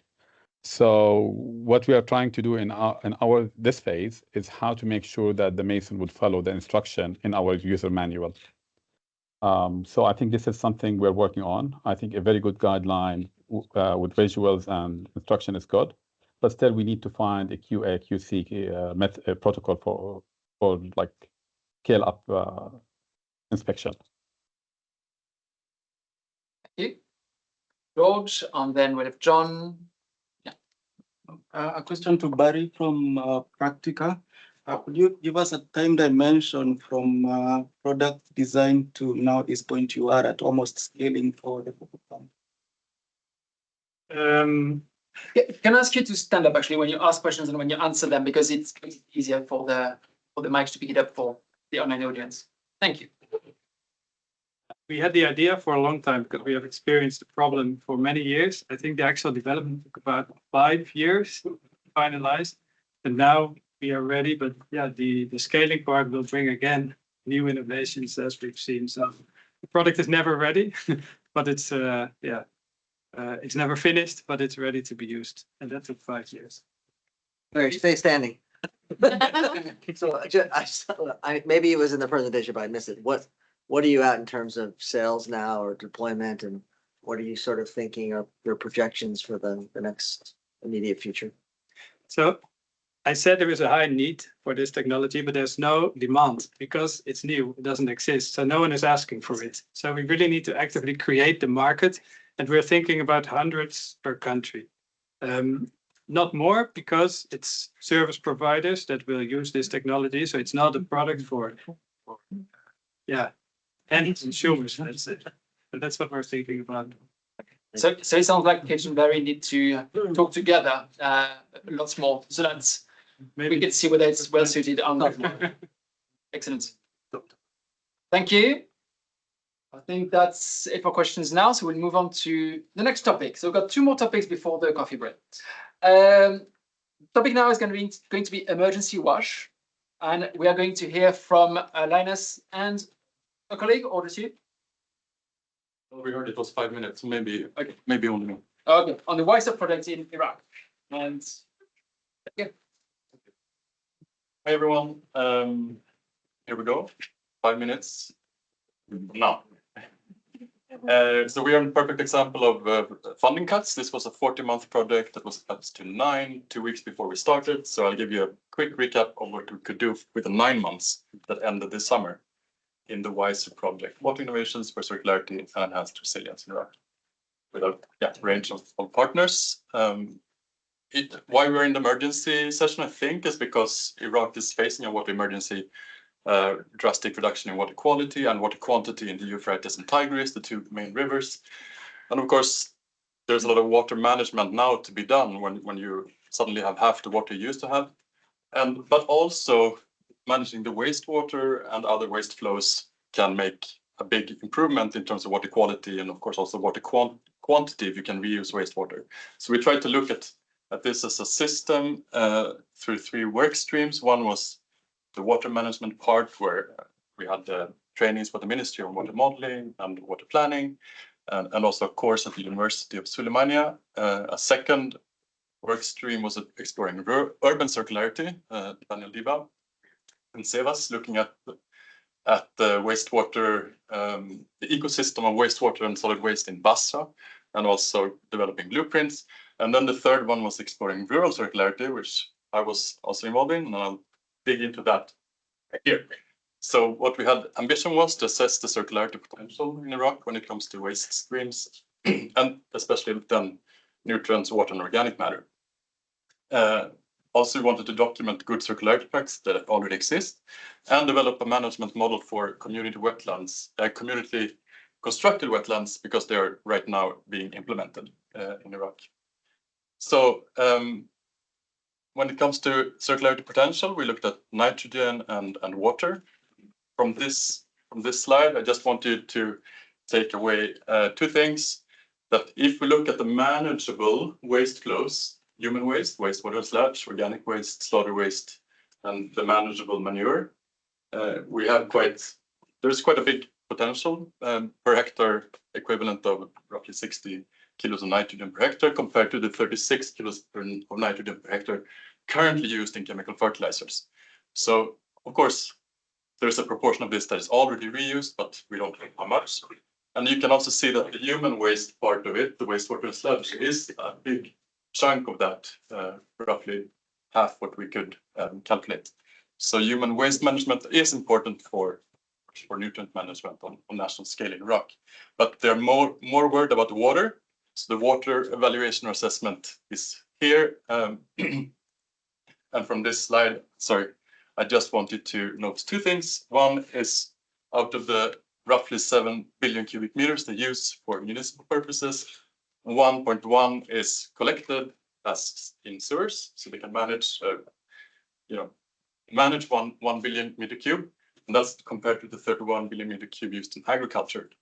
So but the 31 billion meter cube in agriculture could be 15 if there was more water efficient irrigation. So they're working to get down to 15, and also working to get the 1.1 billion up to maybe at least 50% can be collected, and then suddenly you can have an impact with wastewater reuse. If you collect more, then you need less in agriculture. So this is some numbers. We also documented some practices of circularity in Iraq. It hasn't been really on the agenda. Water hasn't been that much of an issue.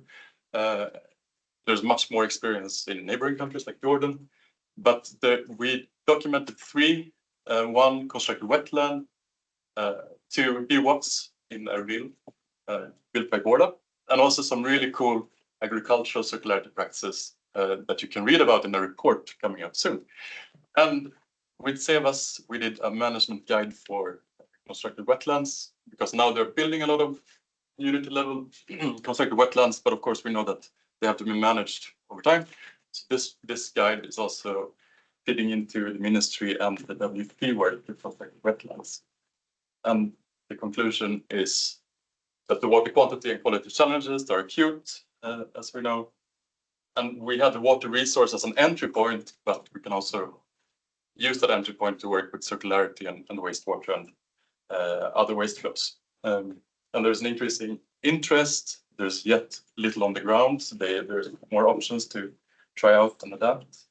And there's a lot of gaps in terms of capacity, policies, entrepreneurship, etc. But there's also great opportunities for regional learning, especially from Jordan and Lebanon, which has lived with water scarcity for a long time. We have time.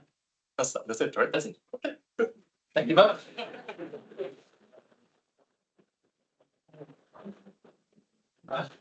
Thank you very much, Agnes. Yeah. Oh, there will be the whole slides with even the key takeaways for you to download later. Next, can we reintroduce Professor Arwa Abdelhai? The Jordanian lady again. Exactly. And you are going to talk about advancing water resilience through knowledge. And Thank you so much. 5 minutes. So luckily, I don't have to introduce myself, so I can gain 1 minute. Okay.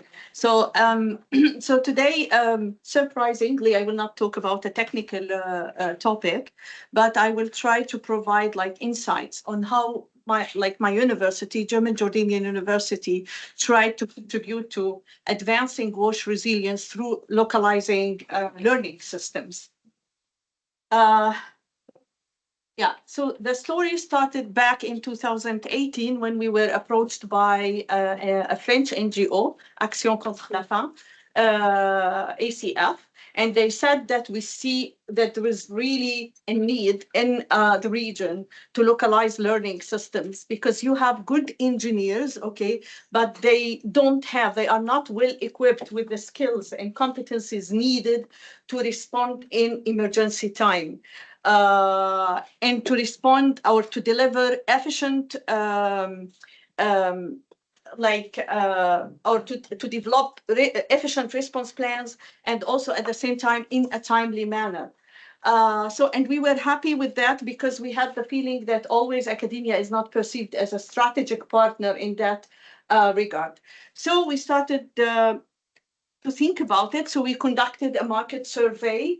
And the key outcomes of that market survey, in short, 2 things. The first one that like regional and national staff, they don't have access to senior managerial positions, especially in WASH sector. And so many competencies, they lack so many competencies when it comes to WASH in emergency. So we worked together and we developed a competency framework, and I will not go, of course, deep into the details, but we have 2 pillars for that project. The first one, we said, okay, we need to diversify the learning modalities and not to rely on one format. This is highly needed, and I'll be presenting in the next slide what we have done. And also we can kind of contribute to boost a little bit the operational research from our side, because this has been like a weakness that was strongly visible in the outcomes of the market survey that we have done. So the learning modalities that we have adopted. Our idea was not to produce innovation only, okay? It has to be context-based, so it has to be contextualized, can be applied in the given context. So the first thing we came up with, we established in 2021 a a Wash Master program that has been co-funded by BHA, UNICEF, and Suez. And it's the first one of its kind in the region. So if you go and look into the Middle East, you don't have a certificate-based program. You have training packages, you have on-job training, but you don't have a program like this one. Okay, and then we said that's not enough. We need like to equip the practitioners, the national, regional ones, with skills, but they need to get trained in an environment that mirrors the real settings. So the people you see in this image and the one you have seen in the first slide, these are students. These are not practitioners, okay? Or maybe early career professionals. And we haven't done that by our own. It has been co-facilitated by real professionals from ACF, from ICRC, from Save the Children. We have been like supported by so many organizations. So they go into a remote area, okay? It's a scenario-based. We bombard them with so many requests. We change the scenario every single time. This is the last one. And yeah, and they have to react. And also we said, okay, we have a lot of travel bans in the region. So the people, they cannot get access maybe to Jordan. Okay, let's add one additional component. And here comes the German Wash Network. So we have created a connection with them, and we are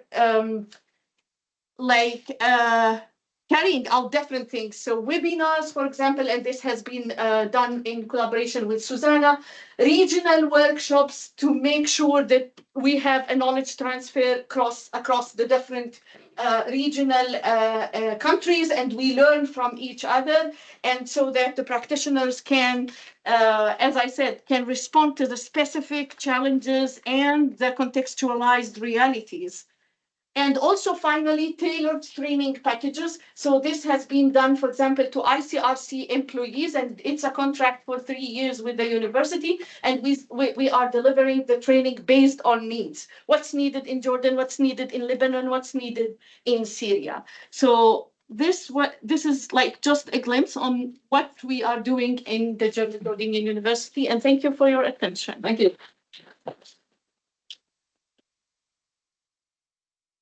Very much. And in the same topic of knowledge management and knowledge sharing in Humanitarian Watch, we're going to hear from Rob Grenn of the German Poet Organization. It's about ways to make your bag heavier on the way back. Good afternoon. I would like to use that opportunity to briefly present two of the knowledge management initiatives, humanitarian wash knowledge management initiatives that we've done in the past years. One is the SuSanA Hub, which some of you may know already, and the Solid Waste Management Compendium.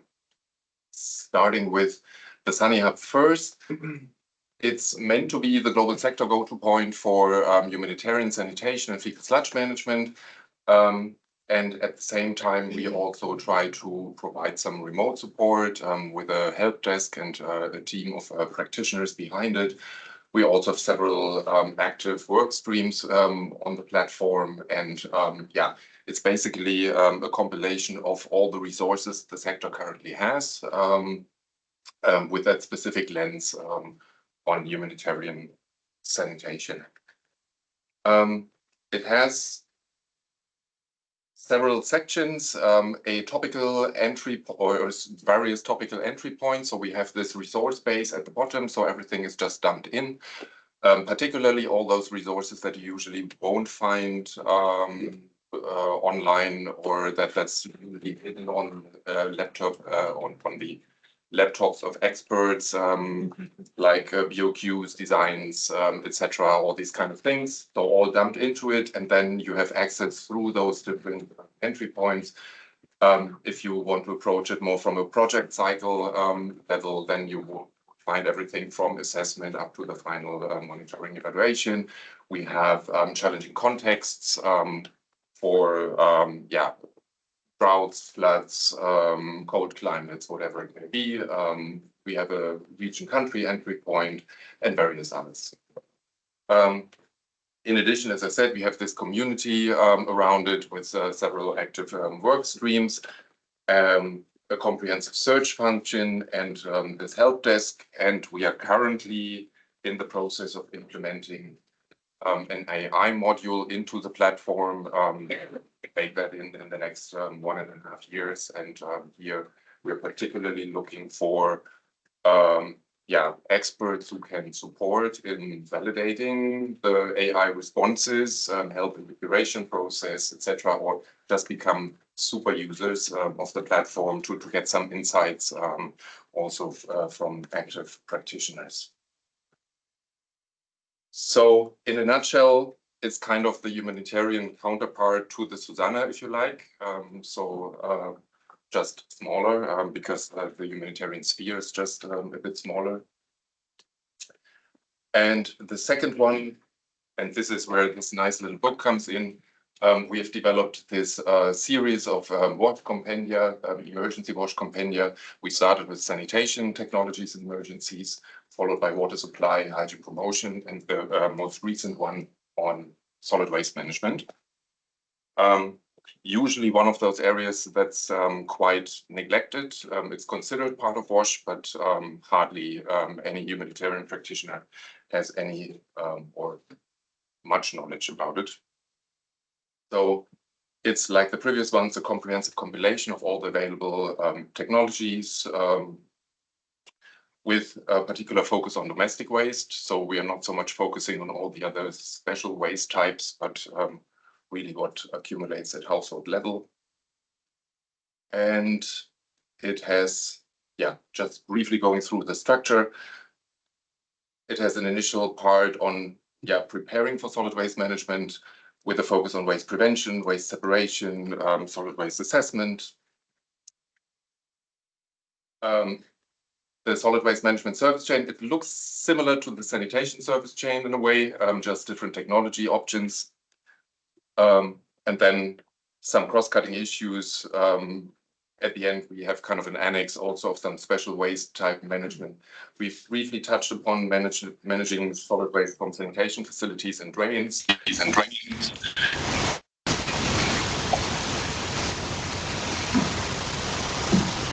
Thank you.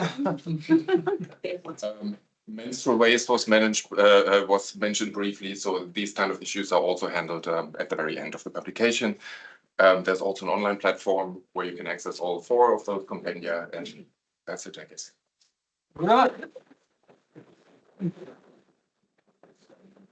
are a few copies outside, so just make sure you take one. Indeed. We're actually saying earlier with Sarah how it's nice sometimes to get away from the screen and have an actual publication to read. Feels good. Right. Last topic for this session before the coffee break. We've got 4 presentations on this small Q&A before the coffee break. How are you doing, people? Okay. Yeah, great. You want to stand up on just quickly and do a bit of a stretch. Imagine you got clean water, you can take a shower. Imagine you can wash your hands easily. You can wash your hands. Imagine you have a toilet, but it's a public toilet, so you do the hover over the toilet seat. Thank you very much. We've got 30 minutes until the coffee break, so let's not have a break now. Just to get your brains excited. Right, we're going to talk about sheet flow diagrams. Who doesn't love sheet flow diagrams? Nobody. And we're going to hear from South Africa. We've got Janine Kumbelich, consultant with JG Africa, online, I believe. Yes, that looks like you. Can unmute Janine? Hello. Yes. Yes, you. Hi, can everyone hear me okay? Yes, definitely. You go ahead, and I can change the slides when you want. Alrighty, let's go to the first slide, please. Perfect. Okay. Hi, everyone. I am Janine Kumbelich. I am a water and sanitation consultant at JG Africa. And today I want to share a story, not just a report, about collaboration, commitment, and profound impact on sanitation in South Africa. Next slide, please. Okay, so historically, South Africa's sanitation planning has focused on sewage systems. However, there were 20 million people who still relied on on-site sanitation. So to address this, the Department of Water and Sanitation introduced the National Fecal Sludge Management Strategy in 2023, which is a 10-year roadmap on managing on-site sanitation systems. And then to put the strategy into action, a capacity building program was launched. The goal of the program was to capacitate 36 out of 144 of our municipalities in South Africa, that's about 25% of the country, to use shit flow diagrams as a practical planning tool for inclusive sanitation. Next slide, please. So when we started this project, we understood immediately that a one-size-fits-all global SFD would not resonate with our South African municipalities. And this led us to collaborate with SFD experts based in India. Next slide, please. We needed to map the SFD to the South African context. And so to do this, we worked closely with EcoSan Services Foundation. And out of this dialogue came our bespoke data input sheet. The data input sheet is the map that translates the global SFD language into a context that made sense to our municipalities.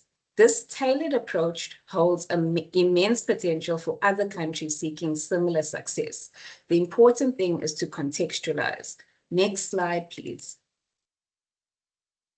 The collaboration was not just international, it was strong within South Africa too, and this is where we get into intra-country collaboration. The Department of Water and Sanitation's commitment was an integral theme in this project. They traveled to every municipality during the inception phase to personally secure commitments and identify dedicated champions within each municipality. A project of this scale was challenging to manage and to coordinate, but through open communication channels, strategic planning, and teamwork, we were able to overcome the logistic and technical challenges that we faced. Next slide, please. So our mandate in this project was clear.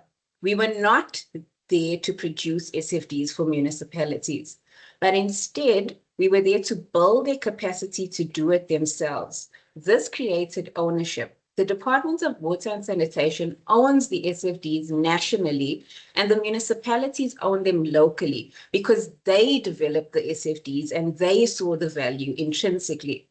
The success lies in stewardship. The smiling faces that you see on your screen is evidence of the pride felt after municipalities successfully completed their first SFDs. Next slide, please. Okay, so beyond municipalities, the project also built national expertise, and this included up to 10 partners, which were made up of consultants, independent experts, and universities, who are all now equipped to develop SFDs, and importantly, the SA SFD digitalization framework, which was also part of this project, is making the process faster, easier, and more sustainable, which will enable municipalities to develop and update SFDs even with limited resources. Next slide, please. You've got less than a minute, please. Okay, thanks. So what we've done here is we've achieved more than just developing shit flow diagrams. The project built the foundation, the tools, and human capacity to scale the SFD approach nationwide. It's about transforming sanitation planning for every municipality, moving toward inclusive, safely managed sanitation.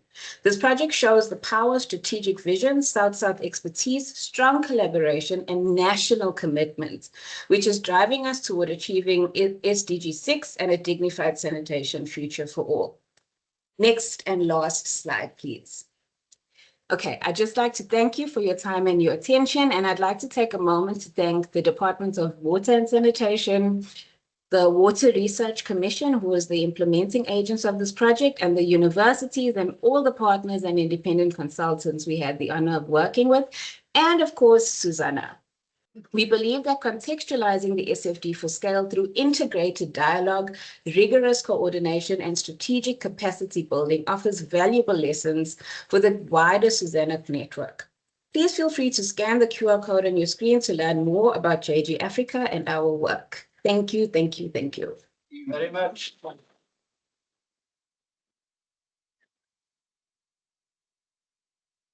But I'm sure that all the other Shepherd Grant fans in the room will love to see this contextualization and this adoption by municipalities. This is what it's here for. Great, thank you. Second one now is by Erika Francisco. This will be the only in-person presentation in this topic. And it's going to be about system dynamics modeling. And I don't understand this, so I'm looking forward to understanding it more. Thank you for the introduction. Well, I work at SLU as a postdoc researcher. So everybody knows about the problems with centralization process and also the challenges to technology adoption and scale up for the centralization process. So with this, the end of my work here at SLU, it's developed a system dynamics model as a decision-making support tool for more stakeholder engagement, society engagement. And so this work is part of, not integral from P2Green, but I work with data from the Sweden pilot, was presented before by our colleague Shibambila. So I will not highlight a lot about the diversion, but if you'd like to know more about the P2Green, it's a big project, and the way it's transform the wastes in bioproducts and valuation these products. So the pilot that I work, it's Gotland. I don't know if everybody knows. Gotland is a famous place in Sweden during the summer. So to understand a bit the problem there, this is the Baltic Sea, where Gotland is located. This first picture is from almost 20 years ago, and this graph it's from last year. So even with a lot of strategy, a lot of organization, all the countries involved from Scandinavia and Baltic countries, we have until now some problems with eutrophication and decrease of the oxygen. So it's a delicate region, and because that there's a lot of studies and engagement around this region. So this dynamics model, as you told, it's a bit complicated or not. It's a methodology used for complex systems. So we can get insights, results from the predictive scenario simulation. In this way, in this case, I have two models for this model. One big model is for wastewater treatment plant, and the second is from within diversion technology. In this case, we have as results or indicators to get insights. Some environment indicators are carbon and water footprint, marine eutrophication potential, and fertilizer production in case of urine diversion.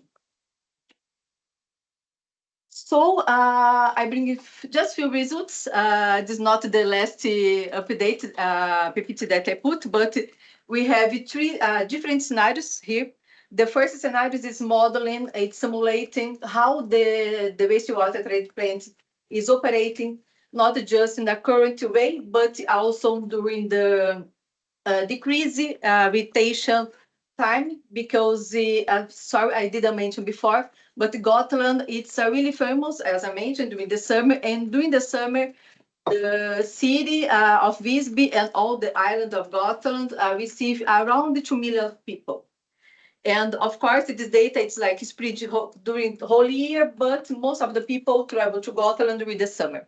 So during the summer, even with the plant design for capacity, for the double of the people residents there in Visby capacity, they receive more than the double, of course. So we can look at this peak. The increase of the emissions is during the summer. And when I simulated the scenarios applying adopting in diversion during just the summer, we can reduce at least 20% of the emissions for the marine eutrophication potential. I simulate in this case two scenarios collecting 15% of urine doing from the public toilet. The second scenario is collecting wholly public toilet. So we have a representative reduction of the emissions. Here we can have a reduction of until 20% just during the collection of urine during the summer. But if I run this model for whole system running for urine diversion systems, I can reduce until 85% of filtrification marine process. This is for the water footprint. I can also reduce a lot. And if I run all the urine diversion system, I can take over more than 2.5 trillions of meter cubes of water. And this is the production. As to Babilamento is the fertilizer production. So we could produce a lot of fertilizer. If you'd like more details. Thank you. Yeah. Thank you.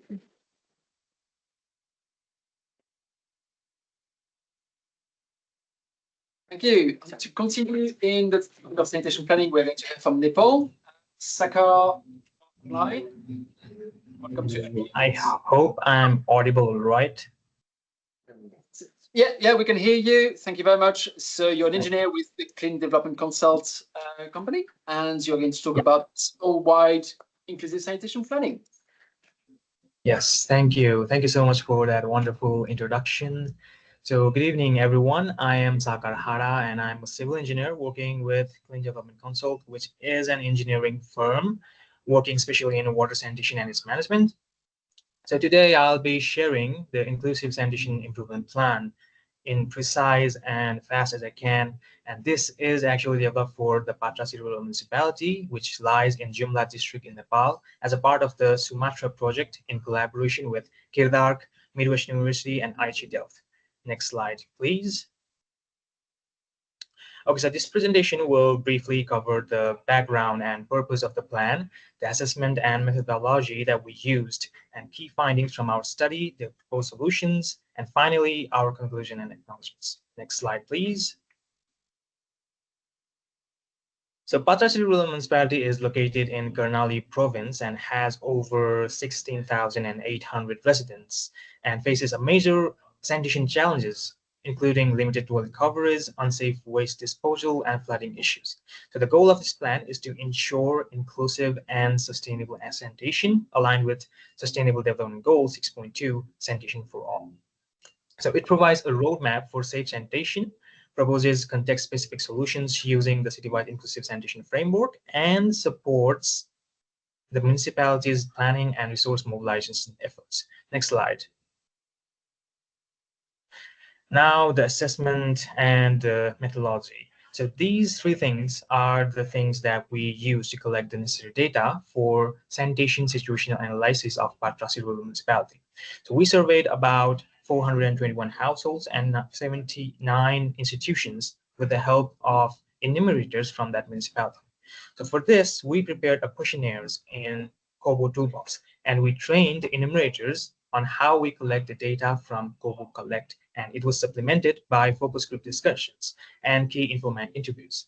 This helped us understand the current sanitation practices, challenges in fecal sludge and grey water and solid waste management, as well as the municipality's sanitation priorities and service delivery gaps. Next slide, please. Now, this is the main part. So these are some of the few findings that we found about the municipality. Now, I've just added what percentage is safely managed and what percentage is unsafely managed from the sheet flow diagrams. So if we look at the percentage, then we can observe that 81% is safely managed, which looks like it's quite good for rural municipality. But if we look at our second chart, we can observe that about 75% of population have not emptied the containment, assuming that the household that don't know in their answer, in their response, when they do empty the containment, have never emptied their containment. So it's roughly about 75%. And point to be noted, there are no treatment facilities or safe manual emptying process in this municipality. So as soon as the containment gets full, this green part of SFD also becomes a red part, since that there are no any treatment facilities.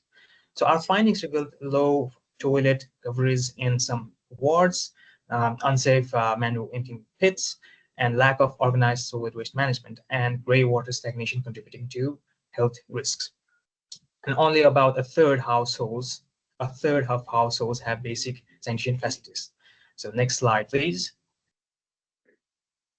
So to address these issues, we recommend fecal sludge management, introducing twin pit latins, sealed containments, and eventually septic tanks. So this was found by doing a small municipal level exercise for the stakeholders.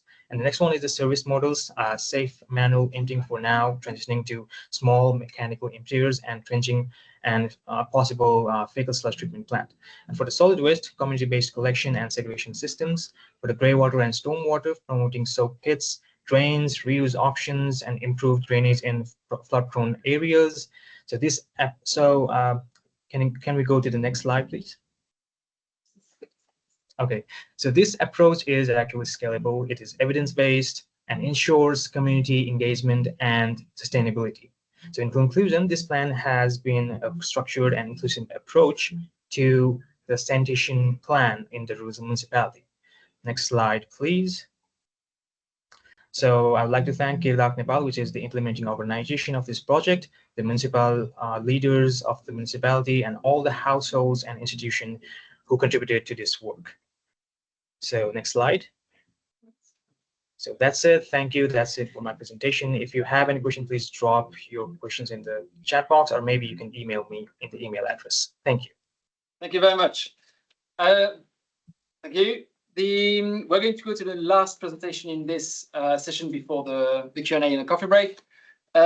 Online, if you have any questions, please feel free to write them in the chat already now, so that they're ready for the Q&A. Saka, you mentioned one acronym that we haven't heard very much today, unfortunately, but which I like, and that's citywide inclusive sanitation, CWISE. And we only heard it when Sen, you mentioned it earlier, on now. I missed it, but thankfully we've got now François Brekke from the International Water Association. François, you're the project manager for the Inclusive Urban Sanitation Project, and you are going to talk a lot more about that. Welcome. Yes, thank you very much. Let me say how much I was impressed by all the brilliant presentations that have preceded. So could we have the presentation? Yes. So this is a teaser. You will have a full-fledged analysis in a coming workshop that will be organized, forum that will be organized in Bangkok in December.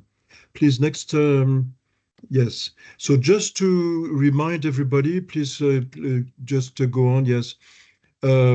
This approach is a system thinking approach, which has made some kind of revolution, introduced in 2017, where people started to really rethink their planning and thinking about sanitation in terms of including not only a centralized system, but maybe also on-site sanitation at a municipal level, looking at the city as a wider approach. Yes, please. A framework was developed, and bit by bit it gained ground. Yes, please. Yes, it's okay. And bit by bit it gained grounds. And today we can see that it has spread quite over the planet. It is still moving. We are still discovering more day and day. Yes, please go ahead. There's been a lot written by us, but by many other professionals in other organizations as well about the CWISE approach. Yes, please go ahead. And right now, we have developed, in order to substantiate our findings, we have developed a resource database of about 244 documents from many organizations. You will see who, just very, very closely. It will be available online. And of course, I will make sure with Arne and Alexandra that this is also very much available to SuSanA Alliance. Please, yes, next. So what we did in order to really see if there was an effectiveness, it was still relevant to work with the CWISE approach, we have consulted many organizations this year, some of whom I think are here in the room. You can recognize some development agencies, UN organizations, the big banks as well, some other major NGOs. We have also contacted local organizations in Africa, in Asia, some in Latin America. networks as well, out of which also SuSanA contributed, resource centers a bit everywhere as well. And what was the idea? The idea was to get lessons learned concerning the implementation of this approach. Where are we? Where are we going? What are the key factors that can contribute to accelerate also this the sanitation SDG? Yes, please. And also some reflections. What do we do next? Can CWICE contribute to the next chapter? Yes, please. And of course, we are currently developing the discussion paper together with the University of Sydney. And we will, of course, provide some feedback webinars. Yes, please. So really, right now, we have the main report, which will be shared in early 2026. But we have some already very preliminary findings, which I can share with you, which are the following.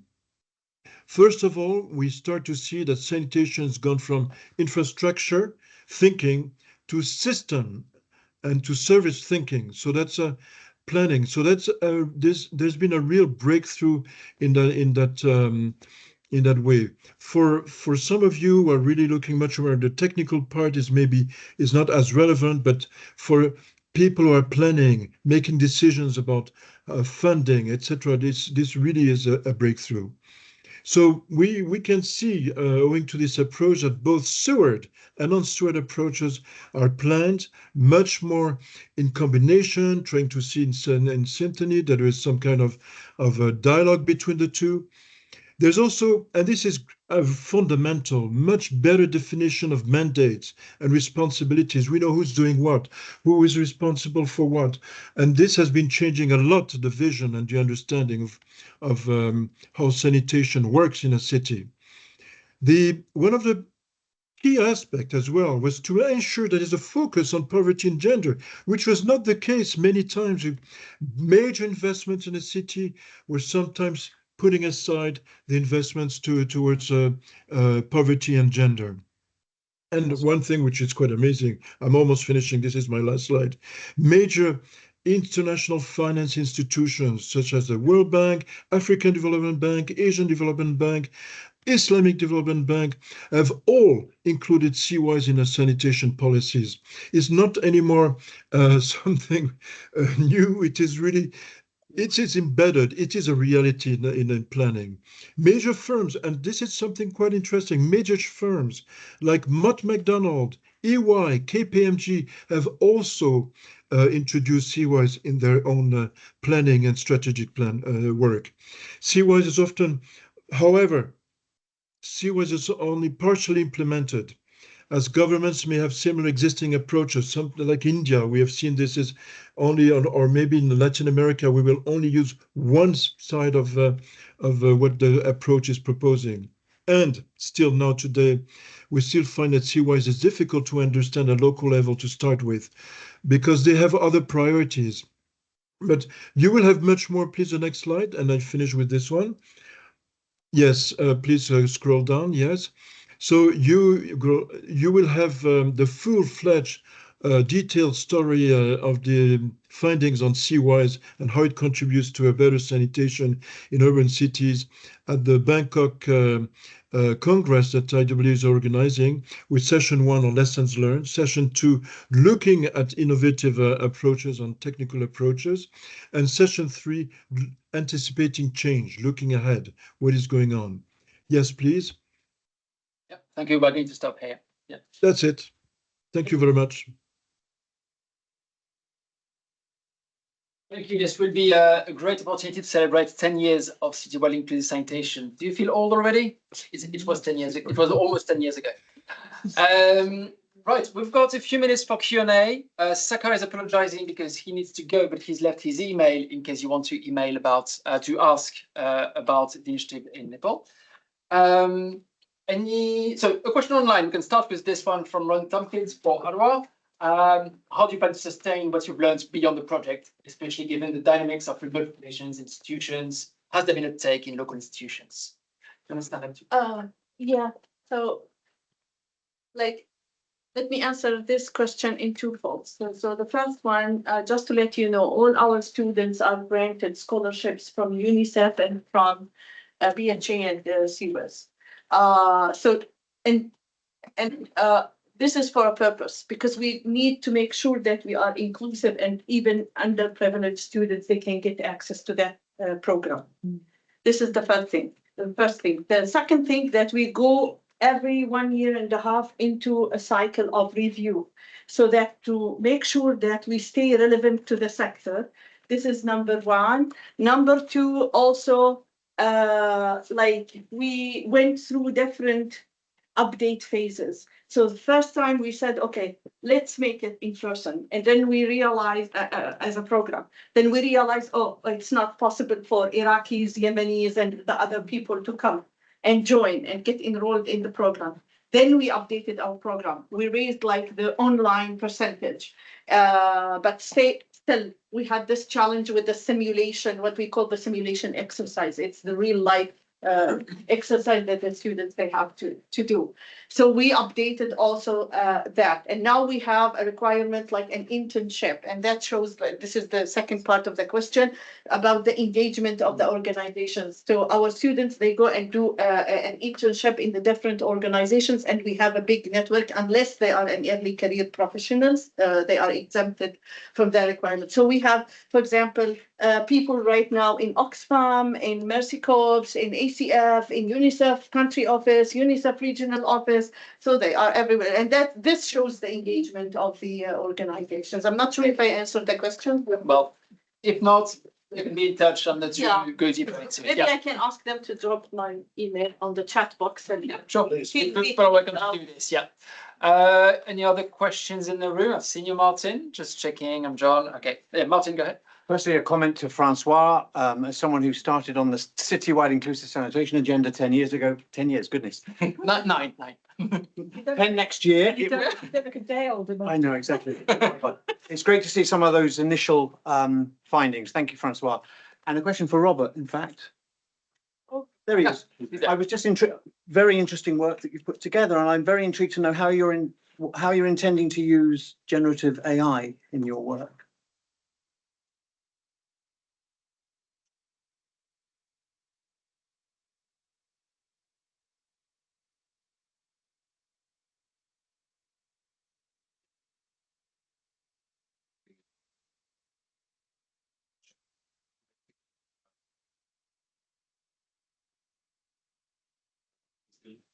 And then I guess the most important element for me personally is to have it available in various languages, because a lot of the resources that we've compiled, I would say 90% is in English, and the remaining then maybe Arabic, Spanish, French.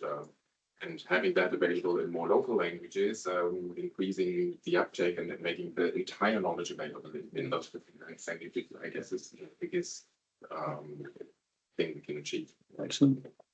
Thank you. It's mostly men asking questions today. Can I just check before John that I'm not missing anybody who's needs a shot? Way to go, Remy. No, also for Robert, is the SANI Hub funded, or is it, how does it exist and how does it operate? Right. Asking as a global steering committee member of SuSanA. Right now it's still funded. The first year of its establishment, but right now we've realized, because we also developed a lot of original content, that it's simply impossible to do that long term and continue like that. So we are now including this AI component. This phase is still funded, and then I guess we're trying to broaden it more and in parallel develop a one hub for humanitarian wash. And then it all becomes more attractive to have certain business models around it, which wouldn't work that well just for sanitation alone. And then there are current different concepts that we have in our drawer, but we still need to further think about how this will continue, either through continued engagement from different donors, to plug in new modules into the platform and sustaining it that way over time, or through various humanitarian agencies shipping in a certain amount to sustain the situation, but this remains to be seen. Thank you. Any other questions before we run to the break? Yes. Sarah, yeah. Robert mentioned that. Do you want to stand up, please? Sure. Robert mentioned that Sunny Hub was like the humanitarian counterpart of SuSanA, but I just wonder, well, we've just had some sessions on emergency wash in SuSanA, and I just wonder if that, like, if there is some development focus of SuSanA, and or if that's defined, or if that's just more informal. Robert, go on. Dorothy wants to speak, so maybe we should hear from Dorothy. Thanks. I've been involved in the Sunny Hub a lot and also developed some other things. So for now, I think I mean, we're all doing the same thing and have the same vision. Sunny Hub is part of SuSanA. SuSanA is part of Sunny Hub, or we're part of a whole thing. For now, for instance, traditionally, there are the working groups of SuSanA. There is a SuSanA working group on emergency wash. And there, for now, we have just linked to the Sunny Hub, because there is where the money is, where the activities, where the good work is. So there's nothing, I mean, it's nothing about the separation. It's just we're a network and we put the energy there where it is at the moment and best implemented, and the future will show where this is next time. Yeah.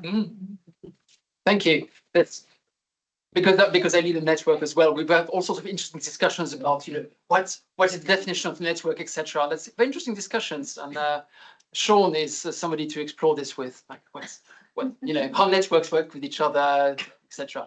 He looks thrilled. But this is a better discussion over a tea break, I think, because it can go a bit deeper. So I propose that we stop now for this session, and we come back from the tea break at 16. Sorry? 10 past 4. 10 past 4 in half an hour, so in 30 minutes.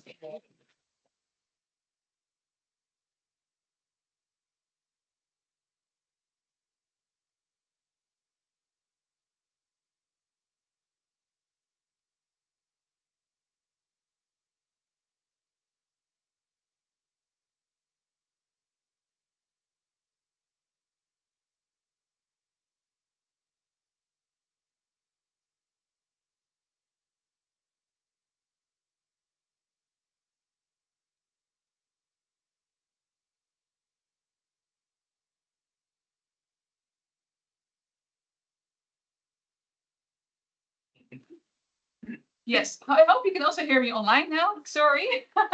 Let me start again. So I'm Sandra. I work for CIMAVI as a project lead on the Wash, Learn and Share project. And today I will share how we facilitate learning.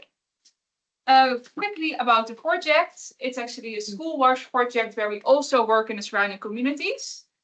And it's in Uganda for a 3-year project, and we have 3 objectives. So one is actually establish wash model schools, resulting in a healthy environment for girls and boys. Then we link them to the community, so we also improve wash conditions at the community level, linking with the school, so the people also go to the communities to share what they've learned. And we close the loop by also working on sustainable wash services and products with local government and private sector initiatives. And cross-cutting, do a lot of learning and innovation, and that's where I want to focus on. So how do you facilitate learning? We have different tools we use or approaches. So every year we have a learning week where we come together with all the partners in the project. We have 3 partners and CIMAVI. And then we share what we've done and what we've learned.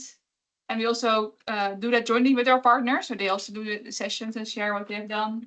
And we also do an interactive field visit.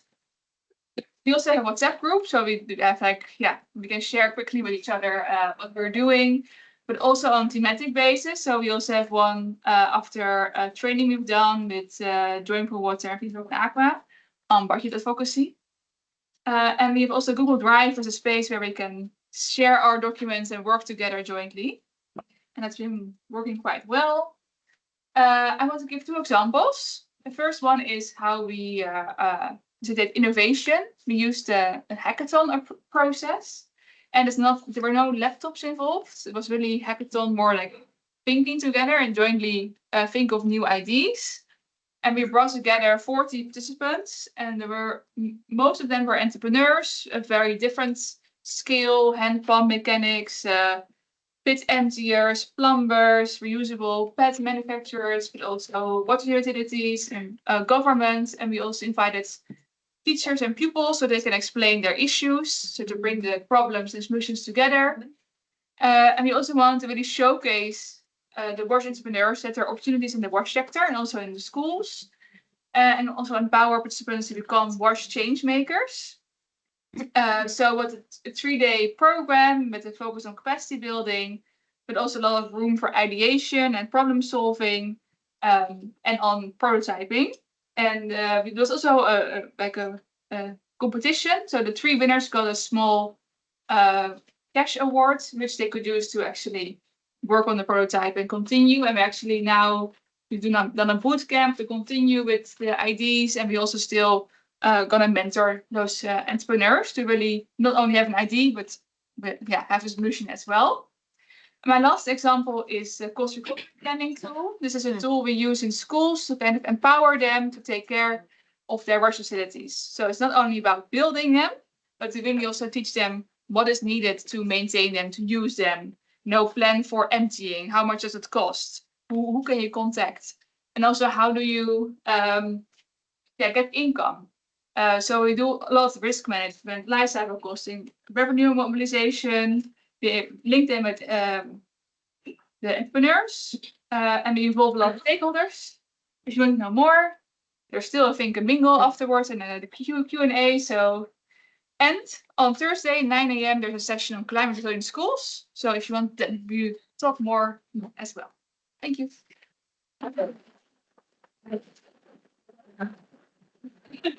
Okay, next we have a presentation on tackling toilet loss, which I'm very keen to understand what that actually means. Shivangi Jain is here to present that to us from she's the head of economic modeling at Economist Impact. So he's very excited. Hey, hello everyone. My name is Shivangi Jain. As John just mentioned, I'm the head of economic modeling at Economist Impact. That's the research arm of the Economist Group. And I'm really pleased to be here today to be presenting this research conducted by my team looking at the state of sanitation across schools. So just to very quickly set the scene on why we thought this research was important to conduct. Based on JMP data, 427 million children go to school every day without a toilet that they can use. That's 1 in every 5 children. What's perhaps even more shocking is that for nearly half of these children, a toilet exists. It just hasn't been maintained, and so it can't be used, or it's lost. And so this is what we mean, to your question earlier, John. This is what we mean by toilet loss. It's basically the idea that when a toilet becomes unusable because it's been neglected, that creates loss. It creates financial loss, it creates social and economic losses as well. And so we conducted this global study to try and estimate what the magnitude of toilet loss is across the world, what the impacts of it are, and how can we close the gap. What we found was that toilet loss is most prominent in developing countries. So low and lower middle income countries disproportionately bear the burden.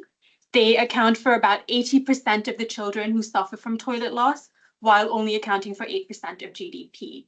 But at the same time, it is a global issue. If you look, even in countries in Europe, about 500,000 children still go to school without a useful toilet. So what does this mean in terms of what's being lost? Well, we've estimated that since 2015, 6.2 million toilets have been lost across schools because they've not been maintained. Just to put that into perspective, that's the equivalent of taking away access to a toilet for every single child today in Europe and North America combined. That also means financial losses. So we've estimated $18.5 billion US, or 10% of everything that's been spent over that period in school sanitary. There are also economic costs. So we've estimated $34 billion US of economic costs. This comes in a number of different ways. It comes from preventable healthcare losses or healthcare costs from children falling sick. it comes from lost income for families, and it comes from lost opportunities for employment in the sanitation sector. The good news is that progress is being made. Today, we are 10% more children have access to a toilet in school than did in 2015. So that's 162 million more children that have access.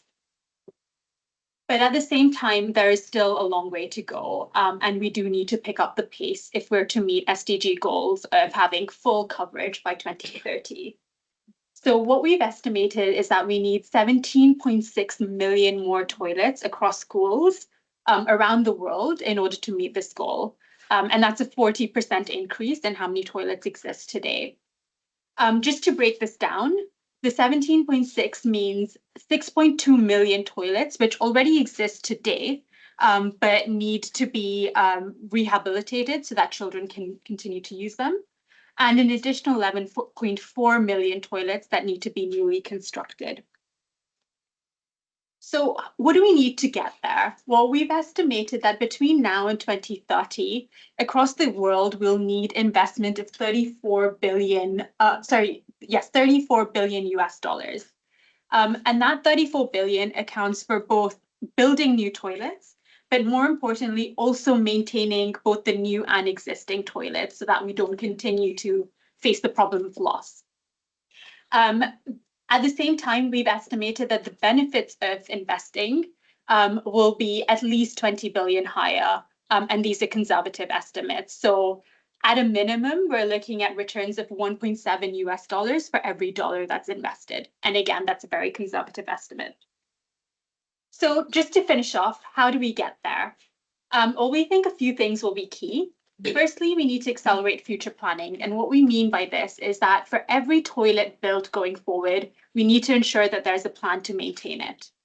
Secondly, we need better monitoring. So we need standardized indicators to be able to measure and monitor progress. And we need to be making sure that schools and the wash sector are collecting this data. And we also need clear governance. So people need to know what their roles and responsibilities are across the sector. And central to all of this is political commitment. So it's not an easy task. There is a long way to go, but it's also not impossible. And hopefully the numbers that I just presented here show why it's so important to get there. But that's all from me for now. But if you do have any questions, please feel free to catch me at any point today.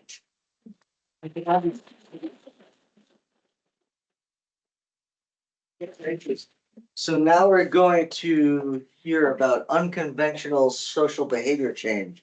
I've been told it's not military grade social behavior change, which is what we use in the United States. But it's going to be unconventional. And this is Christian Weaver, head of WASH from Viva Canagua. Thank you. Okay, now you set another stage, but okay, I try to make it. Hi, I'm Chris Wiebe, one of the co-founders of Viva Canagua. We are an international WASH platform, and I think I won't do the conventional PowerPoint presentation today, because I think we need an energizer, so I want to make you laugh, I want to make you dance at its best, so let's see what happens in the room. And I feel very inspired by some statements that has been made today, like we have to make the communication about WASH more sexy, and we have to break some taboos, etc. And I think welcome to Viva Canagua. That is sorry, I didn't see that. Sorry, it was still the thank you side. Okay. Now we're into it. So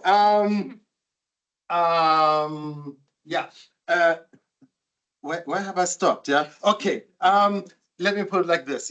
Canagua, we believe that serious global challenges deserve solutions that don't always take themselves too seriously.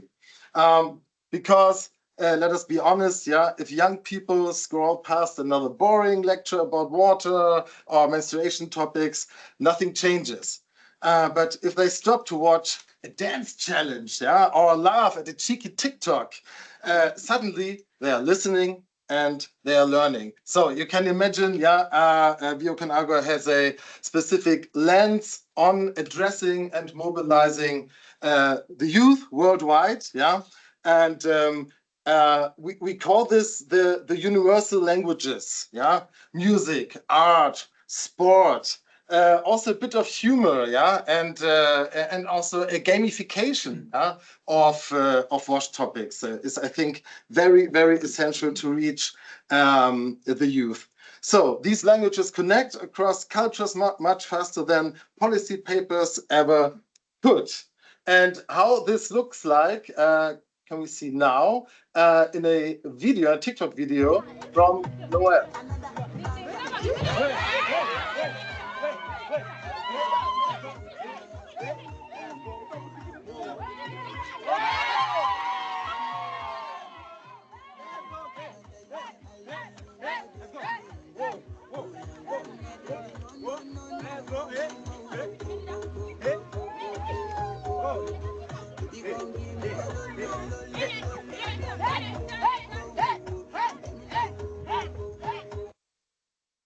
Another one. I'm very, very excited. I love the vibe here. And I'm very excited for today. Happy to be here. We are in Yumbe district, and I would also like to recognize his efforts in helping Viva Con Agua Uganda fundraising for Uganda-based water interventions by Viva Con Agua. So, welcome. Thank you, bro. So the water is all mineral water, natural water from the earth. Ah, okay, okay. Yeah, so the jerrycans that are here is basically the community. Yeah! We bring you home. Yeah. I started with start pumping even before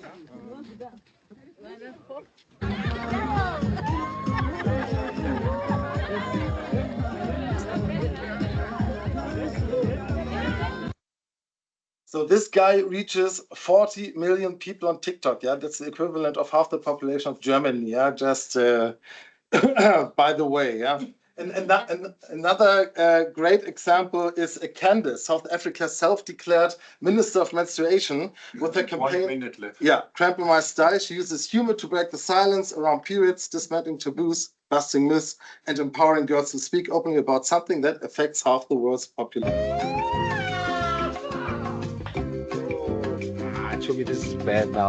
I get it.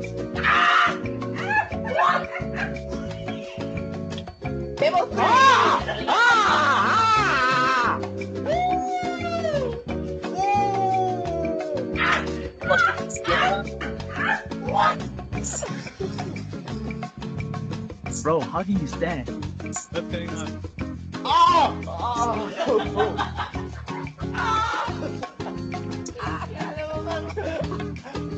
I understand. I understand. Ministerial greetings. Welcome to a special edition of Cramping My Style, the show where we turn up the volume on all things period pain and everything in between. I'm your host, Candace Shura, also known as your favorite minister of menstruation. And this episode is part of Let's Talk Period, a bold bleeding edge campaign by Viva Con Agua funded by GIZ that's turning period taboos into powerful conversations. But here's the twist. With every question he answers, we crank the pain up a notch. Period poverty isn't just a woman's issue. It's a human and social justice issue. And we need male allies to step up. So let's talk period. We will stop. I think we get it. That's a perfect timing. Yeah. So, we can continue this presentation, these discussions at booth 14 at level 4 in the next days. So thank you very much for the attention. The unconventional social behavior change. This is great. One note that we didn't have anything on WASH in healthcare facilities under the institutional sector section. So maybe for the organizers next year, we should try to include something on WASH in healthcare facilities. Next, we move on to the sector updates, and we're gonna go online. Is Comfort on? Is she online right now? Comfort, are you there? Yes, John, I'm here. Wonderful. Let me just introduce you. So this is a mouthful, this one. It's AMCOW's process of reconciling two existing instruments, the Africa Sanitation Policy Assessment Tool, ASPAT, and the Policy Monitoring and Assessment Tool, PMAT. And this is going to be presented by Comfort Cancio, the sanitation lead for AMCOW, which is the African Minister of Council on Water. Over to you, Comfort. Great, thanks. Oh, so John, would you want me to share my presentation or it's going to be shared from there? Just tell me when to go. Great, great. Thank you. Thank you, everyone. Good evening, distinguished ladies and gentlemen. As already mentioned, my name is Comfort Cancio. I work for AMCOW, and I'm happy to join this very important meeting today to talk about the processes AMCOW is undertaking to reconcile two tools, the ASPAT and the PMAT. Next slide, please.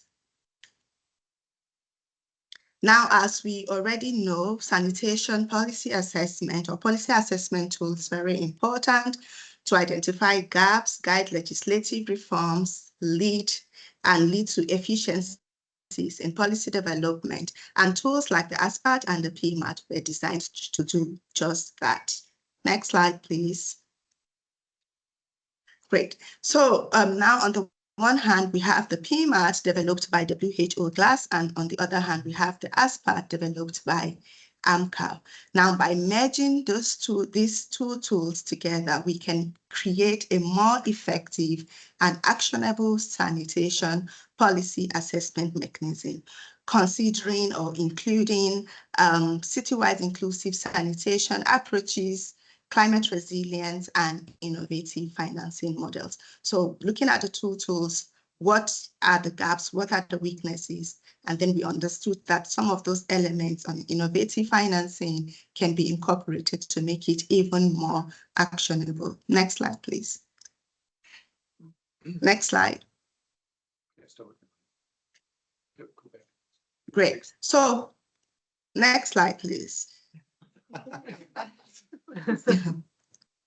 Great. So these two tools, this tool, the Reconcile tool, is targeted for use by national governments, local authorities, regulators, development partners, research institutions, and civil society organizations. Because AMCOW work at the continent level here in Africa, we notice that so many policies are obsolete.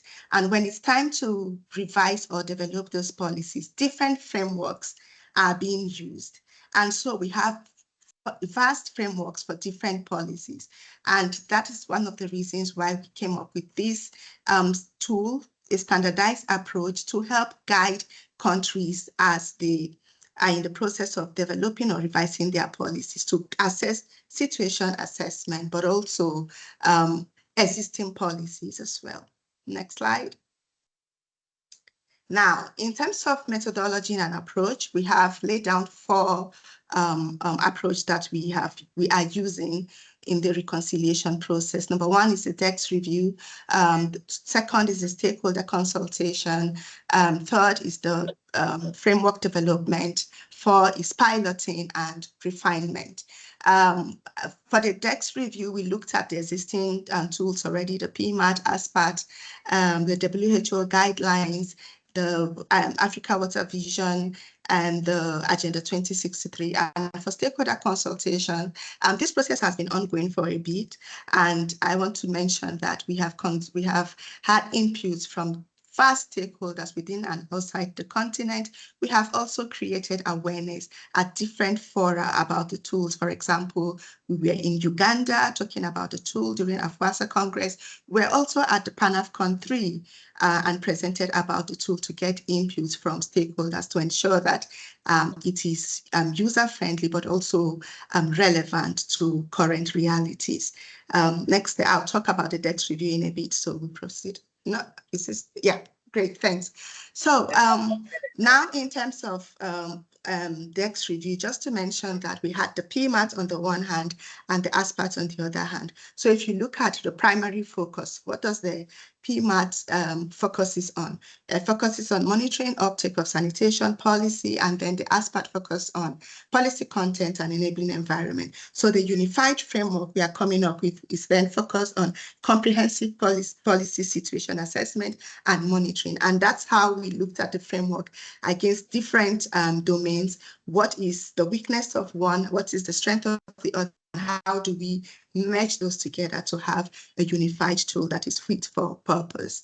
Next slide, please.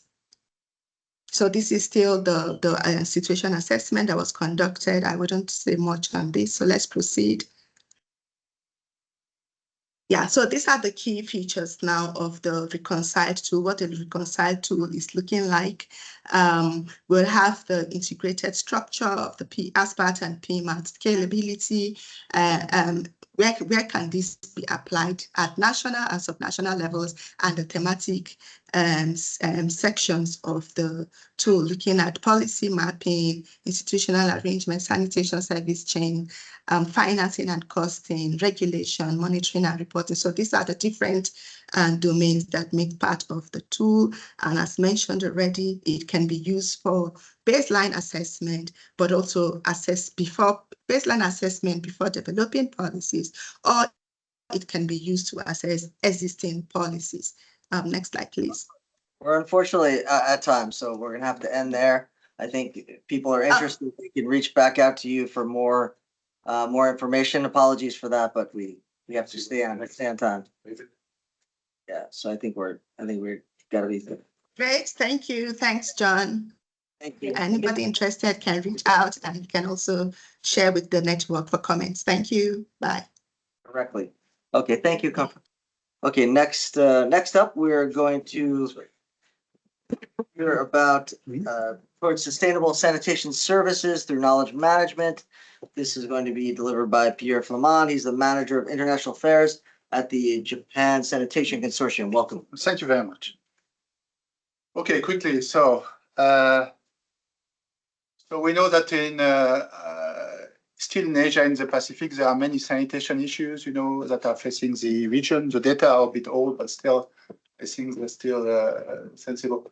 And about half of the rural population in Asia Pacific has no access to improved sanitation, while the population in urban areas has greatly increased. Many children facing extreme poverty, and also there is a problem not only even if people have access to sanitation facilities, there is a problem of management. And also we can see that in the region you have countries with good sanitation services like Japan, South Korea, Singapore, Australia, New Zealand, and also countries with difficulties, like for example in Oceania.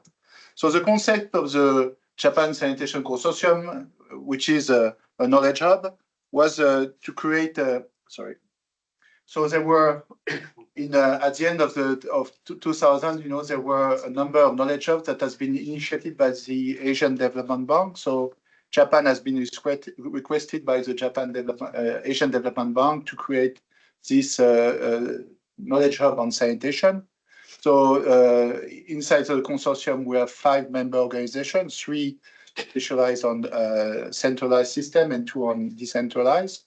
So the idea was, which is a kind of unique thing in Japan, because centralized sanitation in Japan relates to the Ministry of Land, Infrastructure, Transport and Tourism, and on-site sanitation is with the Ministry of the Environment. So it's kind of a unique thing. So the next slide is a bit difficult to see, but I will explain quickly. Just give an example of 3 of the 5 member organizations. Basically, on the top, you have the Japan Sewage Work Agency, which has been created when the sewage system in Japan was really developed globally in the country. You have to know that before, in the early 1960s, only 10% of the population in Japan was covered by sewage systems. Then we have the Japan Education Center of Environmental Sanitation and the Japan Environmental Sanitation Center. So basically all these organizations, they are providing the training and the certification, national certification for the people who will be involved in the management of centralized systems, the decentralized system in Japan, which is called the Jokaso, and also sludge treatment in Japan. So our core activities is first of all networking. That's what I'm doing here. One of the purpose. Information gathering. So not only, what we don't want to do is not only diffuse information or good practice from Japan, but also to learn about success stories from other countries. So this is part of the knowledge dissemination and information sharing.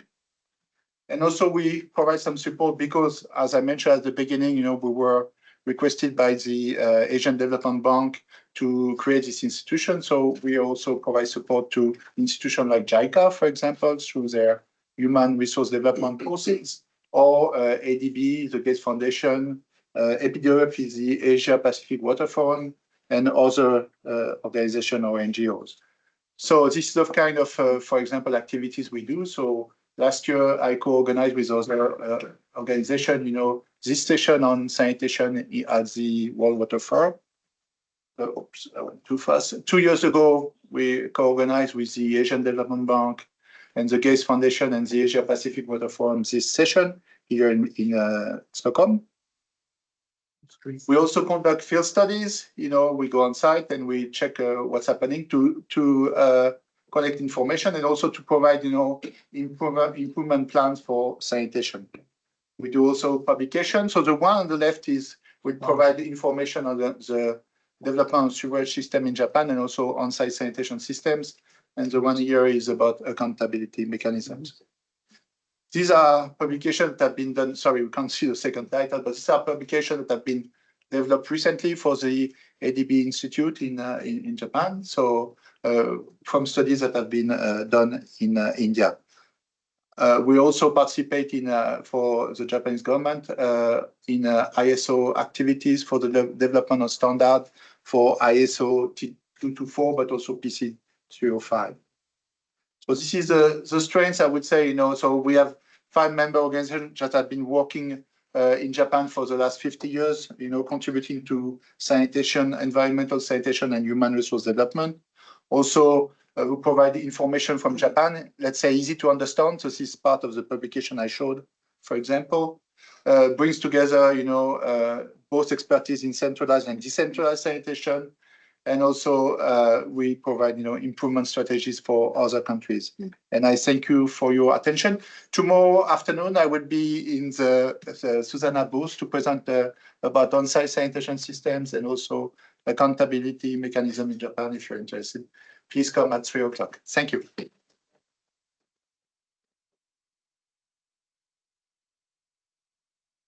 Here now to share findings about a new report, which sounds really interesting. Global Sanitation Crisis, Pathways to Urgent Action, is Sanya Gutalo. She's the Senior Water Specialist and Team Lead Citywide Inclusive Sanitation Program at the World Bank. Sanya, over to you.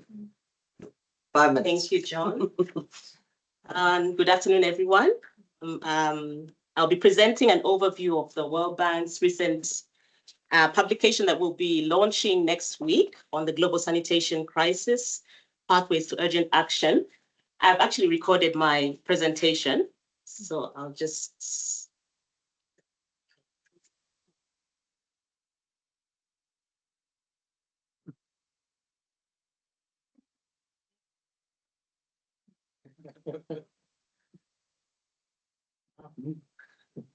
Thank you for the opportunity to share some highlights of the World Bank's recent report on the global sanitation crisis, pathways for climate resilient urban sanitation.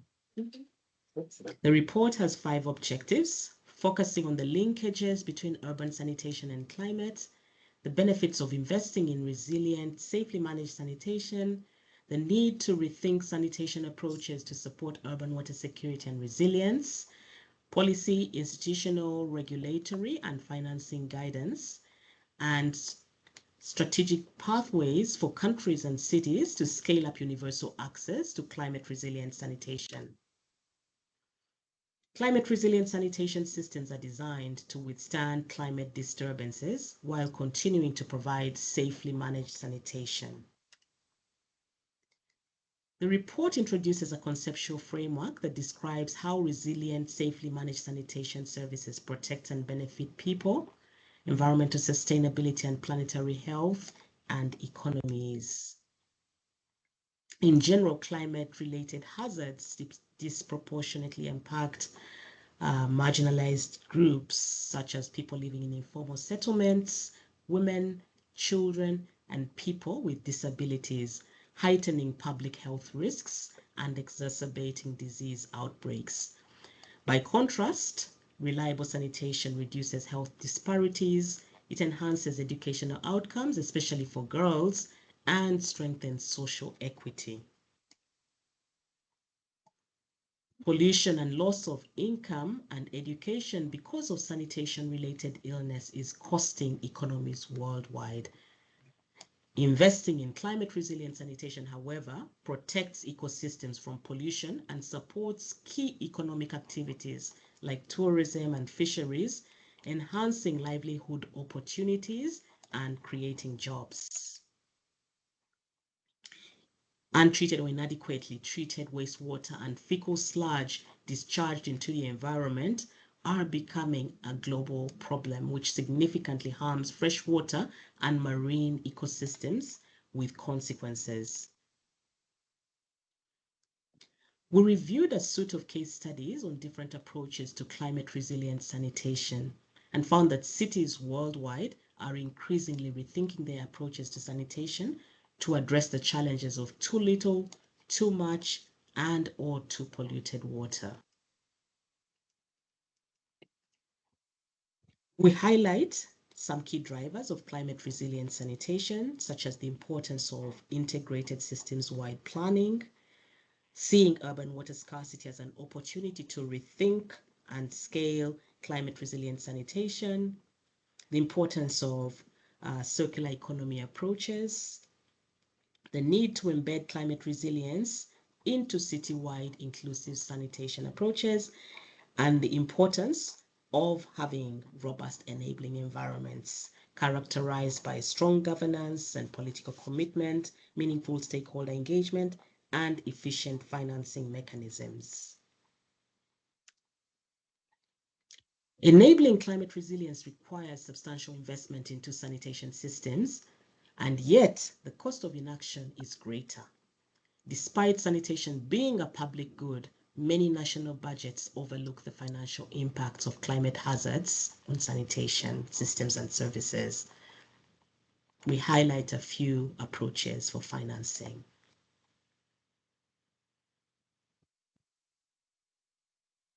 The report also presents a suite of policy objectives and actions that can be tailored to accelerate universal access to resilient sanitation, as well as actions which I don't have time to go into in this presentation.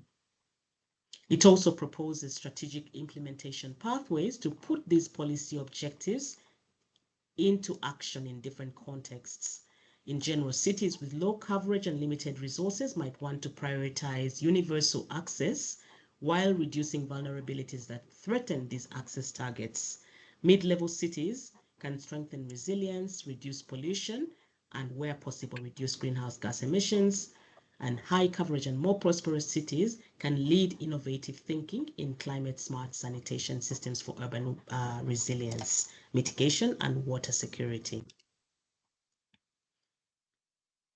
The time to act is now. Please join us our session on Wednesday, August 27th at 9 a.m. from vicious to virtuous, where we will launch the report and provide more information upon the findings. Thank you.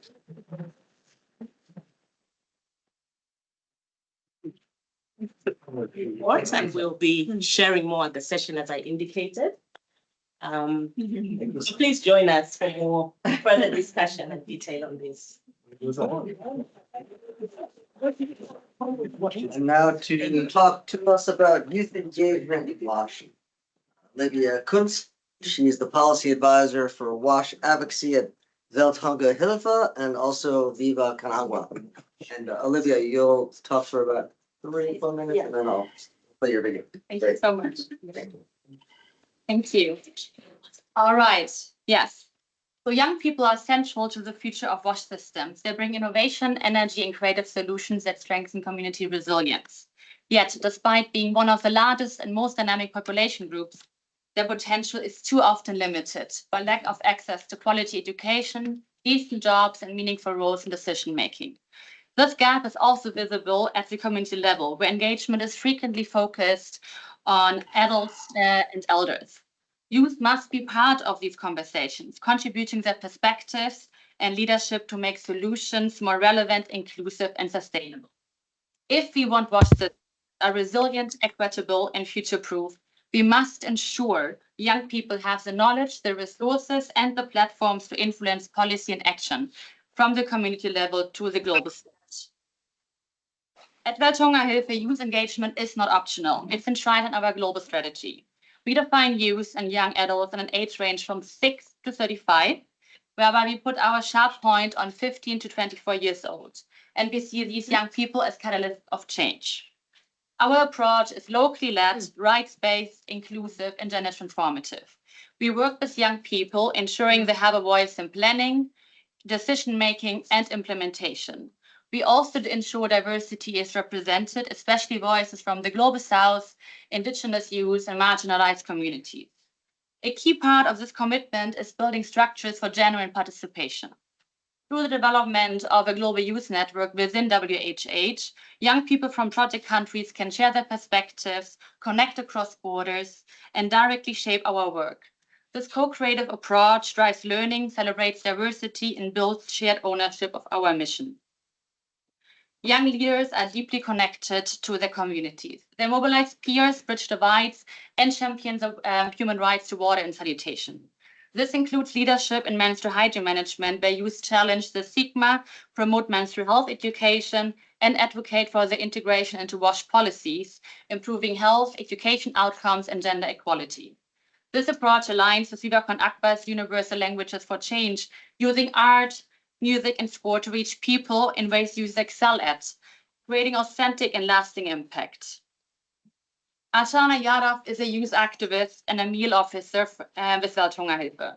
She embodies our youth-led, locally driven approach while creating lasting impact by empowering adolescent girls to speak openly about menstrual hygiene management. Ashana co-designed the Cricket for WASH initiative, where she's using sports as a universal language to inspire hygiene and sanitation behavior change in Nepal. We are working with youth activists like Ashana global and provide her with global platforms to share their messages and inspire others. So let's hear directly from her on the short video. Hi, I am Archana Yadav, a youth activist for menstrual health management and a meal officer working at Welthungerhilfe, Nepal. Menstruation is a taboo in Nepal because it is seen as a stigma, so that no one can talk openly about it with other gender like father, brother, and even the male member. The work which we are doing in the menstruation hygiene management in the community involves that the provide the training to the youth, especially focusing on the child club members as well as in the community, so that they can as well as advocate their rights for the local government, and also create the platform where they can speak up openly with their father, brother, as well as male friends regarding the menstruation.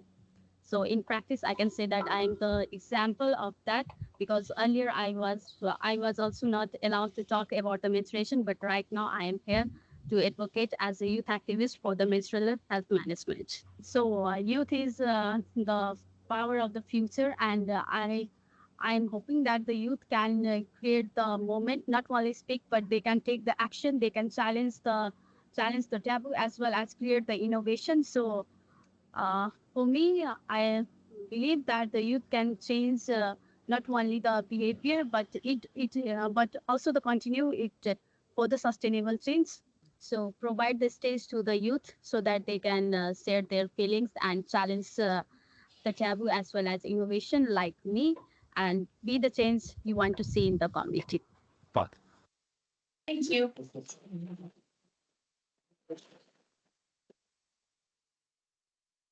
Great.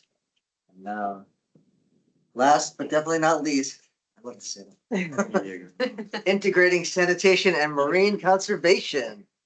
This is Martin's favorite topic. Yes. Amelia Wenger, Water Pollution Program Lead, Wildlife Conservation Society. The floor is yours. Thank you. Thank you all for sticking around. That's what I'll be talking about. Look, I'm gonna level with you. When I visioned being a marine biologist as a little girl, this is how I thought my career was gonna go. Not sitting around with you all talking about shit. Dreams change, I guess. And the reason that I am here and not there is that it's really hard to spend time in a coastal area or coral reef without actually seeing the impacts of pollution on these ecosystems. So up to 80%, although this number is a bit disputed, of wastewater pollution from domestic and industrial sources ends up untreated into the environment. Up to 7 million tons of nitrogen end up in the environment. 55% of coral reefs are exposed to wastewater pollution, 88% of seagrass ecosystems. It's been measured in 104 out of the 108 countries and territories that have coral reefs. 75% of tropical coastal marine protected areas that cover mangrove, seagrass, coral reefs are exposed to wastewater pollution. And globally, 26 classes of pharmaceutical drugs have been recorded in about 34 countries. And this is likely a very big underestimation given the challenges of measuring these drugs. It's not just that waste is getting into the environment, it has huge impacts. Pathogens present in wastewater pollution cause coral disease and mortality. Nutrient pollution has lethal and sublethal impacts on mangrove, seagrass, and corals. It also has caused large-scale fish mortality events, and pharmaceuticals can significantly alter fish behavior. Wastewater pollution and climate change also interact in really horrible ways. So wastewater pollution increases the prevalence and severity of coral bleaching. It inhibits the recovery of coral reefs following bleaching events. Nutrient enrichment makes mangroves more vulnerable to sea level rise and more likely to die from climate-related droughts. And it also reduces the ability of mangroves to store carbon, which undermines our blue carbon initiatives. There's this vicious cycle then between climate change, unsafe sanitation, and ecosystems. So climate change impacts the environment and it impacts sanitation. Wastewater ends up in the environment. It interacts with, it has impacts on ecosystems in and of itself. It interacts with climate change. It affects the ecosystem services that are provided by these ecosystems, including coastal protection, which makes our coastal sanitation systems more vulnerable to climate change. So you're like, yes, I get it. We need to deal with this problem. One of the challenges right now that exists is that the tools that are currently available for sanitation are not fit for purpose for figuring out the impacts on the marine environment. So you look at this SFD and you go, bad, this is not the situation that we want. You look at this one and you go, great, this is what we want. I can't actually tell you, based on these two, where the environmental impact is greater.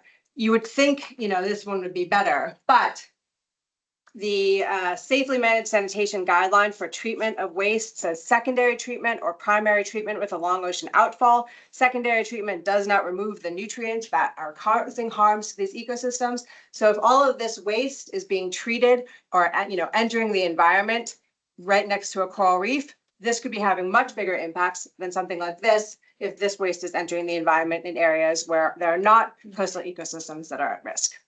So one of the ways that we've started to think about this as a bit of guidance is walking people through a bit of a sort of a structured risk assessment. So these are just the high level questions around what you need to think about for your sewage sanitation system.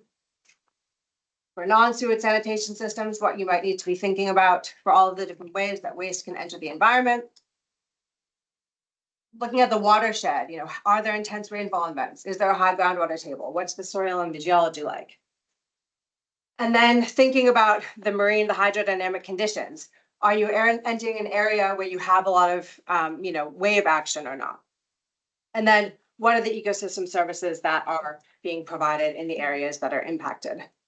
And so one of the reasons that you might want to link your sanitation systems with the ocean is much like in ability of linking it from sanitation to climate impacts, is that there's this whole new amount of money called the blue economy, which is basically money that's going into investment into ocean-based industries or industries affecting the ocean. And so are, I guess, what we're trying to work through right now is can we leverage this non-traditional financing that is available for the Blue Economy initiatives and link it to sanitation projects to actually be able to mobilize some non-traditional funding to go to sanitation.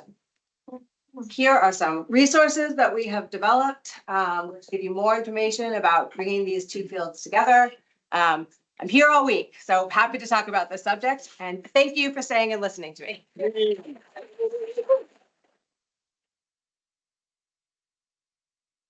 Well, I'm sold, so let's integrate it. That is bleak. Oh, okay, so it's Q&A time, and then I think we have what, 5-10 minutes for Q&A? 10 minutes. People want to ask a lot of questions. Dorothy, Andreas, Elizabeth, you're first. Me? Yes. My name is for Viva Content. Is it? Viva Content. Yeah, there. I think great job. I just would like to ask, how do you, with the influencers, how do you select the projects to invite one? And number two, in our country, for example, influencers are really expensive to use. So how is it expensive to use? Influencers. Yeah. Yeah, they're like the bloggers, they're really expensive. They can tell the story, but for NGOs, it's really hard to pay them. So it really works well for private sector. So for these ones, do you like pay them to highlight a project in the developing countries, or how do you engage them? Yeah, great question. Thank you. And as always, it depends. Yeah, I mean, we also need fundings, yeah, to pay at least, yeah, travel costs, etc. Yeah, for the influencers, or yeah, also for other artists, yeah, who support Nicaragua. And but in general, yeah, those guys say, okay, yeah, you pay me the transport costs, yeah, and accommodation, etc. Yeah, but I don't want to have any fee or so, yeah, and especially, yeah, I mean, the more popular star like this TikTok guy, yeah, Noel is with his 40 million followers, yeah, the more potential is there that he says, okay, yeah, I don't need any support from you, yeah, you're an NGO, so I would feel ashamed, yeah, if I take money from you, yeah. But of course, it depends, yeah, and we take artists or influencers with us who have a personal background, yeah, to the countries or the regions where we implement projects, and of course where existing networks from WICER are to be found, yeah, where we work on other organizations conduct for themselves, yeah, music festivals or art workshops, dance workshops, etc. And yeah, so these are the most relevant components. Yeah, and remember, please stand up when you're asking a question and giving your. Sorry, next time. Yeah. And you want to say?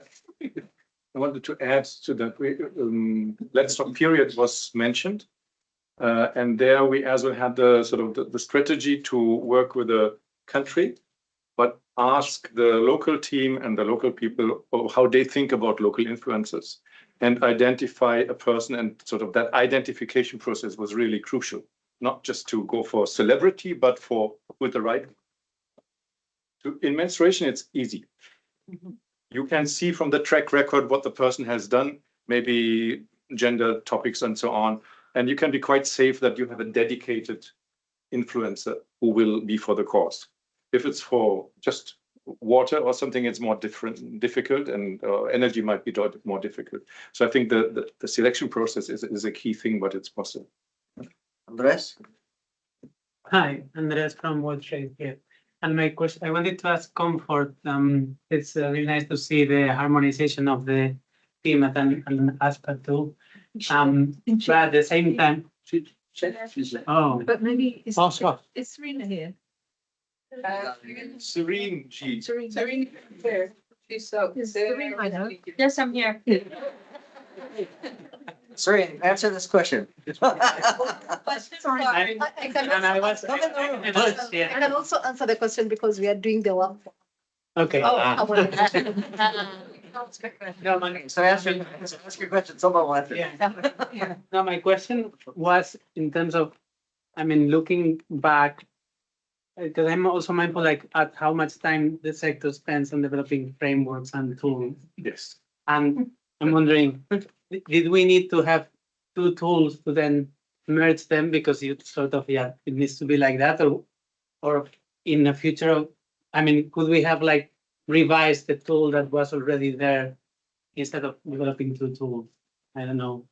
Yeah, it's a bit of a historical reflection. I don't know. You Go ahead, Wally. You want to answer? You can answer and then. I didn't think so. Okay, so I think the issue has been that we have the north-south tension, I think. Let's just say it as it is. We have the South that wants to come up with its own tool, that has been empowered to do so, has the expertise, has these various initiatives, and then you still have these very valid, and I'm not bashing them, organizations, the GMP that still has to run as well. Now, there were a number of conversations between these organizations to see if there could be a merging of these tools, or at least some indicators go into one tool and another indicator goes into another tool. But I'm not sure that really tracked at this point. However, having said that, how we're seeing it on the ground is we see a certain fatigue coming from the ministries because the priority may be, for example, reporting on glass or GMP, and then, not necessarily reporting on the other tool because it requires resources, it requires time from ministry people to actually do this work.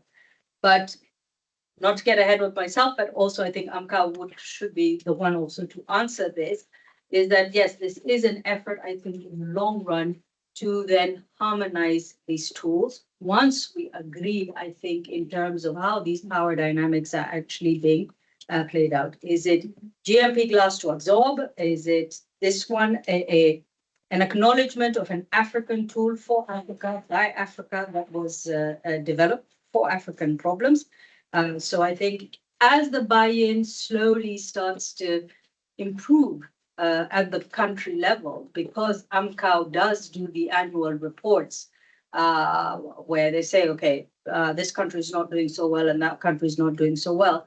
We hope to see an uptake, but also better cooperation, I think, between the North and the South when it comes to these tools. Thank you. I think we have time for one more question. I think Dorothy. Oh, no. Valentine? Two, John, sorry. Dorothy. I know. It's on tools, so I have two questions and suggestions made. So we've always been struggling for the last many years on the SDG to safely manage. If you take the African context, shared sanitation, good shared sanitation doesn't qualify. And I don't know where the debate is. Hopefully at AMCOW, they will come to a suitable solution. Because today it doesn't count in the system. The other one, I sort of, again, on tools, not really my topic, but when you talked about the shift flow diagram, it ends. If you just add one as an idea, you just add one column and reuse. So the moment you reuse wastewater, you reuse human waste into agriculture, into energy, that whole part that it runs off is actually addressed much better. So you may still have some runoff, but it won't be to the same level that you have. And just adjust the shift flow diagram and have a reuse part of it. Makes the whole system also more sustainable. Or did you want to say something? Can I respond to? Yeah, but then I thought you put it down. Can I respond to what he said? Sure. Yeah. Gotta go quick. Well, I guess one of the challenges with the shift flow diagram is that it's not spatial. So you don't know where it's happening in the system. So that way you actually don't know what the pollution issue is. So it's not just a question of reuse. It's about like the shift flow diagram is based on proportions and not spatially where those proportions are occurring. So you can't actually understand the pollution impact. And I would say with reuse is not you can reuse products in agriculture, but if you don't have good agricultural management practices in place, that's just going to end up in the environment anyways. So it's not just about just reuse it and then everything will be fine with the ocean. Go ahead. Instead of asking my question and then make a comment to these things part, I don't know if you're aware of the water flow diagram, but since 2020, we started to develop with AWAG and many others the water flow diagram. So we try actually to expand the shit flow diagram to the whole water cycle. And now we're at the stage where we have quite a good tool where you can explain all these things, maybe not the spatial aspects, but the different types of environmental compartments that we receive different. If you Google water flow diagram, we just made a new web page, which is not linked to AWAG anymore, but more neutral. And yeah, that's it. I think an interesting thing we could present one. So I don't know my question. Thank you very much. And thanks to the presenters for keeping more or less on time. Thank you very much. And now we move on to the outlook and closing remarks. And I don't know who's coming up first. Is it Barbara? We're coming together. Oh, you're coming together. There's no first. I will hand off to the lovely people and then take my time. Oh, it will. Right, so should we start a really slick and rehearsed section? Yeah, we have done it. We took a lot of time to rehearse this presentation. We did so much planning. Yeah, exactly. I will time keep you guys. Oh my God. What I was wondering is, should we? 10 minutes. Okay. 5 for me, 5 for you. 9 for you, 1 for me. How about, did you ever see the show Morecambe and Wise? No. How many British people in this room know the show Morecambe and Wise? How many of, my joke's not going to work. Okay. It has a really good closing song where they leave the room dancing. Would you all like to see Arna doing that? Yes. We'll spend the last 2 minutes doing that. Okay. No, dance only with you, like in India, that sort of way. Yeah. So you're going to finish. Should I go first? Yes, please. Okay, cool. Thank you so much. First of all, you guys have been amazing. You have sat here all day. There were 36 espresso presentations today. That was pretty impressive. And also really top marks to all the presenters because everything. And it's a huge amount of information. And although we wouldn't always recommend running a session with 36 presentations, it is sometimes really nice just to get a sense of this huge amount of diverse work that's going on.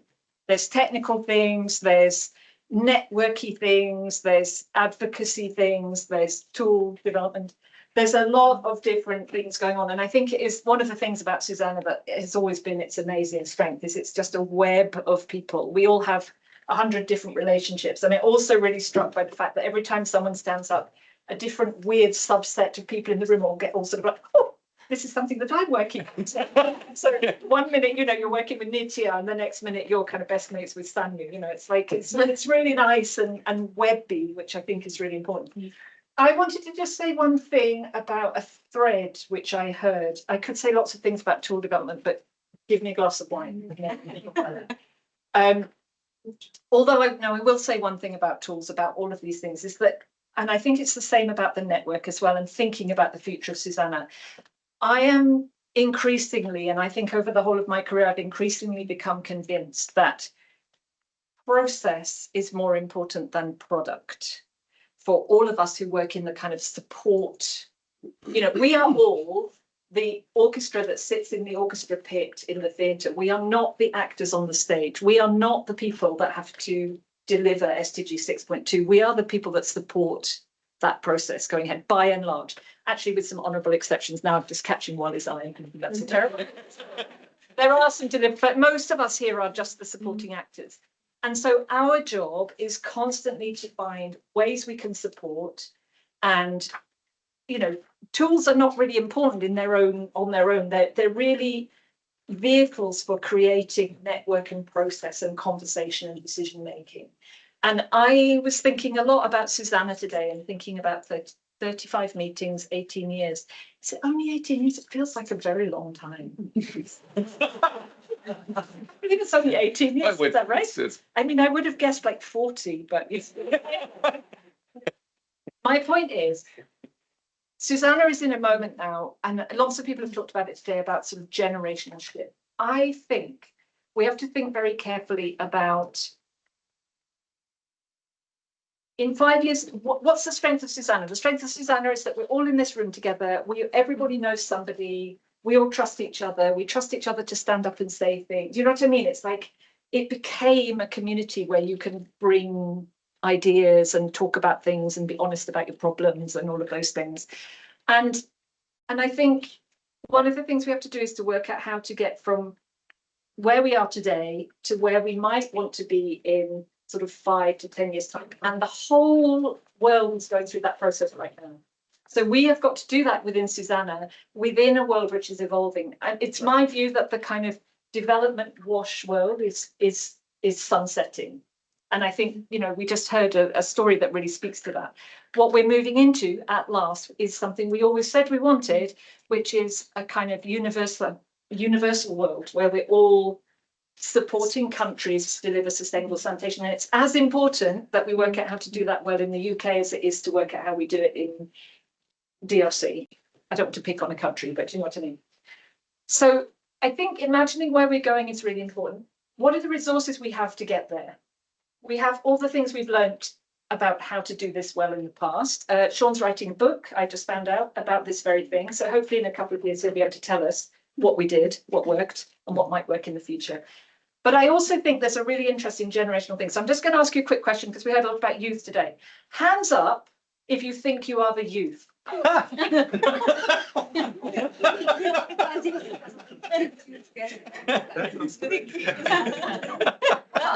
It can be hopeful. Right. I'll let you into a little secret. I'm less than a year away from my 60th birthday. Oh, I'm still the youth. I mean, I'm sorry. I still have old farts in my life who are really annoying. So first thing to say is it's not entirely about age. It's a lot to do with flexibility and willingness to change. What we really don't want is the rigidity of seniority. We can't move forward if people are saying, no, I'm sorry, we can't do it like that because we've always done it like this. Right. Neither can we move forward if we genuinely old people sit in a front row saying, oh, we tried that before, it'll never work. Because of course the world is changing. So I think what we have to do is think about how we make best use of a blend of energy, enthusiasm, experience. I think we have to really guard against sort of saying, well, the old guard leave, the new guard come in and everything will be fine. It's more about just trying to stump everybody up on a kind of, what's the word, conveyor belt. Yes. So the reason why I'm saying all of this is 18 years ago, the reason why I'm really surprised it isn't longer is I remember SuSanA being born, and I remember these two like boyish, super enthusiastic guys running around Stockholm, like literally hijacking people on the street and dragging them into hotel rooms to agree to be part of SuSanA. One of them was Ireland. One of them was Roland Schertz. And you know, I mean, you've all seen them, right? They actually looked exactly the same then as they do now. So I think what I'm trying to say is to get from where we are now to where we probably need to be in 5 years' time, it's definitely a period of change. It's so much more about working out the things we want to do, the things we don't want to lose. And the thing we don't want to lose is the network, the confidence, the willingness to share ideas. The thing we do need to lose is the sort of hangover, the apparent I think people outside the network might look in and think that it is quite comes from that sort of wash aid world. So we do need to think about external presentation and making sure we communicate what's the sort of common position of this group. But I think we shouldn't throw away the good when we reimagine the bad.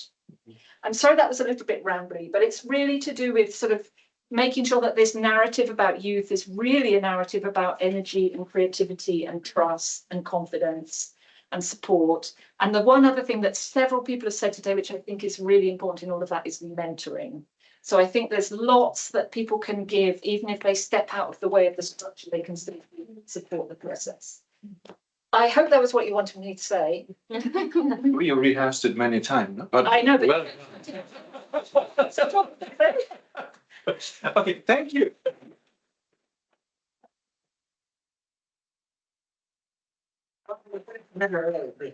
Oh. So I have 2 minutes now. You have a minute. I have a very easy task, and I don't know if that slide, if that can be put on. It's Carla, Kim, Linus, all the SCI people. The biggest thank you possible to you for 120 SuSanA meetings, which feel like only 35, and that we're here again and again. It's a very historical moment in the sense we'll never be here again. Yeah. SCI is leaving to a new office. We've been several times at the university. We have been many times here, and let's see what's next year. So, but feel it that you're here in a historical moment. It's the last SuSanA meeting in these offices. SuSanA is getting of age, so let's see where the adult SuSanA will be next year. I hope, I heard confidence about having another Stockholm World Water Week here, and I hope that we'll find ways together with SEI and the Secretariat to organize it. So thanks to SEI for the help here.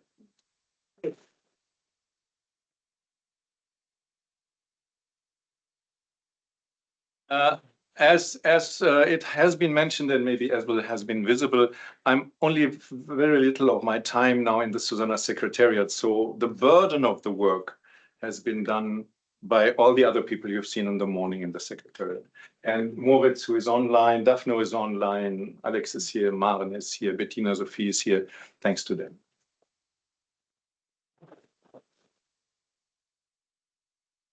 And I think that's it mainly. The other thing is that can somebody try to get this slide? Carla, it's there, wonderful. So usually. Excuse me, I told you I'm young. And I'm not able to see here that I've lost that ability. Usually we go first, the best news. There's again some wine outside, and there's some little snacks. And that the whole idea of this is that you talk, and you've listened enough to be to be ready to talk and have a zip, and that's what you should do. Then at 7-ish, those who are still there are 24 places in this thing next to the water, and if the sun is shining and there's nobody sitting. Oh, back again, sorry. Yeah, there was some space here, but that might be taken. We've checked it out day before yesterday, that they're welcoming us. We've announced some 24 plus people. If we're 80, they were quite relaxed. And this is a premiere. Usually we go over the bridge to the right-hand side. They said weather is not sure, we'll close, we'll not be open. And if we're open, we will not guarantee. Now we're not going over the bridge, but to the left-hand side, and that's where this place is. So it's just, is it saying how many minutes? It's a few minutes more. 8 minutes from the Stockholm Institute here. Then you see the water, you see the bridge. You don't go here, old place. Place. So we're going into this transformation that was nicely described by you already in just about 2 hours. And enjoy your time until then. And thanks for all the presentations. Thanks for everything. Stay tuned, stay supportive to SuSanA, and have fun. Thank you.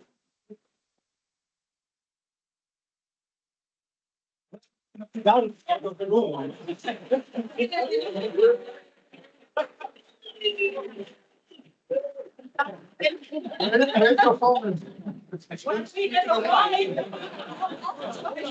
why.